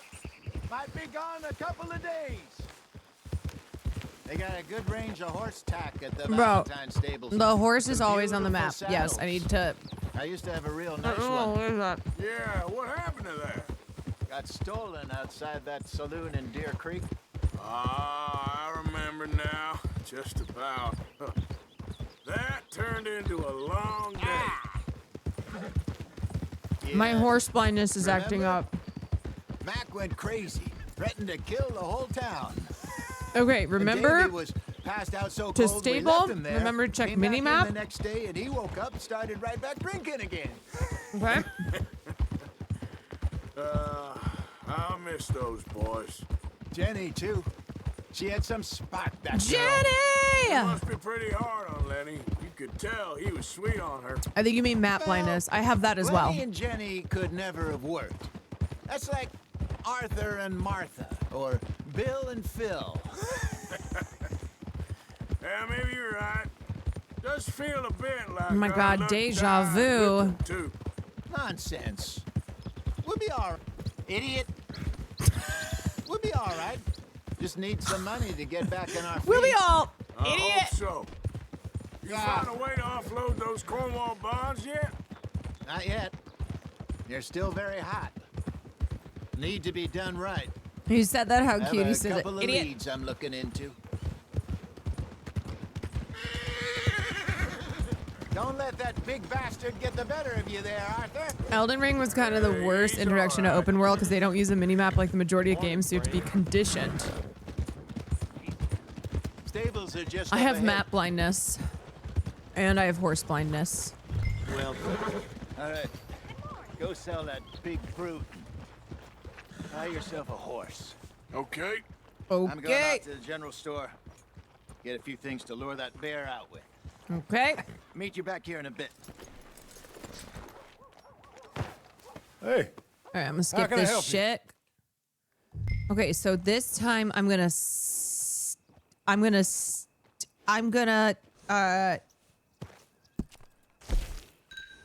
wait, isn't this what I did last time? I'm so confused.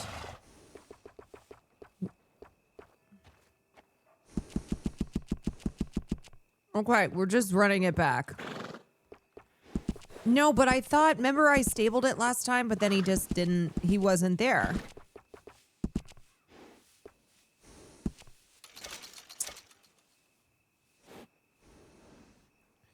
What's confusing about this? I don't know. I don't know what I'm confused by.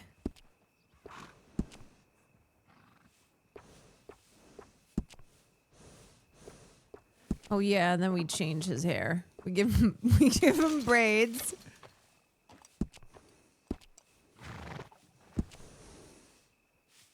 And then we go we're gonna braid that too.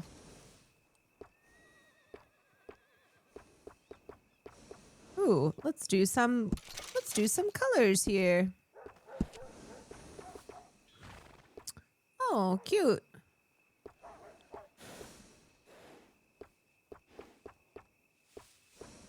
Love it. Shit, I'm broke. All right, partner. You got yourself a deal. See, but then I was like, what happened to my other horse? Interesting choice. Interesting choice. Okay, well. Okay, so he's With some currently good care, stored. you should I be see. able to Wait, make what the something fuck? of Why it. is he running away? Come on, girl. Oh my god. Let's get going. We got quite a ride ahead of us. Lead the way. Okay, here we go. So, what's this lake? Girl, we're a dye job for the horse costs $4. called That is kind of a O'Crae's lot, Run. isn't it? Up in the mountains east of Cumberland Falls. I just hope I can remember how to get there. Back Why into is the his horse so mountains. fast? I sure didn't figure on that.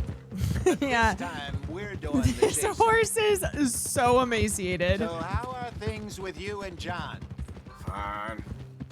Ain't it about time you let it go now? It was a year. Little tiny horse Say it. legs. He ditched us for a goddamn year. That's actually crazy that the dye job is 1/4 the cost of the He just horse. wants to put it behind him. I'm sure he does. Running off on that kid is one thing, but there's code. He knows that.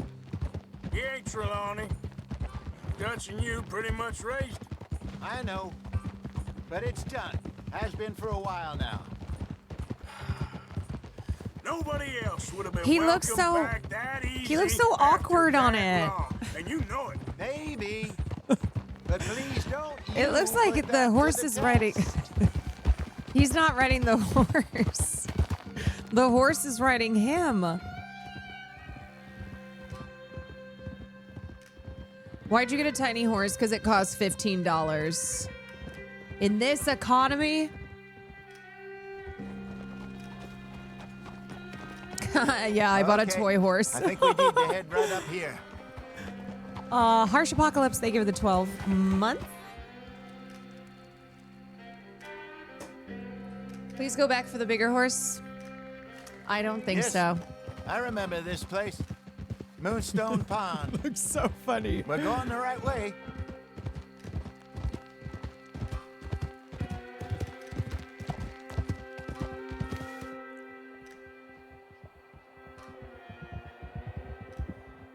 There's a shockingly large number of Caroline the Merciful believers. Wait, why? What's... Let's loop around the other side. Oh, okay. Wait, why am I doing that? Okay. Easy, girl. Okay. Ask about Micah. Where do you think Micah and Lenny got to?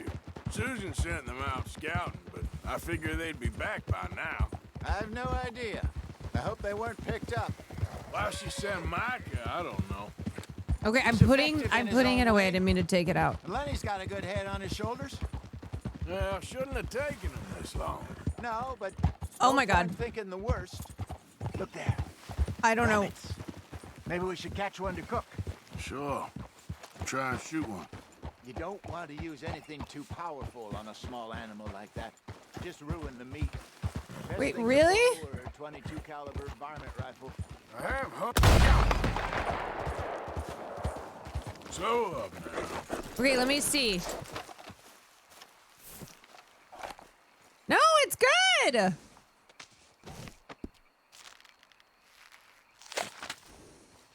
Hell yeah. That does not count as... No. That, I had to do that. That I was supposed to do. Okay, what do I do with this fucking rabbit now? You ruined the quality? Okay, No, it's good. It looked good. Yeah, we're fine. All right, where's this bear? It's getting late. Wait, what are we Reckon hunting? camp A here. bear or a boar? Sure. Hold Alan, you LB to show the wagon wheel. Okay, I have this. Oh, okay. Set up. Okay. So I want my bow. Right?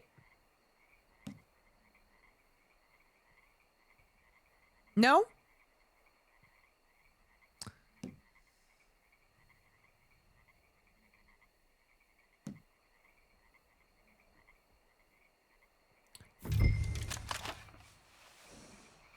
Hold out B to show the wagon wheel. Tutorial at the bottom.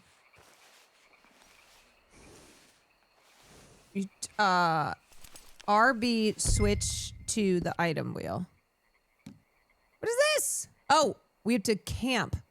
Okay, use R to select camp and release. There we go. I'm famished. I've learned. Cook that rabbit then. They're delicious on an open fire like this. I figured it out. How about me?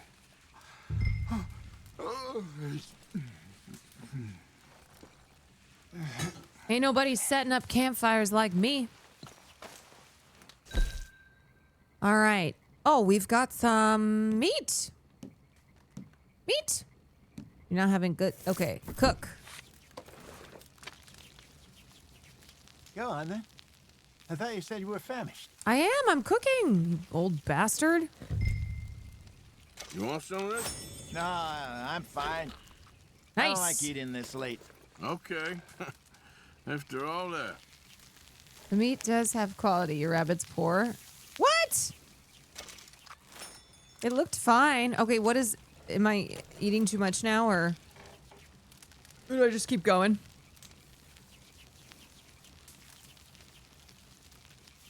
Can I have some of this?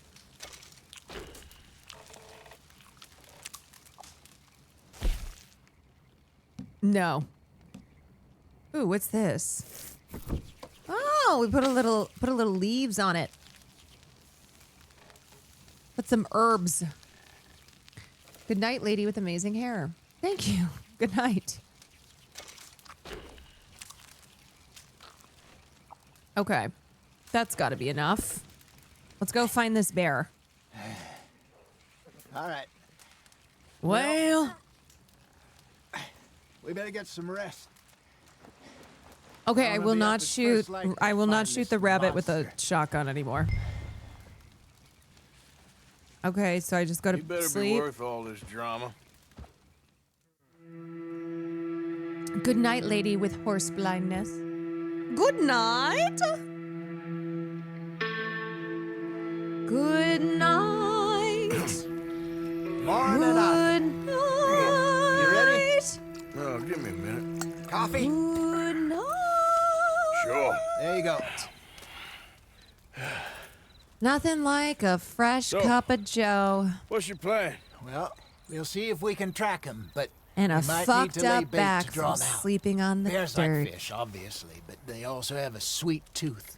A lot of fellas bait then shoot from the trees, but I prefer to hunt on the ground. More dangerous. But that's my we'll type have a of much man. better chance of getting a good shot in. And if he bolts, we can start right off after him. Can you mix up this bait for me while I finish packing this up? Fish, berries. I tie it up in that Fish rag and when you're berries? I hope you know what you're talking about. done. Hi, girl. It would. Okay. In the mountains, Arthur. I was virtually weaned on bear meat. Okay, I think I got this done. Good. Okay, we gonna do some Pack up and we'll fishing. get going. Come on, grab your stuff and let's go. I'm coming. Pro tip, you can hunt some animals and cook their meat and store it so you can use them during gunfights to fill out your health stamina at once instead of having to do health cures. Oh, that's a good pro tip. Mount my horse. You know, we got... I don't think we should call this a horse. I think this is a Down by the pony. water. That's where I saw him last. Okay. How's that horse treating you? So far, so good. You know, I was in this area. You know, I with look Bessie pretty fucking years ago. stupid, but... Really? I didn't know that. I imagine you still miss her. Every day. Did you two ever think about But it gets the getting job out of done. life? We did briefly. You don't remember? Guess you were still young. Oh, Farley! I'm so sorry. Hold on. Let me give you some. I was reading a chat comment. Anyway, what was you talking about? We did briefly. You don't Oh my remember? god, I cannot take my eyes off the road. Didn't last long. I drifted back into it. She understood. She knew Oh, what I was. Farley, I'm so sorry. Okay, let's give you something. Let's give you something num num. Let's give num num. I remember you not being around for a while. Give you a good num nums. Well, things were looser back then. Truth is, oh god, there's never really any getting out. And staying in, it's hard. You know that. Do you think But anybody Bessie and I around made me it is work. like, is this her first Why? day on You a? thinking about Is this getting Arthur's out? first day on a horse? Me? No, of course not. Yeah, Listen, don't text and ride, y'all. Dutch's grand plans work, and we can make enough money to go someplace new, really new. Maybe we can all have a new start. The crashing sounds Anyway, in this for game now, are let's so try and drama. Chase ourselves a bear, shall we? Let's look by the Shall water we? here, see if he's been fishing again recently. Let's do it, shall we? Oh, Farlito, I'm sorry. Look for tracks, dung, bones, any sign of... Oh, wait, what's that? Something is here.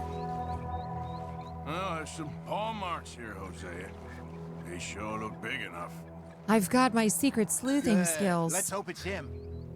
Can you tell what Can I tell which way he went? I sure can. he went? This way. Follow the trail. Okay, wait. Hold on. Tracks. Go into those trees. Oh. Press L. Okay. And then follow the trail. What trees?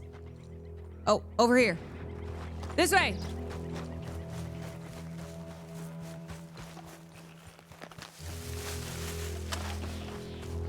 Oh, fuck! Wait. I don't have my... Wait, what gun is... No, I have my shotgun. It's good. Right? Oh, I don't know! Hold on. Fuck are these...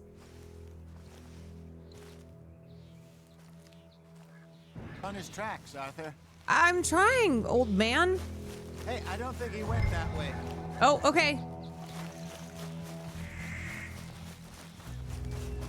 Where are you going? I don't know.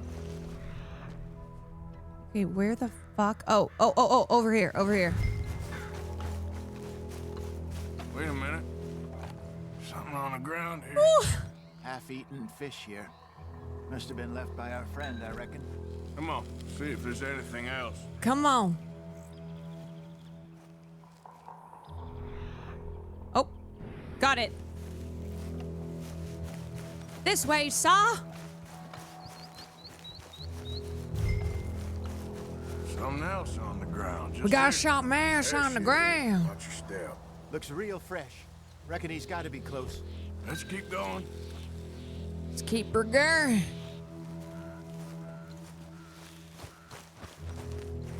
Here's the next little bit. Came from your interview with Matt and FD on YouTube. Amazing insights. Big fan. Oh my God, let's go. We got a YouTube watcher. What is going on? Welcome in. We are at the portion in the stream where Looks like the trail ends here. I do some gaming. You lost him? But welcome in. Now, a little optimism, Arthur.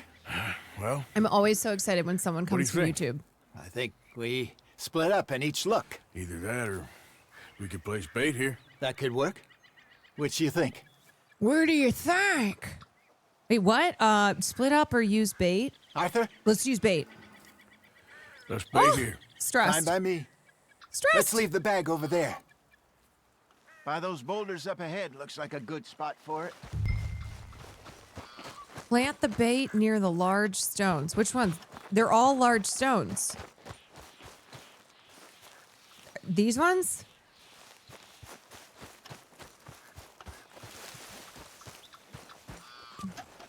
Oh, the mini map. Oh, yep. Mini map. Okay. Okay, so now we use the bait. Now we wait. Okay, now we wait. We hide. It just came over from Facebook. Love your content. Fuck out of here. 1,000 pounds, you say? More or less. Hey, just Big came from scar down his LinkedIn. face. Hey, did that bait look okay to you? I think so. You're the expert. Ready with your gun there? I'm ready. You okay? You seem nervous. So do you. You're nervous, I'm not fine. me.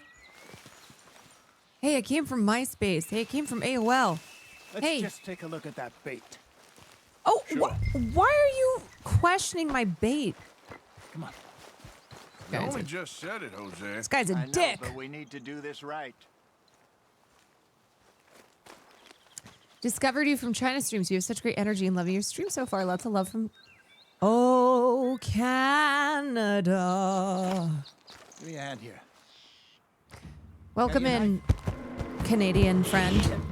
Oh my God, that's so scary! Oh, fuck! Wait, am I supposed to do? Ah!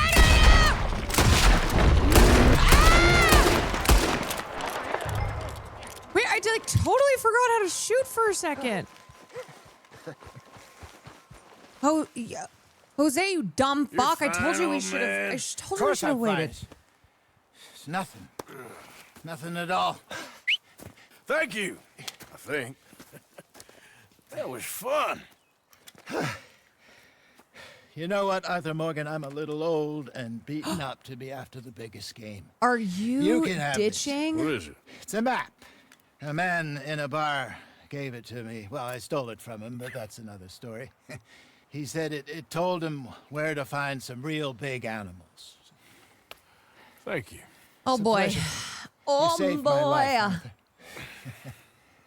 I think I'm going back to camp. To Oh my god, I lick cannot my believe wounds. I cannot believe You he's coming, or ditching. You gonna track that monster? Well, you know what? I'm coming? freaking staying. I'm gonna stick around here for a while. Wait, I can get a bear hat? I'll see you back at camp. Yeah. Oh boy. Hopefully I live.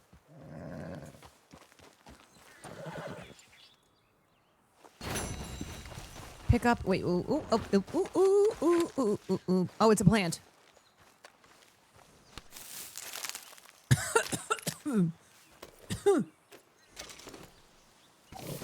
Okay.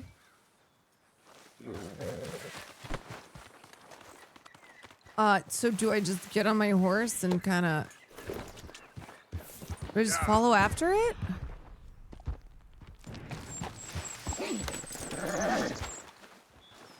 Let's see what we got. We got a bunch of broken Must be a sticks. way off.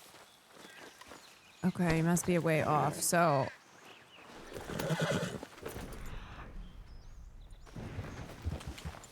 So I'll just get on my horse.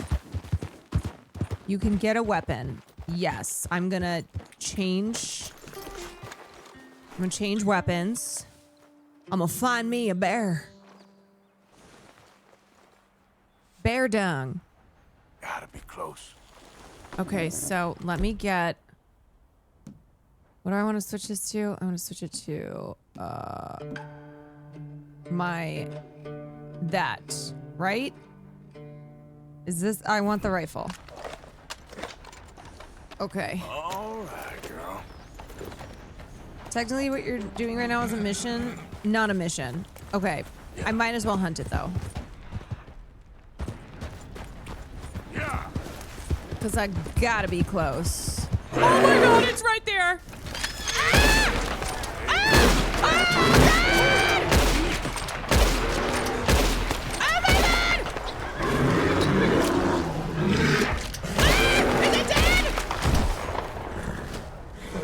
Whoa, girl, easy.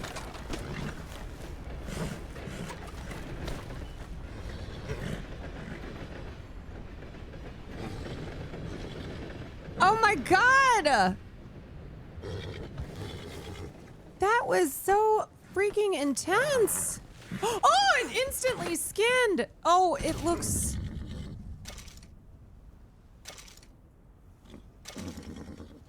Oh, that looks bad. That's real. That's it. Why? Yeah, it looks like an anteater.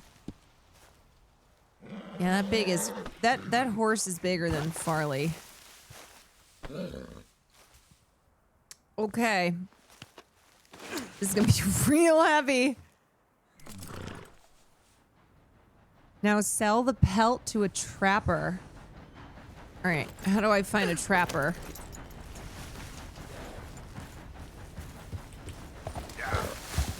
Oh, poor Farlito's back. Okay, so go to the map. I got the bear at the trap house. Okay. How the fuck do I get out of here? Probably in town. Where the fuck is town? Over here? Should I go back to Valentine where I'm wanted? Neo, thank you for the bits. You made the bear hunt look so easy. I commend you. Thank you very much. What? Like it's hard? Okay, something black.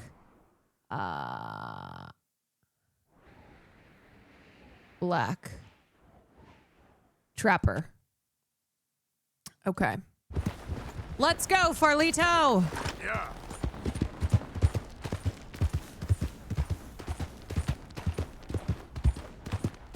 A few words. He was a good bear. He may not have lived long. He may not have a legacy, but he lived a good life off berries and fish and humans. We commend your life. I'll light a cig in your honor. How about that? I will light one up.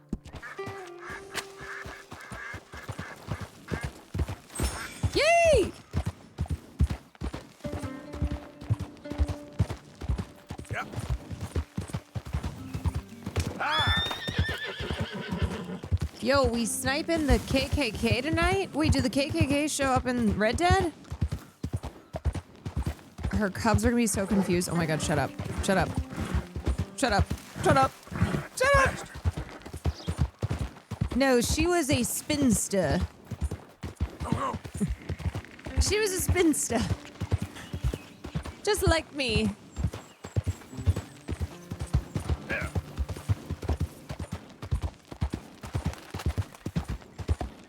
Wait, so do the KKK show up?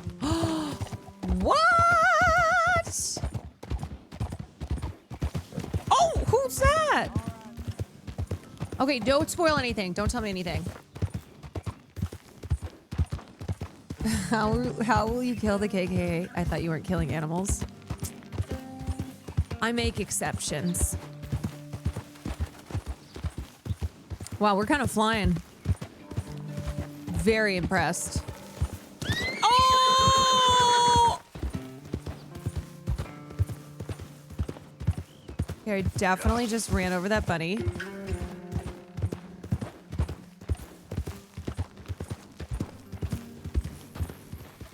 Oh! Excuse me, shy. Out of the damn way! Out of the damn way. Coming through. You can save now. Okay. Well, I'm at my... Hi there. Don't believe we've met before. Oh my god. Oh my god. Sir, I'm sorry! Oh no, he's running away! Wait! Wait, I'm sorry! I was trying to get off my horse! Wait, please, I'm not gonna hurt you! Wait, what the fuck? Wait, I swear to God. How do I get him to stop running away? Wait, stop, hold on, how do I tell this guy I'm not gonna hurt him? I'm trying to sell him my shit. I have to leave? Please, sir, I'm really not gonna hurt you, I promise. Okay, I'm gonna go. I'm gonna go, and then I'm gonna put on an accent. And I'm gonna come back and pretend that it's not me. Okay, has enough time passed? Wait, do I have another... Do I have a different hat or something? Okay, oh.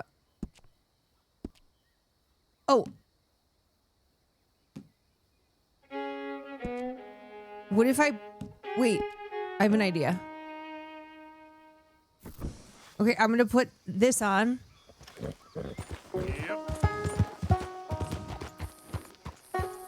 Okay,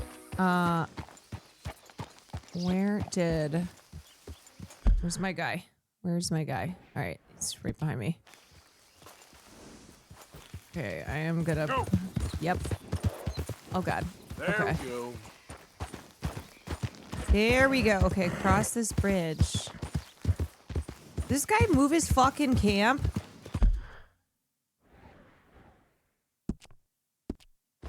Sir! Wait, when it has a locked icon, it means he's still scared? Fuck! He's not back? God damn it.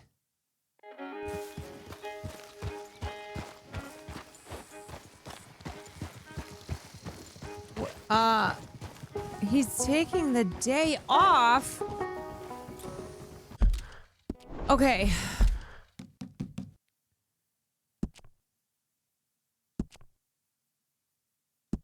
Wow, at least I can finally save.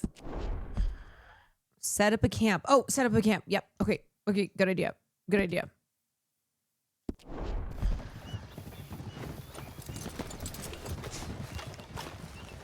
Okay. Open up my satchel. Camp.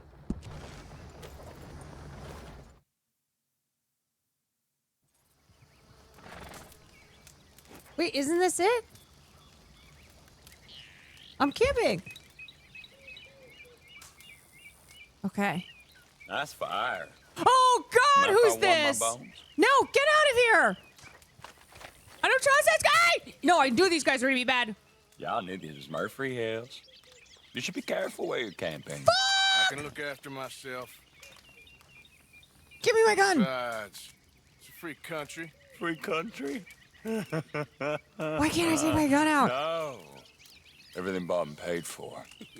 And we're gonna protect what's ours. Oh, are we? Y'all be Yeah, well, careful watch where me, you bitch. wander. You don't even have any shoes on, losers. Come on, let's go. I think you got the message. You better not. You next time. You better not fuck with my shit. Or you're gonna kill me. Oh, watch this. Oh, okay. Oh. Oh. Oh, yeah? Oh, yeah! Suck my dick! Wait, I'm reloading. Yep, okay. Die, stupid. Oh, would you look at that? Now I'm looting you even though you have nothing. Don't even have shoes on. Yeah, maybe you should have better discretion with who you decide to fuck with. In these parts around here, you don't even know who I am. Why am I carrying his body? I don't know. Yeah, you little hillbillies. Little hillbillies picked the wrong man.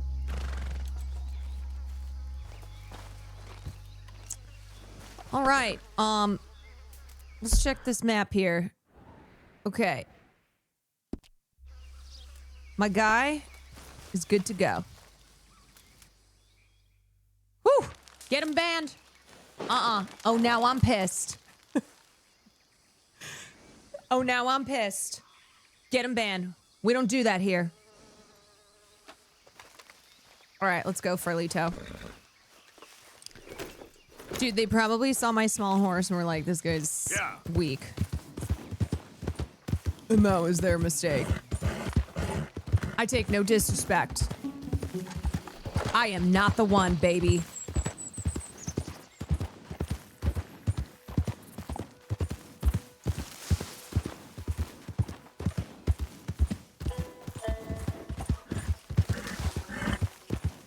Okay, I'm gonna try this again with this guy.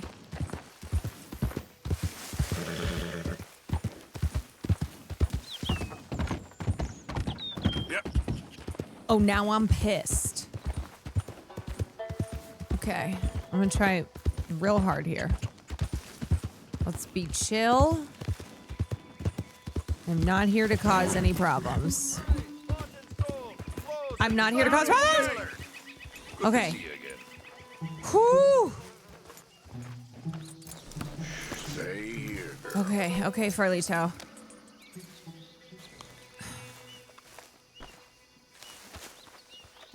I was prepared to use an accent so he would not use me. Hello! I'm here to sell this pelt. How much you offering?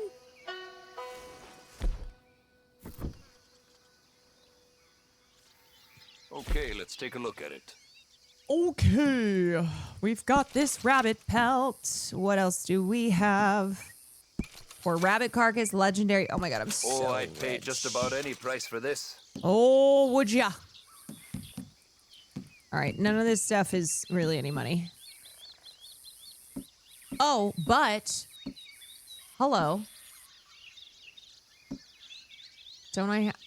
Oh, I can't sell him these valuables. Oh, because he's a trapper. Okay, never mind. Thanks for your help. Thank you, sir. I'm rich again. Come on, girl. Okay. Ooh. Thanks for your assistance. Okay, see you later. All right, now I'm gonna go. How do I get back to the main story? Gotta go back here or something?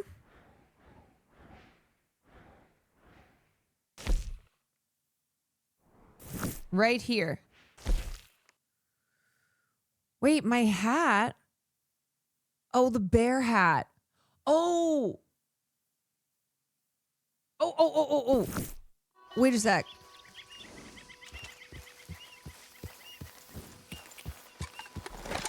Hold on. Yeah.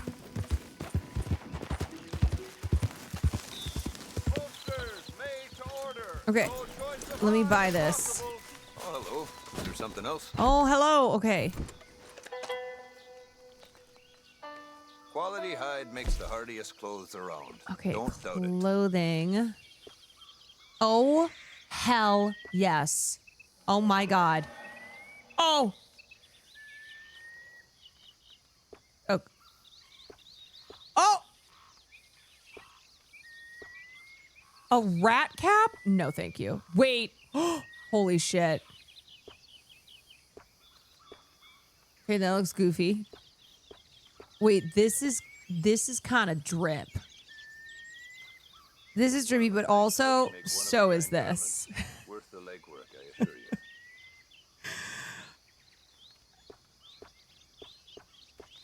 Okay, the beaver, kind of wild. You guys, I don't know what to get. Your title says try not to kill any animals. These animals are already dead. The bear hat is actually so goofy. Wait, I can't buy any of these? Wait, the trapper doesn't have the ingredients. Every pelt is a little different.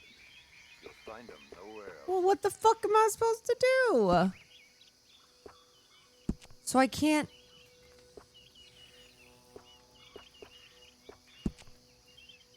I can't get it? I can't get it. I can't get my skunk hat. Okay, so I had to kill these animals in order to get them? On the reservation up in the Grizzlies. I lived with them for Oh my God. Oh my God! Old Rainfall was always talking about this. Oh, shit. Not sacred or anything. Really big. Oh. Damn.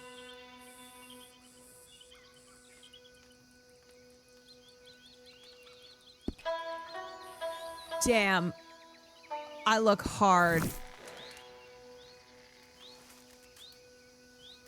Yippee-ki-yay, motherfucker! All right, see you later. I got some serious drip going on. Some serious drip. Okay, let's save so I don't lose my hat. You look like you were at January 6th. I was at whatever iteration of January 6th is this time period. So kind of the whole thing. Okay, I look so insanely cool.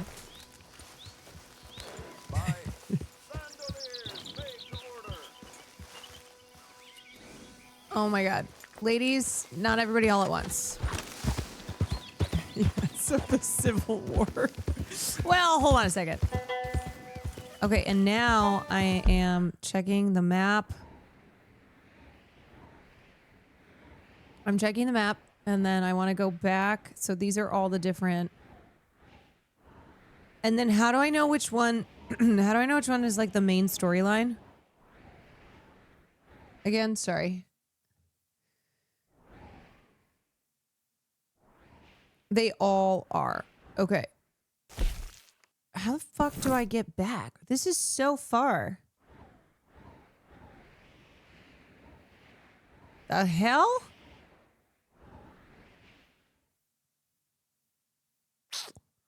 Main story are all yellow. Okay. Giddy on up. I guess I gotta ride. I guess it's time to ride. Yeah.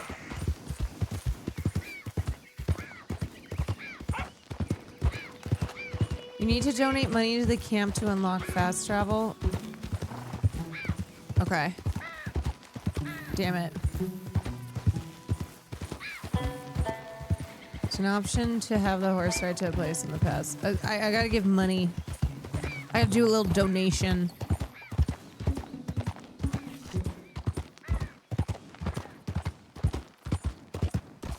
You can autopilot your horse? What? Oh, if you enter cinematic camera. I can't. How do I do that again? Isn't it like, oh, no, that's not it. Yeah, you can go on cruise control. Wait, what? Yeah. I lost my...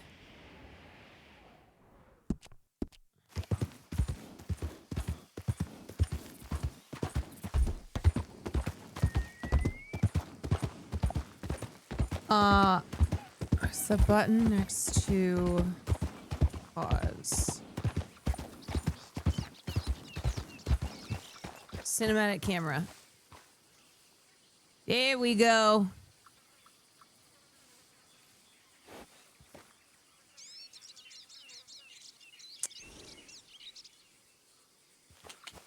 Any minute now. Wait, what the fuck? Yeah. Okay, no, I can't do this. Okay. There. Look out. Real strange. You're strange. Oh, but then I can't see my map.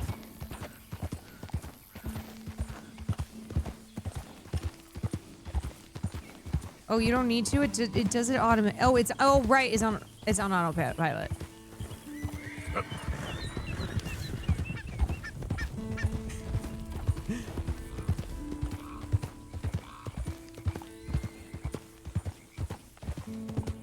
This is...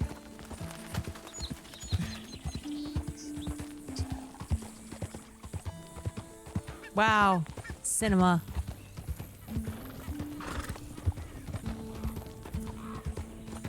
Look at Tiny Farlito. This is some real goddamn cinema.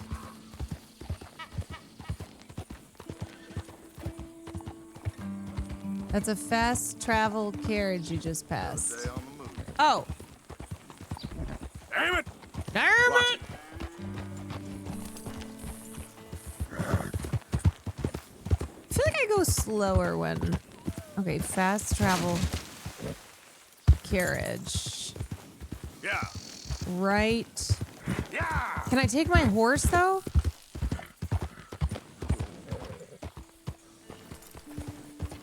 Move. Oh my god, I'm so sorry! Can I still get on? Oh no, I gotta get out of here! Oh! My bad. Okay, never mind. Oh my god. Shit, I didn't even see that guy.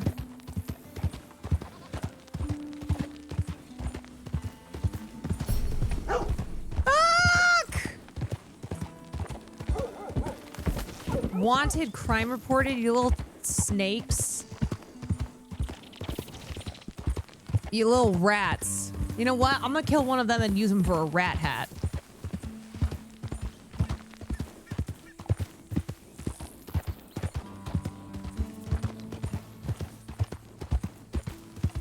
Sure is pretty.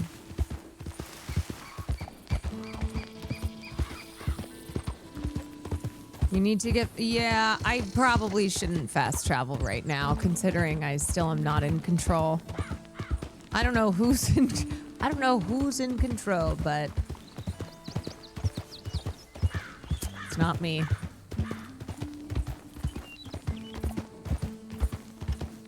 Plus, I gotta level up. I gotta bond with my horse. Well, sure is nice. Out here. Galloping across the open terrain.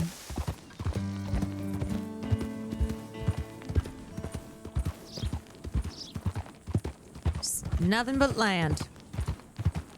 You can feed and pet the horse. Oh. Nope. What are you doing? Okay. First.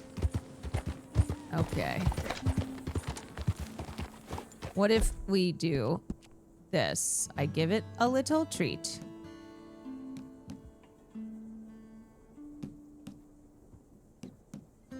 I give it a little treat. And then I do a little pet. How do I pet it again? Oh, there's my diary. Okay. Oh, wait, I'm actually kind of a good artist. Oh, there's a rabbit that I've probably killed. Okay, left stick. Nope. L3. Oh, there we go. Good pets. Yeah. Good pets. And it took a shit. All right, girl. All right, girl. Give you some more pets. Good girl. Good girl, Farlito. Hey, you're okay, girl. Yeah, girl. Okay. There, girl. Okay, girl. Okay. Easy, girl. Wait, how do I brush? Brush, brush, brush. Yeah, so it should be Farlita.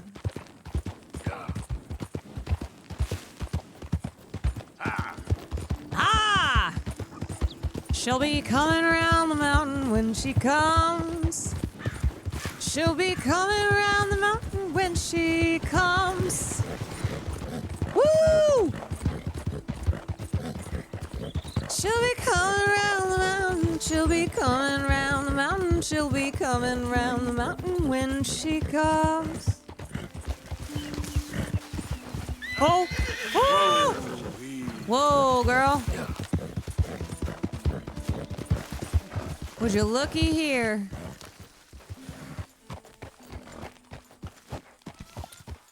Okay. Open your wheel. On the right side is the brush. Let's do the brush. And I gotta put some money in the thing.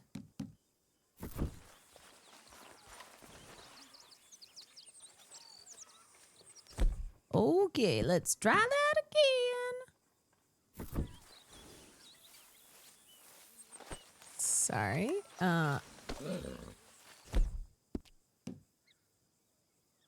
Mr. Morgan. Shut up. Yes, Miss Grimshaw. Wait, I'm not Mr. moving. Matthews gave me a message for you. He said when it was convenient to head into Emerald Ranch. He's looking at a few business things there. Okay. Oh, he'll find something too. He always does. Will you be well now, Mr. Morgan? I'm always well, Miss Grimshaw. Okay, let's try this again. Okay.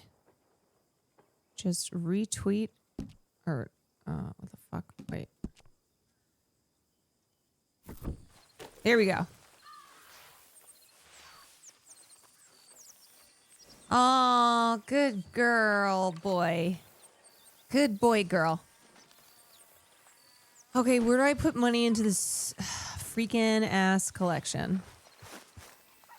So I can get some freaking ass travel. Near the money icon. Okay. You gotta get some food soon, Arthur.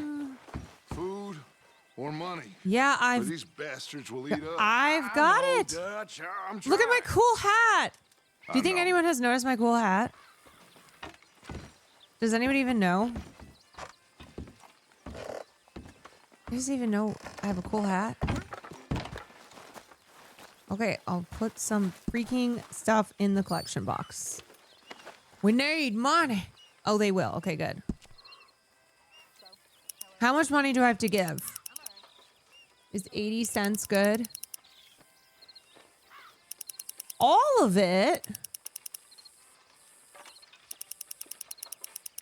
I need to be able to get some more cool hats.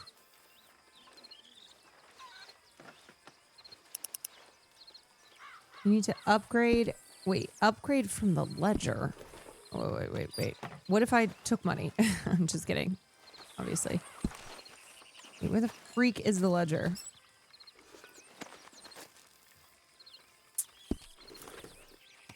It's this thing, right?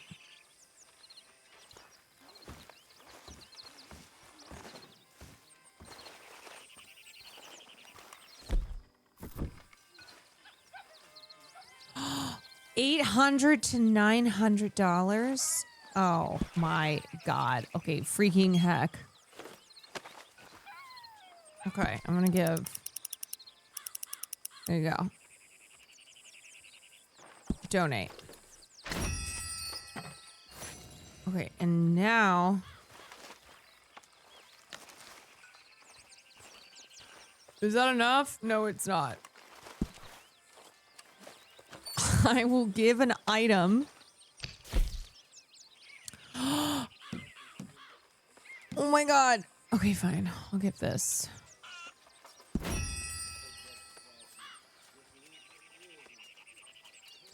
I will give these things. Decidedly so-so. Oh, that's a lot. A fair trade. Okay. You guys are welcome. Just go do missions. Wait, I'm supposed to go to Emerald Ranch.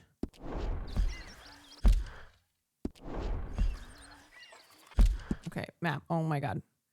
You haven't progressed the story far enough. Well, where the hell is Emerald Ranch? It's over here. Okay. Jose needs help with a new business opportunity. Well, I'm a businessman, so... I have a lot of missions. Yes, I do.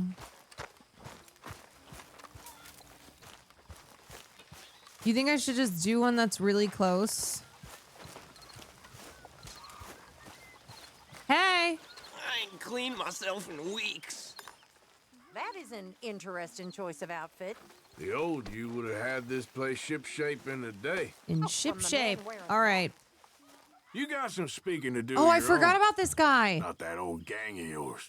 I told you. I don't know nothing. That's what I thought. Wait, she don't fuck with hold your horses there. Wait. It seems... Wait, she said that about me? I thought she was saying that about the other guy. Wait, she was cooking my ass? The cat has got our friend here's tongue. She called me a Mr. bum? Williamson could have a word. She doesn't know fashion. I told you, mister. I told all of you. It's called fashion, I don't know sweetie. nothing, okay? They ain't no friends of mine. I just been ridden with them for a while. Horseshit. You see, we heard that part, so how about you tell the truth? That's what you want me to do. Hurt him, so the next time he opens his mouth, it is to tell us what is going on. Who am I kidding? One of O'Driscoll's boys couldn't open his mouth. She but he'd said tell a you lie. stank. Screw it. Let's just have some fun. Geld him. Yeah. What's he doing? Where's he going? Oh, don't worry. You're only balls, boy. Oh my god. It's gonna cause you trouble. You know, in Imperial Rome. Well, their definition of fun is kind of effed up. Loyal of courtiers. No, you kidding me, right? Of course. You sick bastard! Oh, what do you want from me? Well, you are gonna talk. The only question is now or after we got these little fellas off. Okay, listen. I know where O'Driscoll is holed up. Oh my god, You're minus right. 2 balls. He don't like you any more than you like him. He's at 6 Point Cabin. I'll take you there. Serious. I don't like him. I mean, I like him even less than I like you. No offense. Oh, none taken. Well, do you like this then, hat? partner. Why don't you take a few of us up there right now? Okay, but what do you think of my hat? Should be fun. All right, you. Come on. Let's go. Yeah, he almost had a double cert. Hope you ain't trying to trick us, O'Driscoll. Yeah, O'Driscoll. O'Driscoll. You sure as shit was. John, Phil, come here. We're gonna go fuck some shit up. Where we heading? Come on, Farlita. John, Oh, will take you? This little rattlesnake with you. Oh, will ya? Nonsense, kill him. Yeah. You know the story of how I got this Pay your hat? buddies our respects. He taking us to Combe? That's what he says. Come on. I'm taking you to him. Look, I'll give you more You better directions not over be close. fucking us. But if I know where we Or I'll are, be fucking something you. past Valentine. Nope. I right. meant I'm leave. gonna cut your balls off.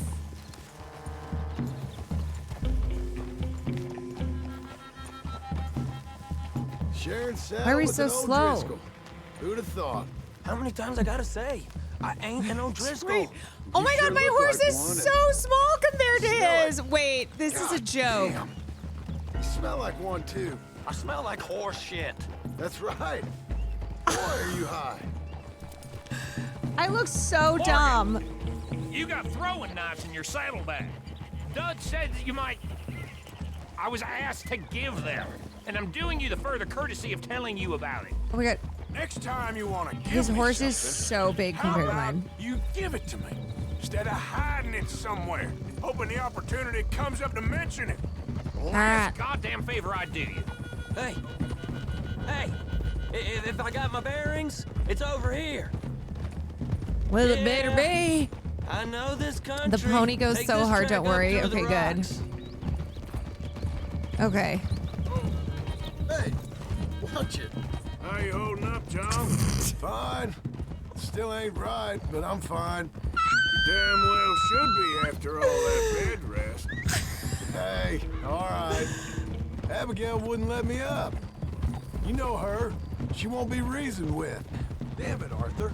Well... Oh my god, it's when so you was having a failure demure. of reason, hiding behind your woman, we were getting shot at.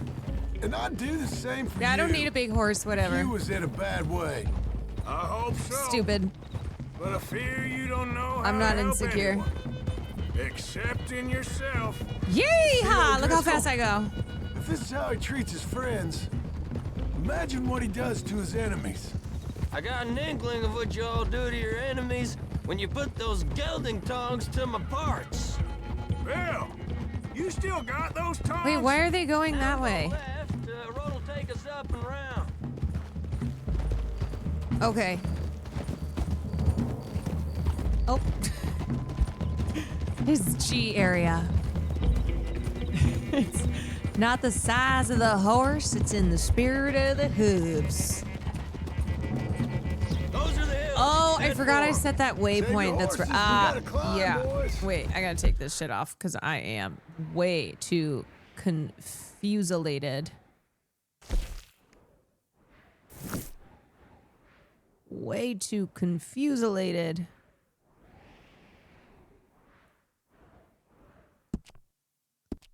You know, you all ain't that different from the O'Driscolls. Have a cowboy hat? I've been watching you all these weeks. Yeah, I'll put it on one of and, these days. You've been tied to a tree. You don't know nothing about this game. Yeah, well, Although the last time there was a clip of an Asian girl in a cowboy hat. But maybe I know more about you than you know about them. and I Caused know quite a all about stir them, on so- Twitter. Tell us then, how are we like those mongrel dogs? You're outlawed like them. You're out to Ew. survive like them. You Maybe live I'll get a bear rough. hat. You live hard, Very funny, Morgan. fighting the law, nature. You're out for yourselves. See? This is why you're an O'Driscoll, O'Driscoll. You're out to survive.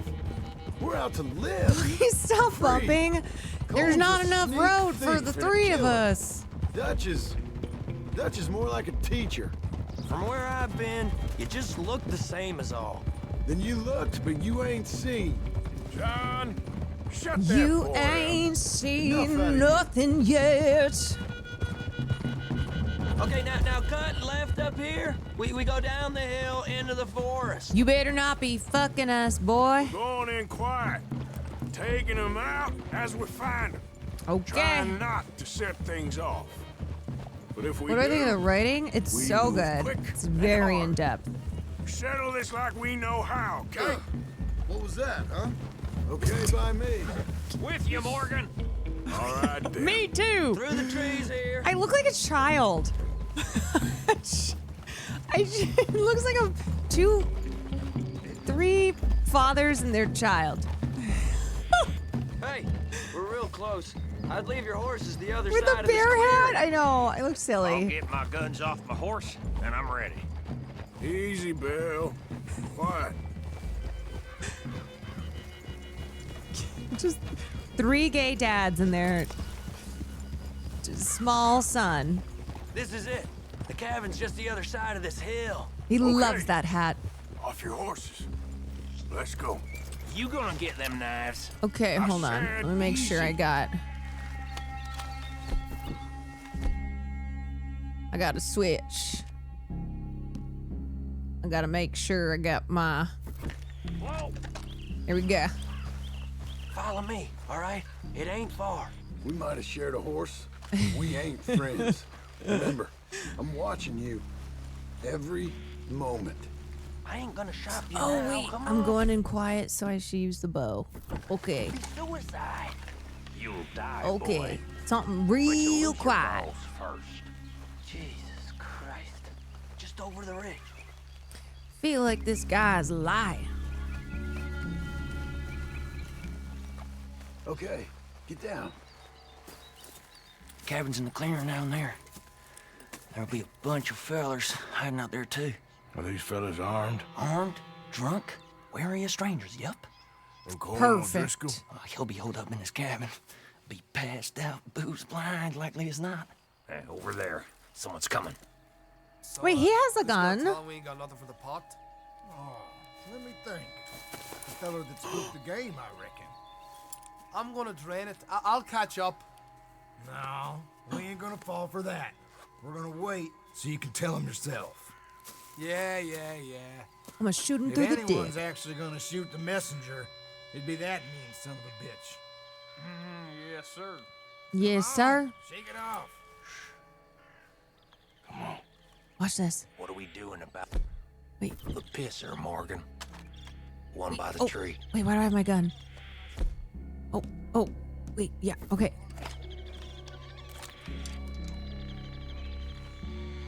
And then I go,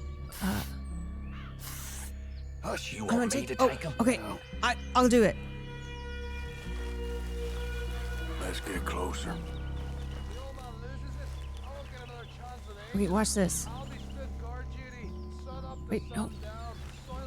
I'm gonna deal with this first fella. Okay, I got this. Okay, go to work. Go to work. Down. The next two. What's the plan? I got it. Range kill. Keep back where they won't hear us. Watch me. I move, you move. Take him out at a distance. Good work. Got him. Yeah. I left our guy. Yay! Oh, wait. Let me loot this body. Okay, wait, I get them because I killed him. Okay, wait, let me have him. Guys. Dibs.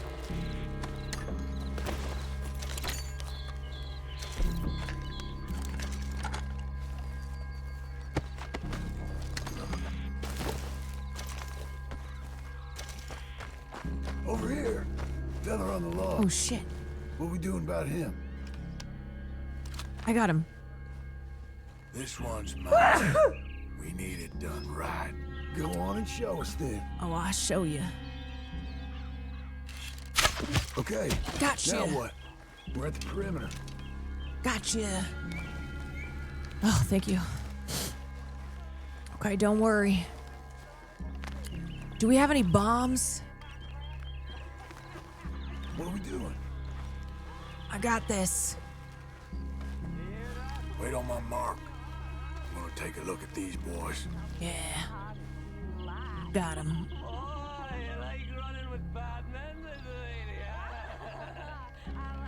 Okay. Got him.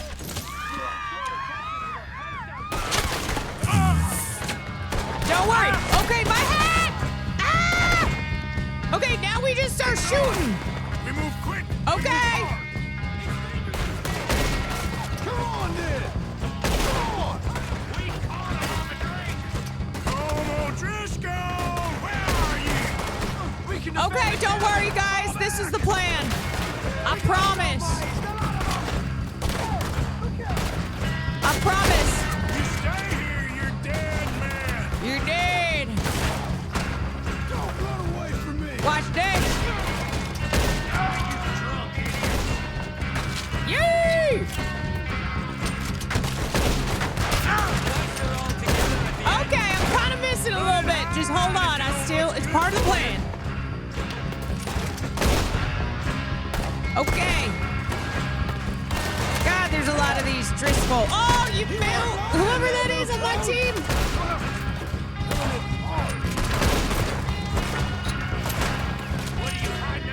Okay, just let this guy. Okay, hold on. I need. Where's my freaking ass? Okay, never mind. Woo! Okay. Wait, is that me? Oh. Okay, I kind of forgot how to shoot for a second. Hold on. Oh, this guy's crazy! We catch you unaware. None of them get out of here. Okay. Is this my guy right here? Yeah, that's... Okay. All right, I got this. Don't worry, sharpshooting, Arthur. Oh, I forget that sometimes they take a couple shots. They're turning tail. Leave them. Comb's still here. Woo! Hey, he said Comb's be in the cabin. I'll check. Okay. Look out here. Oh my God. Yep. Got supplies, you drunk. Wait, okay, I get dibs on at least half of them because I killed at least half. Is that cool? Okay. What you holding, O'Driscoll? Wait. You ain't gonna check the cabin. I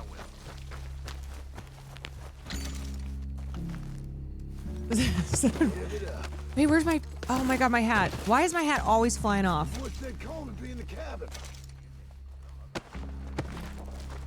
Shit, they're getting to... They're doing all the looting before I can. You can see their loot they're getting. Oh, fuck. Damn it. Where's my... Hat will be on your horse. Okay, I'll have to... I'll get it later. Ah, damn it. Those boys are doing the looting. Why did I volunteer to go in the cabin?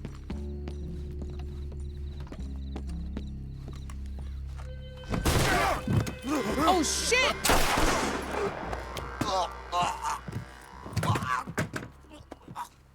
But you called dibs. You all right? Sure. Thank you. Oh my God, that guy, help me! Wait! Colm O'Driscoll. He ain't here. Oh God damn it! Of course he's not here. You set us up. Come here. No, What, he's set friend. us up? He's No, friend. I He know helped. You did. Colm O'Driscoll ain't here. He was here, I swear. I believe him. If I was setting you up, I wouldn't have saved your He life. did. He did save my life. Point, Arthur. Arthur, chill. All right, then go on. Get out of here. Hey? I won't kill you. I didn't set you Just up. chill, dude. Shit, lost. I'm letting you run away. Now go on. Get out of here. That's as good as killing me. Out there, without you, Colm O'Driscoll's gonna lose his mind about this. So? Go So I'm on, one of get. you now. Wait, no, he should be one of our friends. Give me a break. Wait, friend. All right, then. But I'm warning you. Oh, hey, Friend, I know. not foe. Come on, let's get to camp. So you got the cash then? What cash? Yeah, there's usually some cash in the chimney. I'll check it. Rest of you boys, get to camp quick. See, Arthur? I ain't so bad. Yo. Hey, Bill. You tell Dutch old Kieran ain't worth killing. Just yet. Right you are. Okay, note to self. Always check the chimney, because people are apparently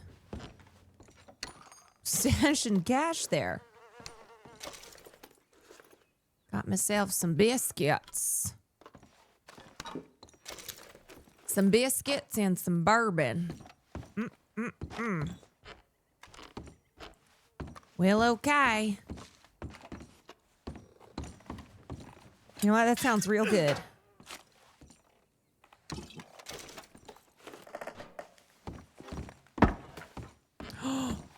Money. $1 freaking dollar. Let's go.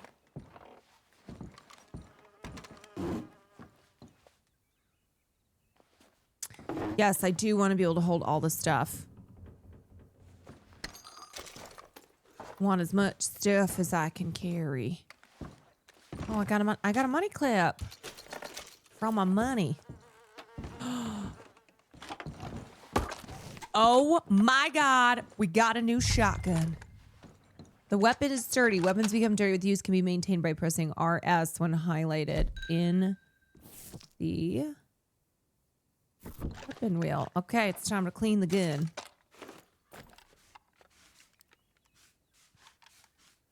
Shine her up real nice.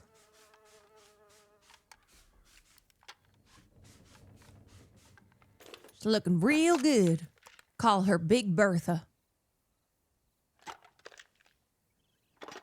Woohoo!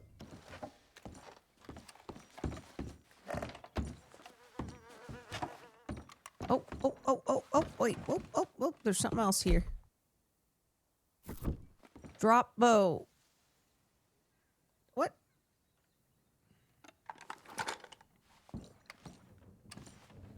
That's money on the table? I'll go grab it. You got something tucked away. Oh my god. Wait! I only get $100!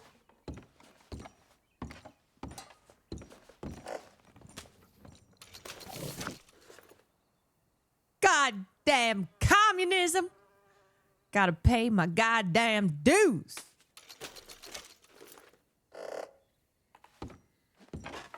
What is this goddamn BS? Okay, what am I missing here? This says drop double-barreled shotgun. No, for carbine repeater. Carbine repeater. Okay, nothing. Okay. Oh, that's the gun I dropped. Okay, I'm good to go. Holy shit. I can't believe how much money we got.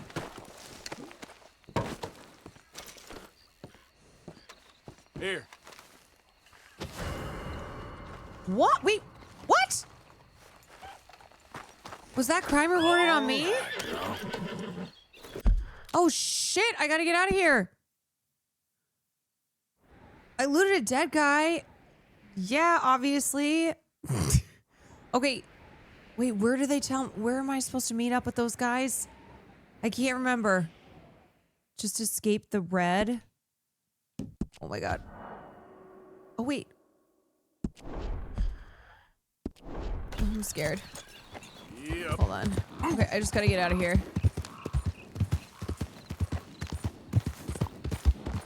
Yeah, hey, somebody committed a crime back there, but it definitely wasn't me. That's so crazy. I think he went in the opposite direction. Oh, fuck! Shit! Yeah! I'm on the run!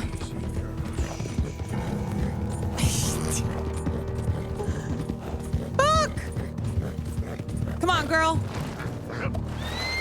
Oh, shit.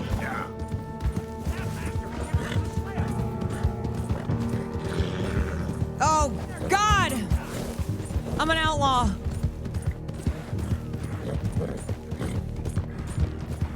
Surely they'll give up, right?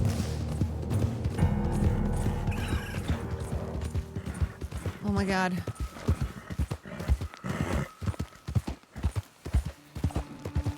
It's almost gone. Oh, Jesus, Farlita, that was close.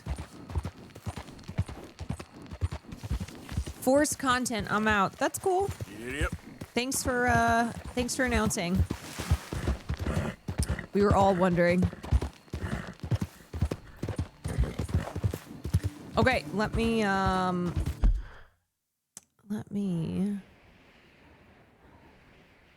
figure out where the hell these bozos are. We need a button for those chatters. Also, what is forced content? Versus, yeah, nope. I'm the truth is that I'm actually secretly the best gamer on this planet. That chatter was right. I am faking. Do a Dutch mission. Okay. Okay. God, that was intense. Farley's like, yeah, that's right, huh? Forced content. Mom should probably stop. Yeah. Nobody wants to watch her, huh? Yeah. Yeah, am I right? Yeah, she should probably just walk me every second and give me a lot of chicken. Nobody wants to watch her. Hottest movie, cowboy? Oh. Well, it's a toss-up between Robert Redford and Paul Newman.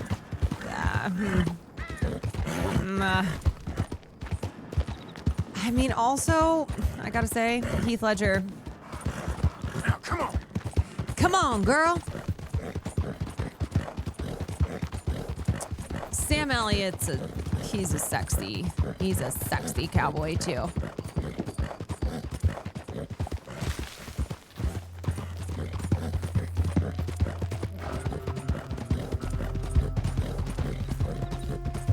He's a sexy cowboy.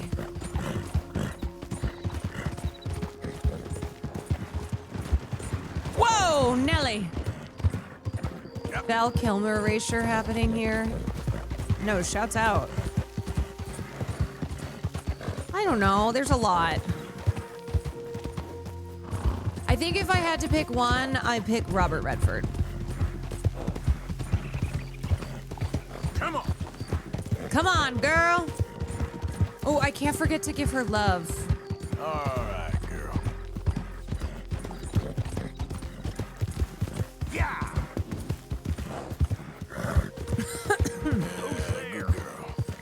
Who's there? Your mom.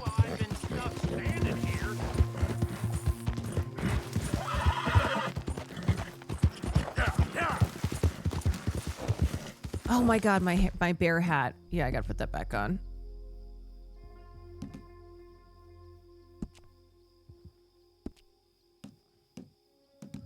Where's my bear hat? Is there any point in me trying to get you to act like some kind of father to the boy? Huh? Man, this camp is kind of poor. You deserve so much more than I can make. You have to. Okay. It's not here, right?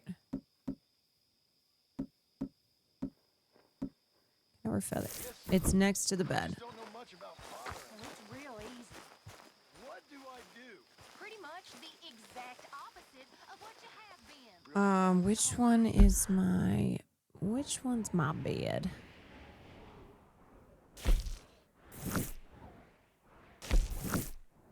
The triangle. Right in front of you.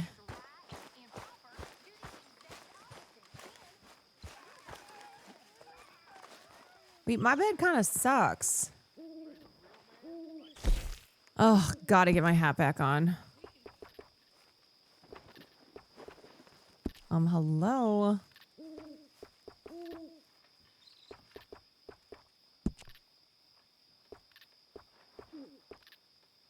Where the fuck is... outfits?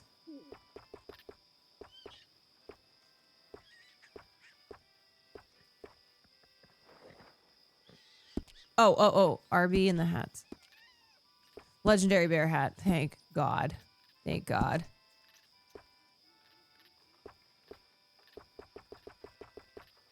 Okay. I'm so back. Am I supposed to sleep? Like, is that a thing?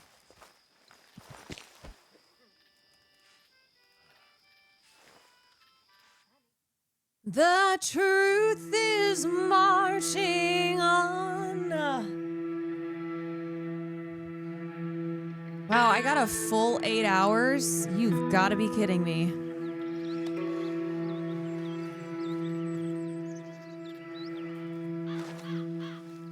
All right, let's see what's going on here. Let's do a little shave. This is your current length. Okay, never mind. I think I'm good. All right. Arthur. All right, Dutch. Dutch? Miss O'Shea? Miss O'Shea? Well, feels like we are finally getting back on our feet. You, find a buyer for them bonds we stole? Not yet, but Jose is working on it. When we heading west? Soon? I don't know. Feels like things have changed. The whole Things have world's changed. They don't want folk like us no more. Ah, shit. They don't We're want being white hunted. people. We are smarter than them. Only the feeblest of men take jobs in the government. I hope so. Trust Dutch, Mr. Morgan. You have to. They got Micah! Dutch! Arthur! What's Oh, going on? that They got Micah. fucking dumbass. He's been arrested for murder. He was in Strawberry. It's okay, and son. Well, Breathe. shouldn't have gotten arrested. They nearly lynched me. Couldn't be me. They got Micah and the sheriffs in Strawberry. And there's talk of hanging him. Here's open. Arthur, what? The fool brought this on himself. You know my feelings about him, You Dutch. think I can't see past his I bluster love to the that. heart I just inside? tell Arthur just He is tells a it like it fine is. man. No, I ain't saving that fool. I can't go. My face will be all over West Elizabeth. I am asking. He would do it for you. I don't think he would, but fine, all Here's right. hoping. You okay, Lenny? Oh, fine. Yeah, of course I'm okay. You don't seem okay. You take that kid into town. Valentine, not Strawberry. Get him drunk. And Arthur, no crazy business. I've given that up. And you get Micah out of I've that given that jail. up. I say in my bear hat. No crazy Come on, business. What son. does that even mean? I'll get to it, Dutch. Just can't drop everything. What is... What? How do we define crazy business? Okay. Whoa! Watch it! Let's go, buddy. I rode as fast as I could. Didn't stop for nothing. Yeah, you look like you've been through it. I'm beat. We finally get off that mountain, then this. Micah's Woo. got a crazy side off him. He sucks. You know what? What if we just blow this mission off? I kept asking him what we was doing, but he was, "You worry too much, kid. Just some business to attend to, kid." You know how he is. Yeah, I know how he is. Yes, I do. He was half soaked before we even got there. Then we ran into some fellas. One of them Micah knew, drank some Well. more. And this is supposed to be a dry town we're in, too. And he shoots one of them. I know how that goes. Yeah, I've Couldn't never even done tell that you quite before. how. Happened like the strike of a match. The law was on us fast, too. They was ready to strangle me up there and then. But I got away, just about. You're all right now. We'll Yeah, take care of it. well. So you gonna go get him? I'll come with you. You know what? You leave it to We'll me. see. For now, let's drink some. Forget about Mike. It was drink that started all this. We'll just have a couple. Settle you down, then head back, okay? Okay. Now, I should warn you. Me and a couple of the other boys, we got in a bit of a fight last time we was here. Here we are. Well, you can say that again. Okay. Okay, girl. Okay, girl. Are you wearing that for a joke? You talking to me? You talking shit on my hat? Pardon me. Anybody in here want to talk shit on my hat? I'm looking for a fight. I should beat his ass. Oh my god!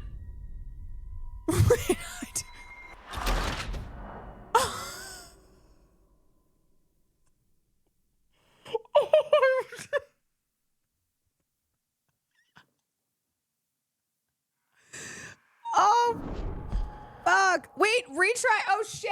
No, I meant to. Oh, no. Damn it. Oh, God. Arthur. No, I have to go all the way. I fucked up.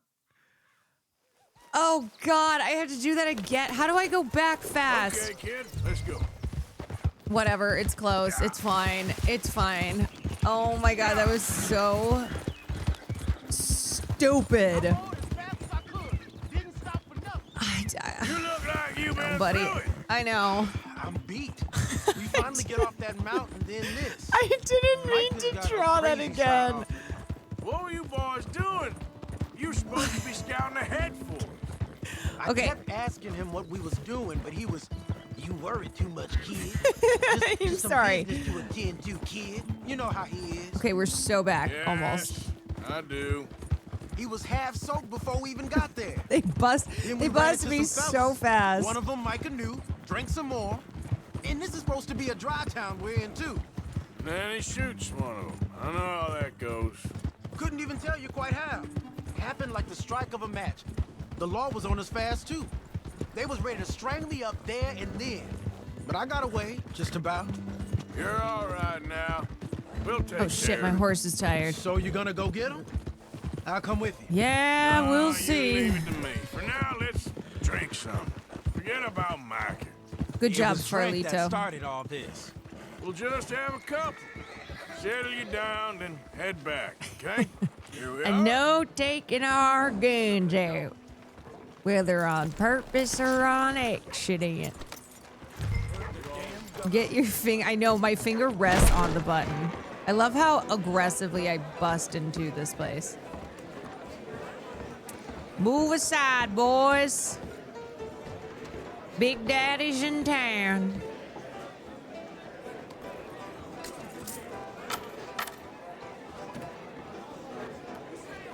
Just one or two, right off? Maybe Of course, five. just a drink. No big drama. Can we get a couple beers, please? I don't want no trouble. What? You're getting none It's from not me. me. I was defending myself. It's not me. You'll be fine. Here, have one for yourself. Thank you. Micah seemed to know a lot of people. That was the problem. How you mean? I mean, I done seen a lot of crazy stuff, but Micah... of crazy stuff. Will you Who's shut this up? Will you motherfucking shut leprechaun? up? Be quiet, buddy. Chopper the Marine. My lord, you men is dull. All right, this guy's Leave this looking for a fool fight. alone. Leave the fool alone. People been leaving me alone for the last 10 years. Hey, buddy, you don't shut up. I'm gonna shut you up. Rip your head clean off your shoulders. Is that clear? See what I did to this Get bear? out of here. Clear? Clear. Very clear. I'm on my way.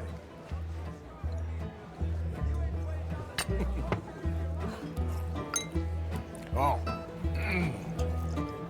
You mess with the bear, you get the claws. Wait, what is that? Wait, that beer looks like? That's great, partner. Or that bear? That bear looks cool as Lenny, hell. where are you? Can't find my friend. You know Can't her, find man? my friend. I'd only had 2 beers. Hey, you see my friend anywhere? Hey. Afraid I don't know. Well, Lenny! Lenny! Where are you? Lenny! Hey, Lenny! Lenny, what's going on? You see that fella I was with? Lenny? Lenny! Y'all fucking here? You know which way my friend went? Sorry. Try someone else. Okay, get out of my way. Lenny!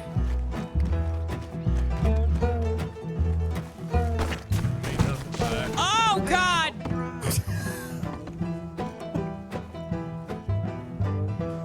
How? I don't know. I only had 1 beer. Why is everyone looking at me weird? Why do I keep falling over? What are you doing, kid? Hello, Oh. Hello. Gotta stay in the yellow. Oh shit, here I go again. I don't know.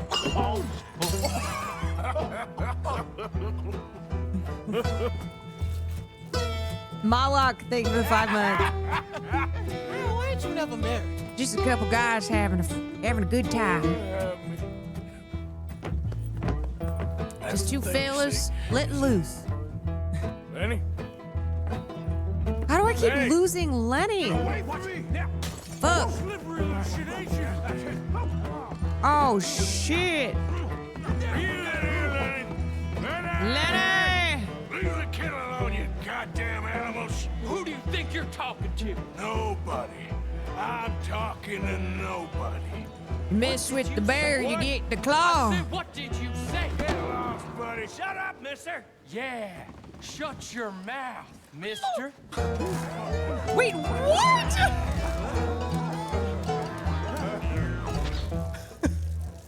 Excuse me?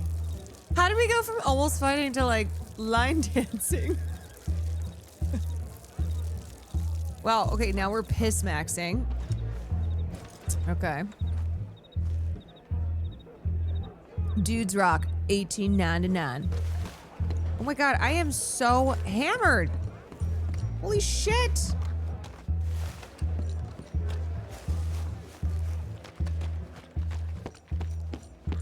Gotta get inside. About to, yeah, okay. Okay. Find Lenny in the, I am getting increasingly hammered. Just one beer still. Lenny? Damn it, Lenny, stop sloping off on me. How many have you had, pal? I've had one beer.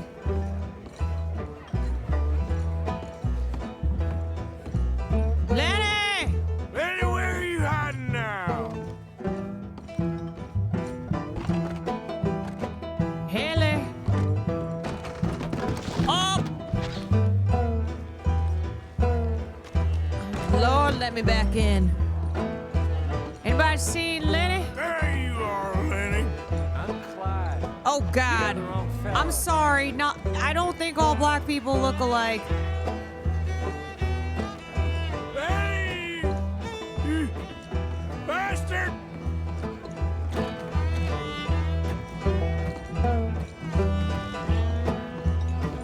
What the fuck? Oh, Lenny!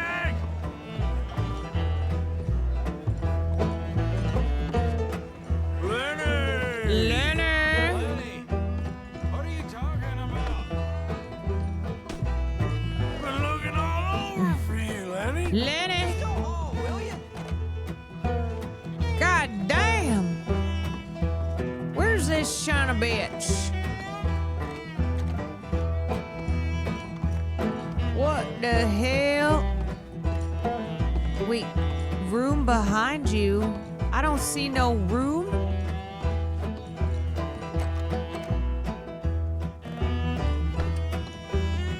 There's a guy I can't really see nothing. Only had one beer. Oh shit!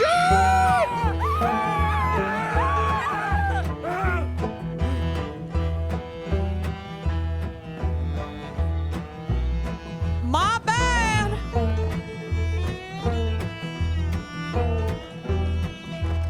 Oops. Okay, well, I guess I'll get in a fight now.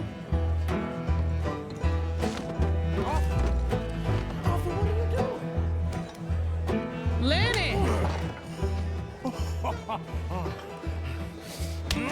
Wait, why are we fighting each other? Why are we slapping each other? I guess that's what men do. Just boys being boys. You're a good friend to me, Arthur. Cheers. There's a real boys night out. Cheers. Who's this fucker? Are you again?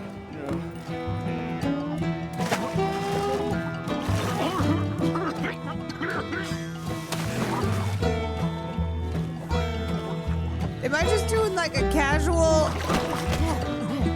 Did you just punch me in the dick? All right, I probably deserve that.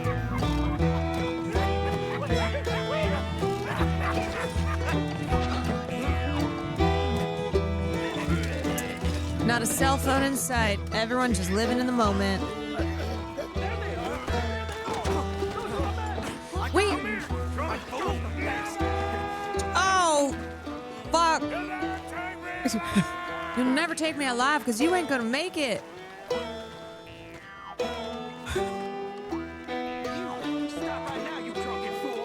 You're the drunken fool.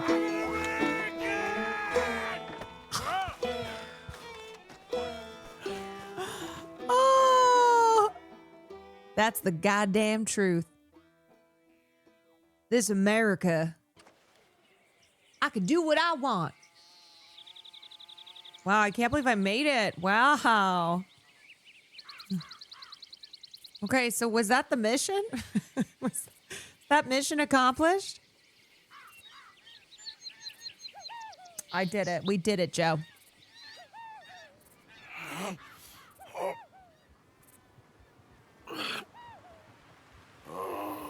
You moron, Morgan. Wait, where's my hat? You moron. Oh my God. Again. You fucking idiot.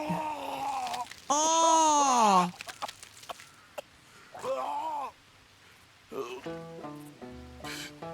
Shit, dude.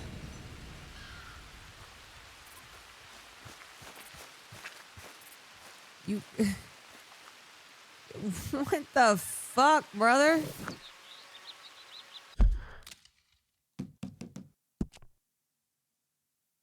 It's like, what is. Wait, did I fail the mission?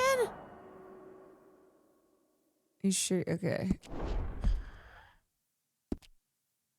I just went out for one beer. Nah, you complete. Wait, wasn't I supposed to rescue, what's his fuck?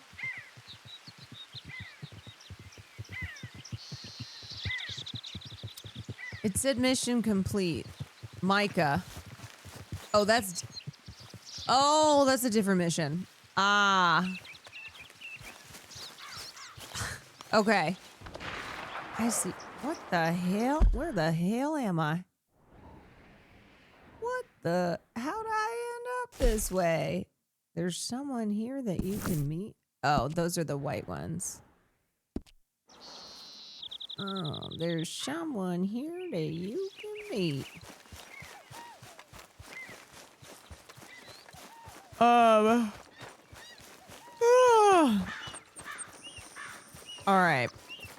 Well, I might peace out here before I start a new mission. Reverend! Reverend!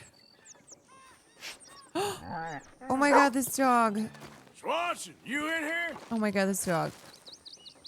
The white ones you can meet, but then ignore the stuff they do. Oh, okay. Swanson! Wait, can I pet this dog? Hey, can I pet your dog? Can I have it? Hey, buddy. What's the hold up? Hey. Lay your damn hand. Hey, wait a second. Wait, Bubba's. Hey. Okay, hit L2. I'm trying.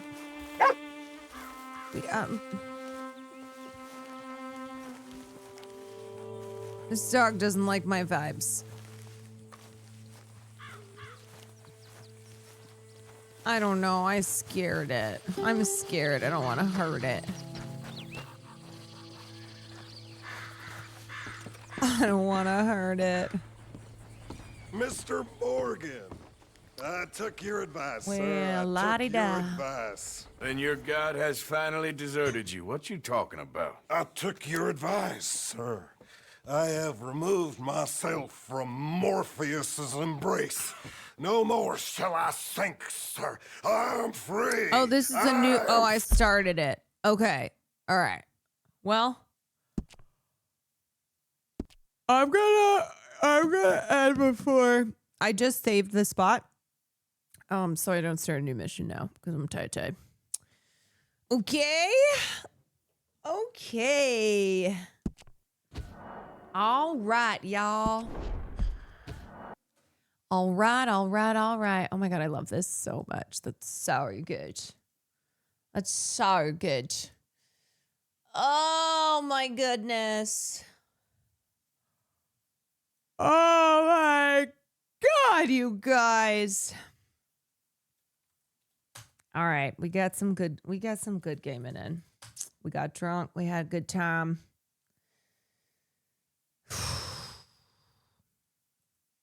What more can we do? How would you rate today's Arthur adventure? Okay, high point was having fun with my friend. Arthur having fun, getting drunk. Low point was when Probably when I scared the trapper. And then I was like, I got to put on a disguise and an accent so he doesn't know it's me. When I went to go sell the bear pelt to get my sick hat. And I came in a little hot, little aggressive. Another high point is that I did not kill any dogs. That was That was another high point. Oh wait, let me see if I can see this before the raid ends. Yeah. Oh my god, sir, I'm sorry! Oh no, he's running away! Wait! Wait, I'm sorry, I was trying to get off my horse. Wait, please, I'm not gonna hurt you. Wait, I'm running after him. Wait, I swear to God. Holy shit. Okay, the raid is gonna set in a second. That is so me chasing after him on a gun. Y'all, I will see you tomorrow.